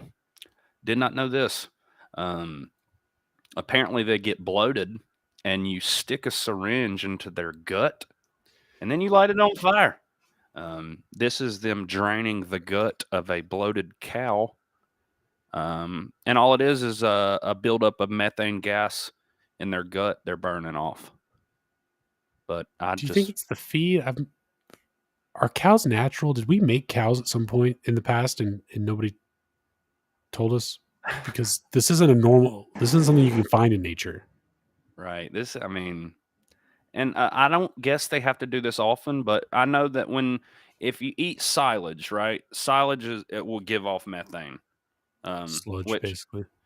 Right. So they have to eat like a total mix ration, which is like grass, hay, and then this chaff and silage and shit, which is basically they take grass or corn or different crops, and then they ferment it for several months, and then it's, I guess it produces a lot of this methane gas, but this is them burning it off. I just thought it was cool.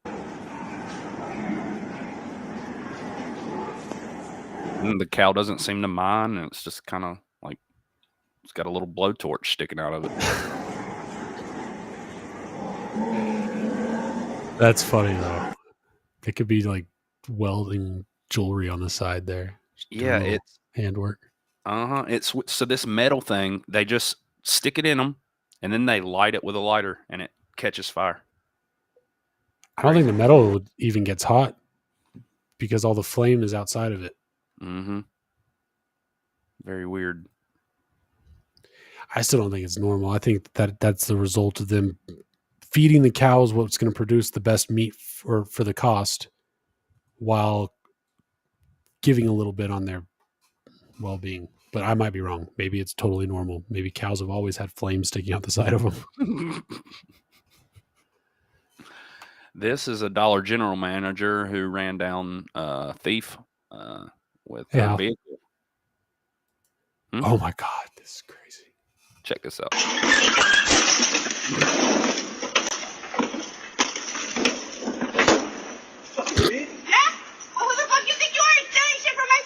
Shut up, bitch. Look, quit doing shit. That's the same. That's the same fucking time. What the fuck? That's the second time. Stupid ass bitch. You can't afford flowers, dumbass. Fuck your ass, bitch. Fuck you. You don't live a fucking life out there, bitch. Oh, you see me living in my fucking You car? motherfucking shit, bitch. You know I fucking live in my car? You fucking working hard. You fucking stealing for the store? Shut up, bitch. Fucking asshole. Ain't that fucking serious, though? Look like he in the suburbs, though.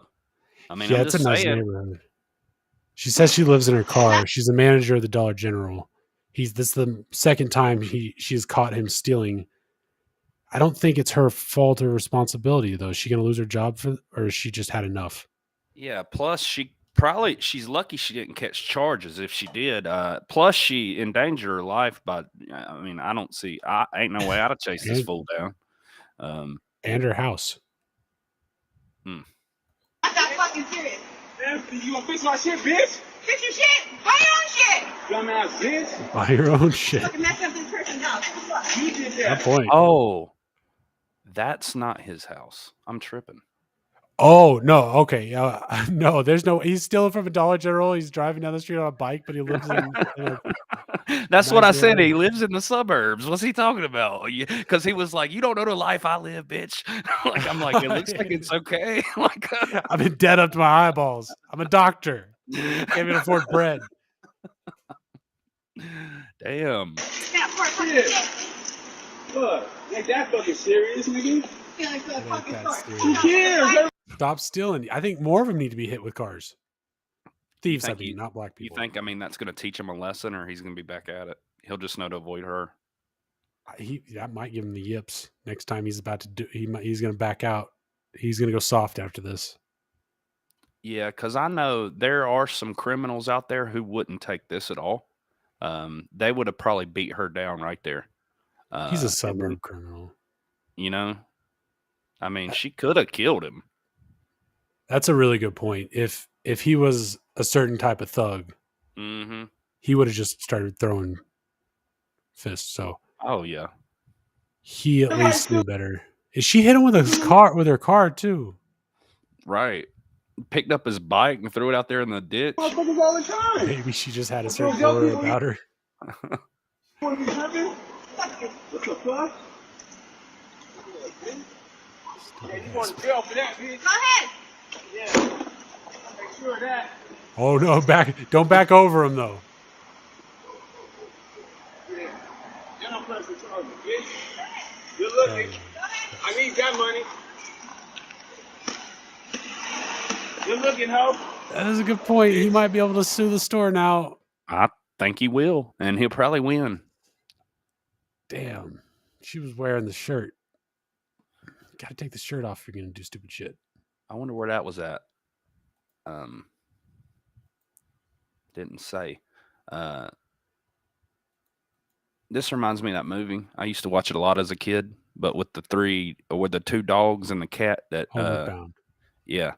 When they got into that porcupine, but this is a leopard trying to eat a porcupine, and this will really showcase their defense capabilities. Y'all check it out.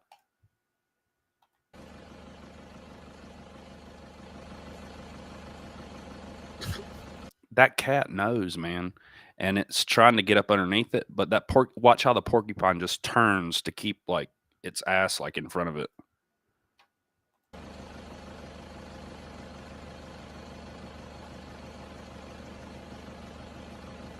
That cat knows exactly what that is. It's done this before.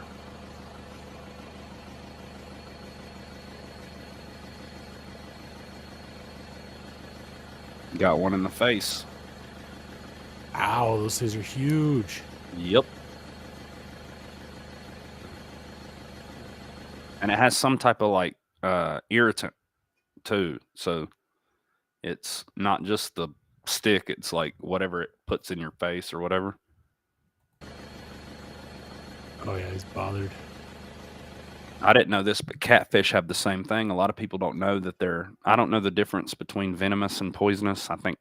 But a catfish barb, a small channel catfish, got my dad in the hand one time, and it went in like an inch. And I mean, he just pulled his hand off. But apparently they have some kind of venom, and he said it was the worst pain that he's ever felt in his life, and he's broke bones and all kind of shit.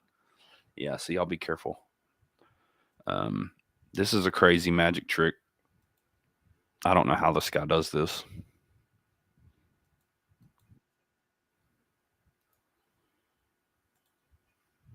Sorry. Here we go. Y'all check this out.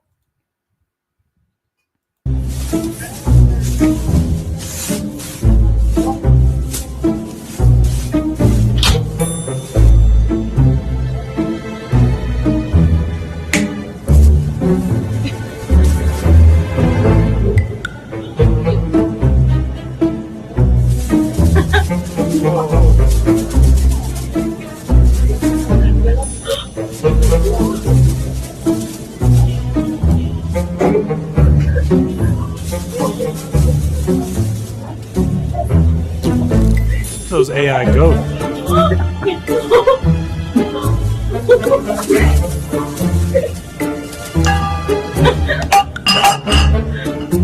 What the fuck? Do you think he possessed the woman? I don't know how he's doing this, but it's a very good trick.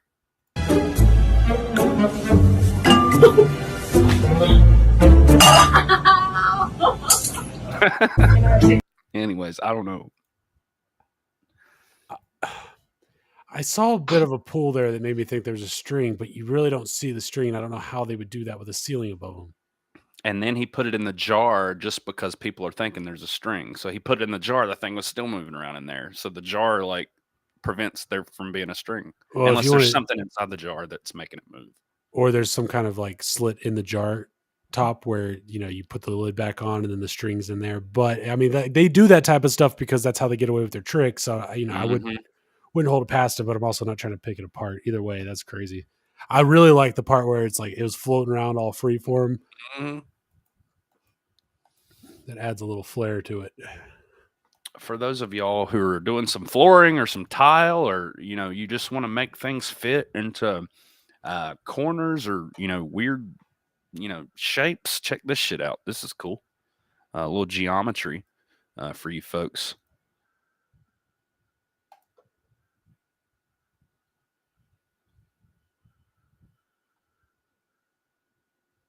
That's a cool trick. Never thought of that before, but that's fucking ingenious.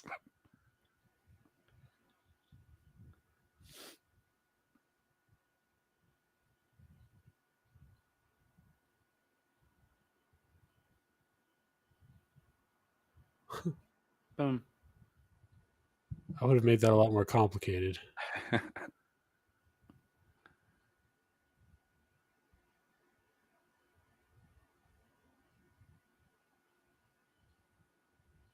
What?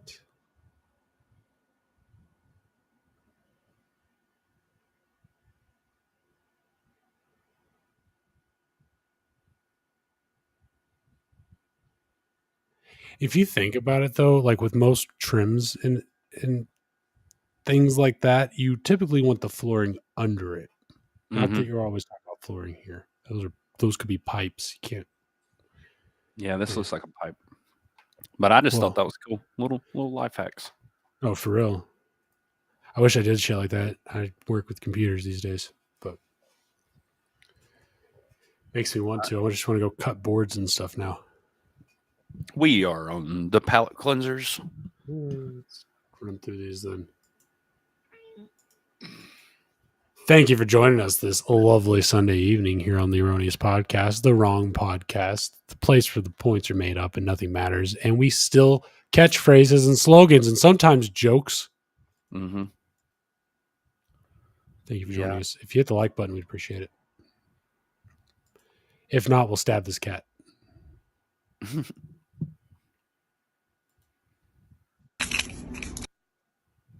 Do it. Do it. Hit the like button. The cat gets it. Totally doing an Adonis ball thing right now. Here we go.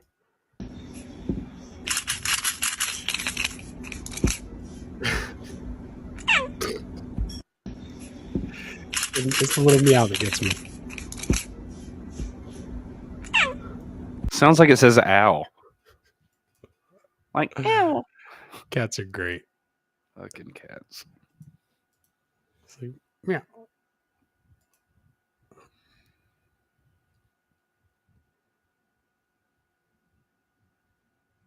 My computer's doing a weird thing now. Need me to do it? No, hold on. Let's give it like 2 seconds. Oh, I might actually fall out. Hold on. We'll see. No. I had to think about life.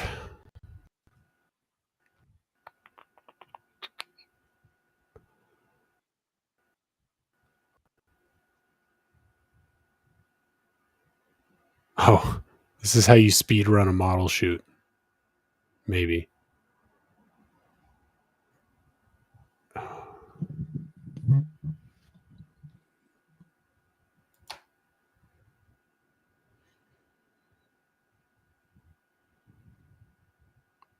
This is Jay's how you broadcast.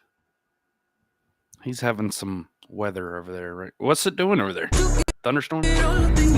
No, my computer's been stupid. I had this subscription thing that was cleaning out and it was running pretty good. And then that ran out. And then last night I got on League of Legends and it killed it. And ever since then it's been acting stupid. But it was my fault. I should have known better.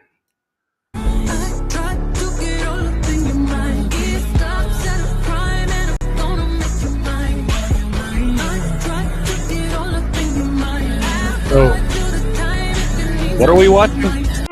So she's a model. Uh-huh. And the job with being a model is you pose, they take pictures, right? Right.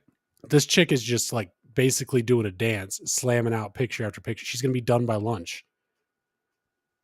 Very professional model, I guess. I don't know. I don't know what to think of it. Is this how all models are? I thought they took their time, but she's like, nah, get it. I'm feeling this. Go.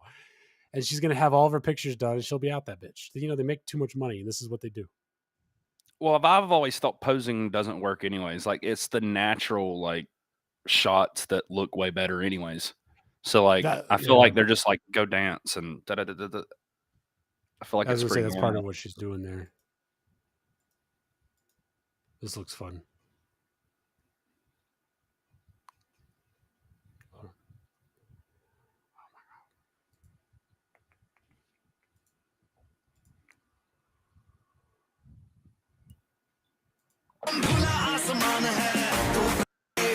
Little mud ball.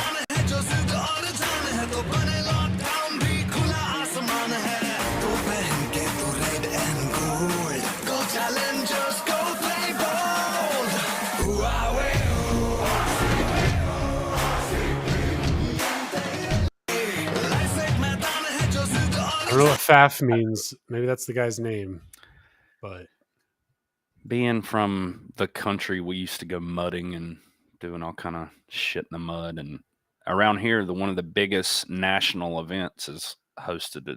It's called Mud Nationals, and they come from like all over the country. It's supposed to be like one of the biggest mud holes. But I've never been to that. But that's supposed to be crazy. That sounds fun. It's been a while. I've been looking at a lot of stuff about grounding. I don't know what that means. Like grounding, like just basically walking around on natural earth barefoot. Mm-hmm. And I don't know, man. I'm just kind of like, I'm craving. It's good for you. Some kind of like interaction with dirt. I'm gonna go eat dirt after this. Really is good for you. I mean, you just got to be careful nowadays because of glass and all kind of shit in the dirt. But Heroin needles. Right. This guy's going to save a puppy. I spoiled it. My bad.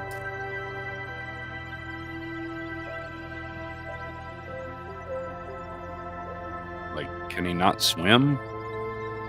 I was kind of thinking that just now. Like, just fall in on it. But he's not the hero we want. He's the hero we need, though. Oh.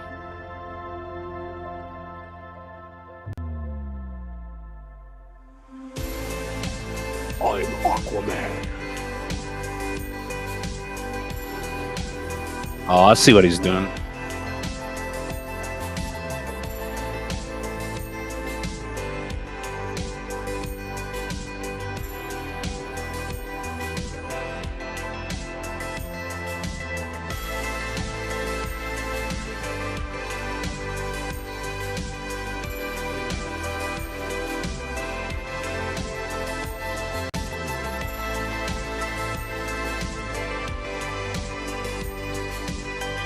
Oh. No collar. It's a stray. I wonder if he kept him. I don't know. They should have done a follow up. Mm-hmm.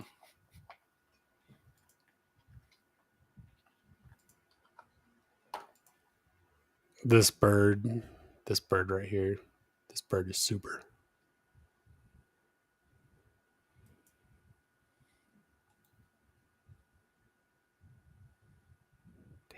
It just won't load.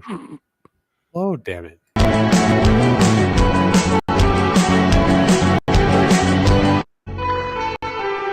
Great. There's like a tether here. Mm-hmm. I feel like if the wind caught him, like he accidentally spread his wings out and the wind caught him, he would just slam up against the side of the car because he'd go flying back and then the string would catch him and he would just slam up. That seems brutal, but he's done this before. He's a professional. That's one of the like commonly owned pets that outlives their owner in a lot of cases. They live like 100 years, man. I put a parakeet on our thumbnail, but that's a cockatoo, isn't it? I don't know, but I know that specific bird like that because my mom used to have one. I can't remember what it's called, but they live a long time. So do turtles.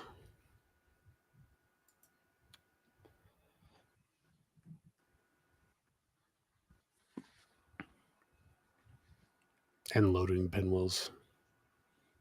They were showcasing this tortoise on something that I was watching one day, and they said that this one was alive during the Civil War, and that shit just No blew way. my mind. Fucking crazy. Oh shit. Are we really about to watch this thing die right now? Look, man, sometimes you gotta work for your dinner. And I'd like to point out, this is a female lion working for her man's dinner. Because in the lion community, they know how things work.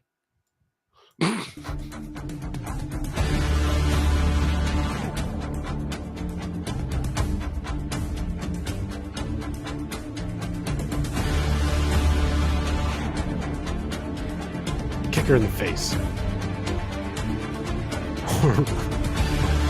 Seriously. Power stomp. Oh shit.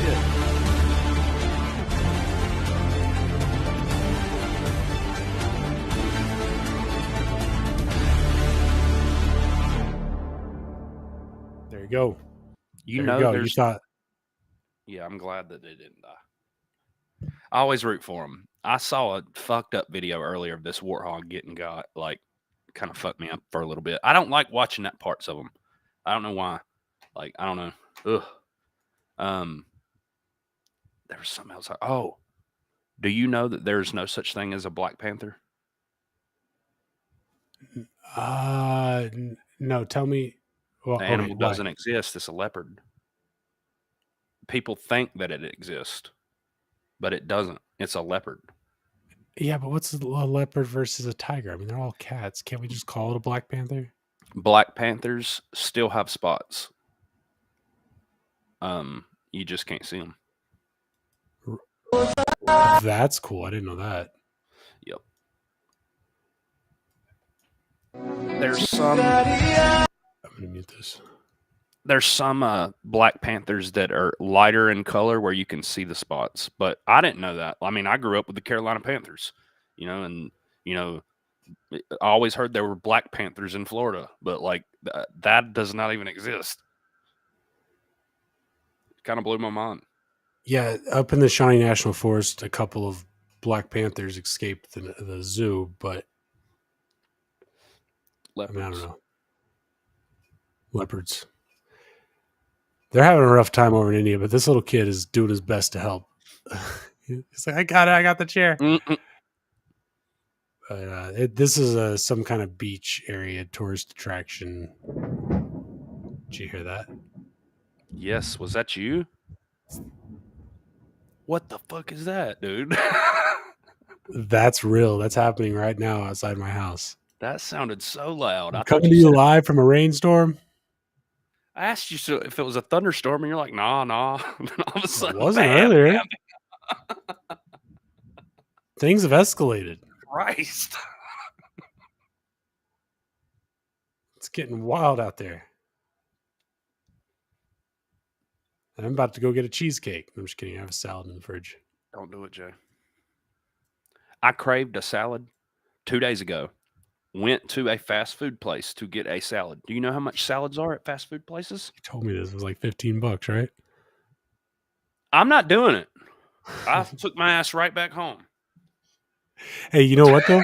The grocery store by my house has these big, pre-prepared salads, but a lot of them are marked down because I guess they're going to expire or something, but they look fine. The lettuce is fine. I ate one last night. It's crispy and everything.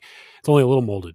But no, I bought like 5 of them. So I got 5 salads for like $1 a piece.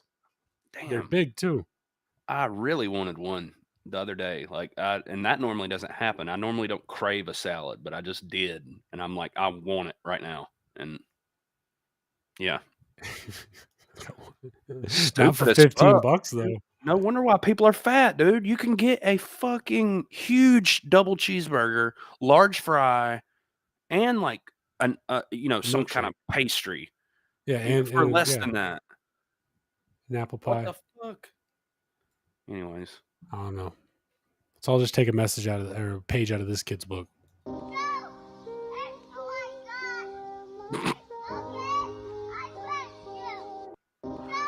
Sweet, huh?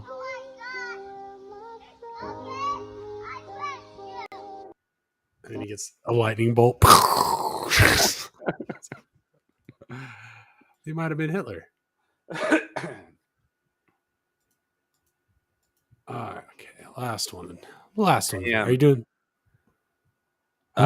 Somebody asked me one time, and this is like a philosophical question, right?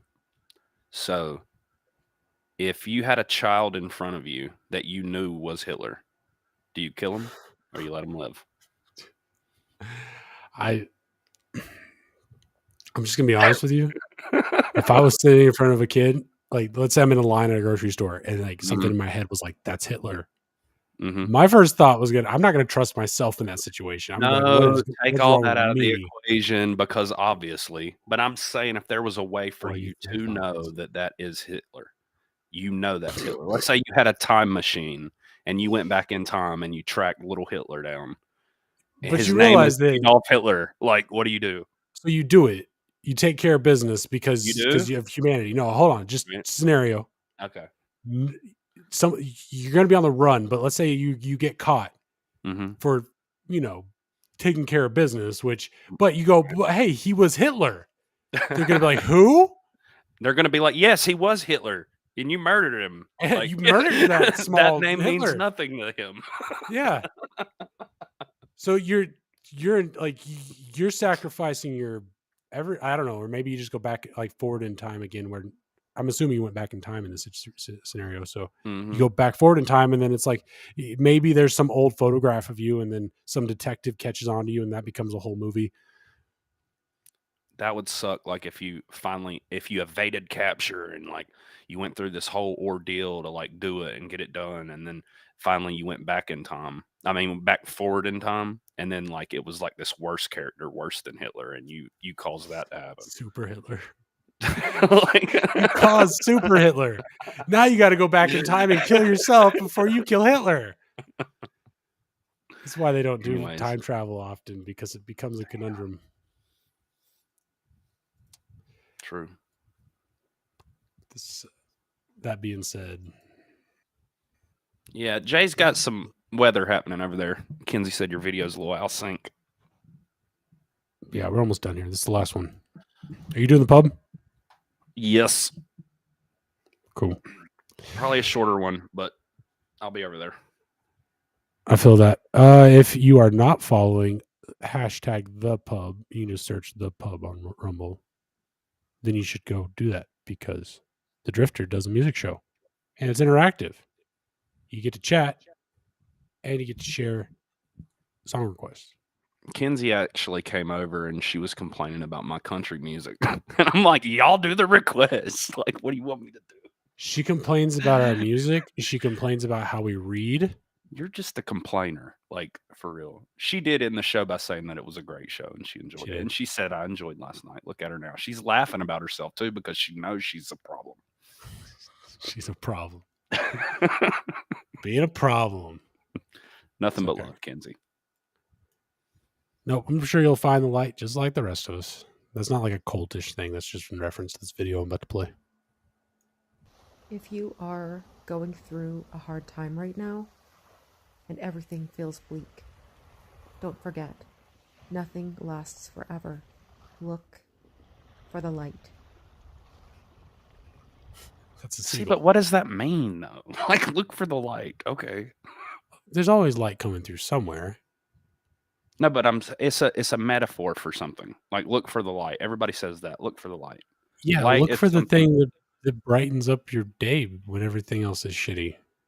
that makes sense. What's the thing that gives you light? For me, it's the seagull.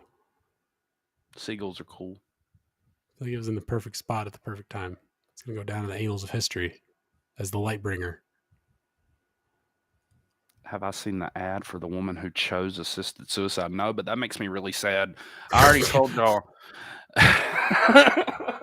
Damn it, Kenzie, you are a problem. I already told y'all, like, I watched this, like, really heart-wrenching documentary about that. And I know it's wrong and it's not the ethical thing to do, but this person was just in, like, and I understand how they're trying to frame it, too. They went and found, like, the worst possible case to try to push this agenda. But, like, I felt so bad for this family and for this woman. It was kind of fucked up. But she ended up doing it. I wish it wasn't an agenda, because it's just like with abortion and everything else. There's some kind of ulterior motive in the background that makes them want to make it normalized to a point where everybody can do it. Whereas if they just were chill about it, they could allow certain people who just, I mean, honestly, just they want to check out, and it's fine. You know, maybe you have to agree, and then you have to get 4 or 5 family members to sign off as well. And then, okay, you can go to the chamber if you want to. But they have to turn it into a thing where now everyone, it's either you are for or against it, and it's one way or the other, and it's binary, and there's no, you know, I mean, it's just if there's one problem with humanity, it's that we do that. Make everything so hot, you know, left, right, hot, cold. True that. Yeah. So I don't know. That's a tough one. But like I said, I'm not for it. But then at the same time, you're faced with the dilemma. Well, like if you're dealing with like a depressed individual and they're just going to do it anyways, like, do you just you get what I'm saying? It's like, I don't know. Yeah, I mean, I guess, but the majority of suicidal people just need a little bit of attention. And I don't mean that to be mean. That's, you know, sometimes people just need to get some shit off their chest and to, I don't know, rage against the seagulls or whatever. Well, I feel like those are the people that are not actually going to go through with it. The people that actually go through with it, you don't even know that they're suffering in any way. Yeah. they never hint at it. And you know that's the problem. So I don't know. It's like 1 minute they're sharing Clinton emails on Twitter, next minute. Sometimes I do wonder about that. It's like how many people that are to come up, suicided are actually, just did something that somebody else didn't like. Good question. Kind of a somber note. Give us some words of wisdom, Jay. Damn. Don't go too far left. Don't go too far right. Keep it in the middle. Yeah. Change your socks. Yeah, please. Eat your vegetables. Wash behind your ears.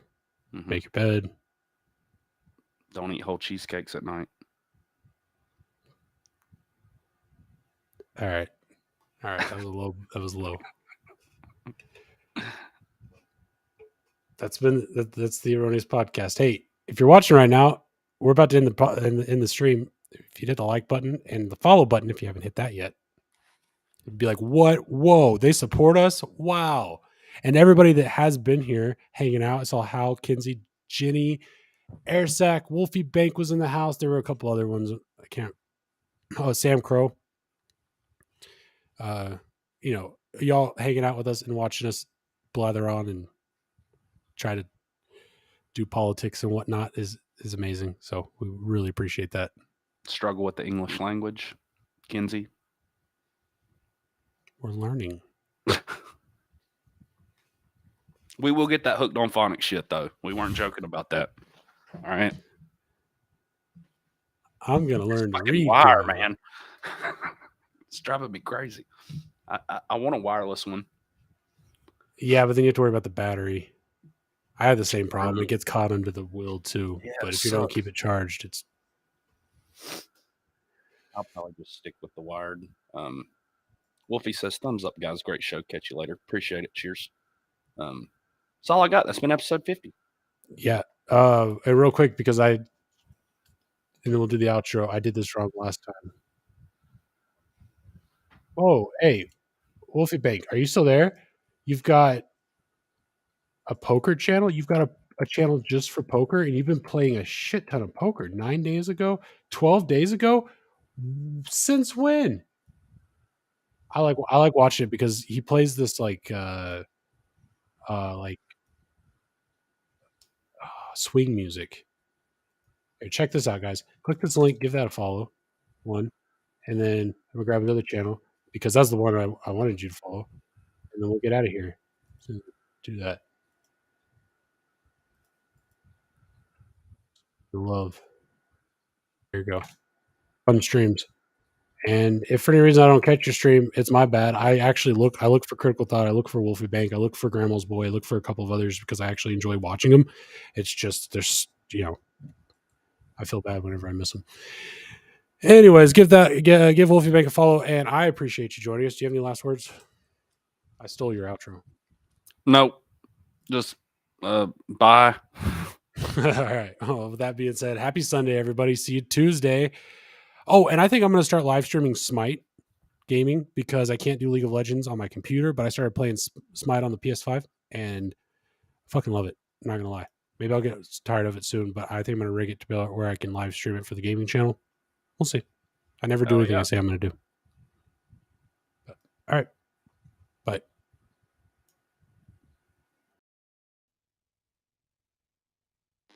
The Erroneous Podcast.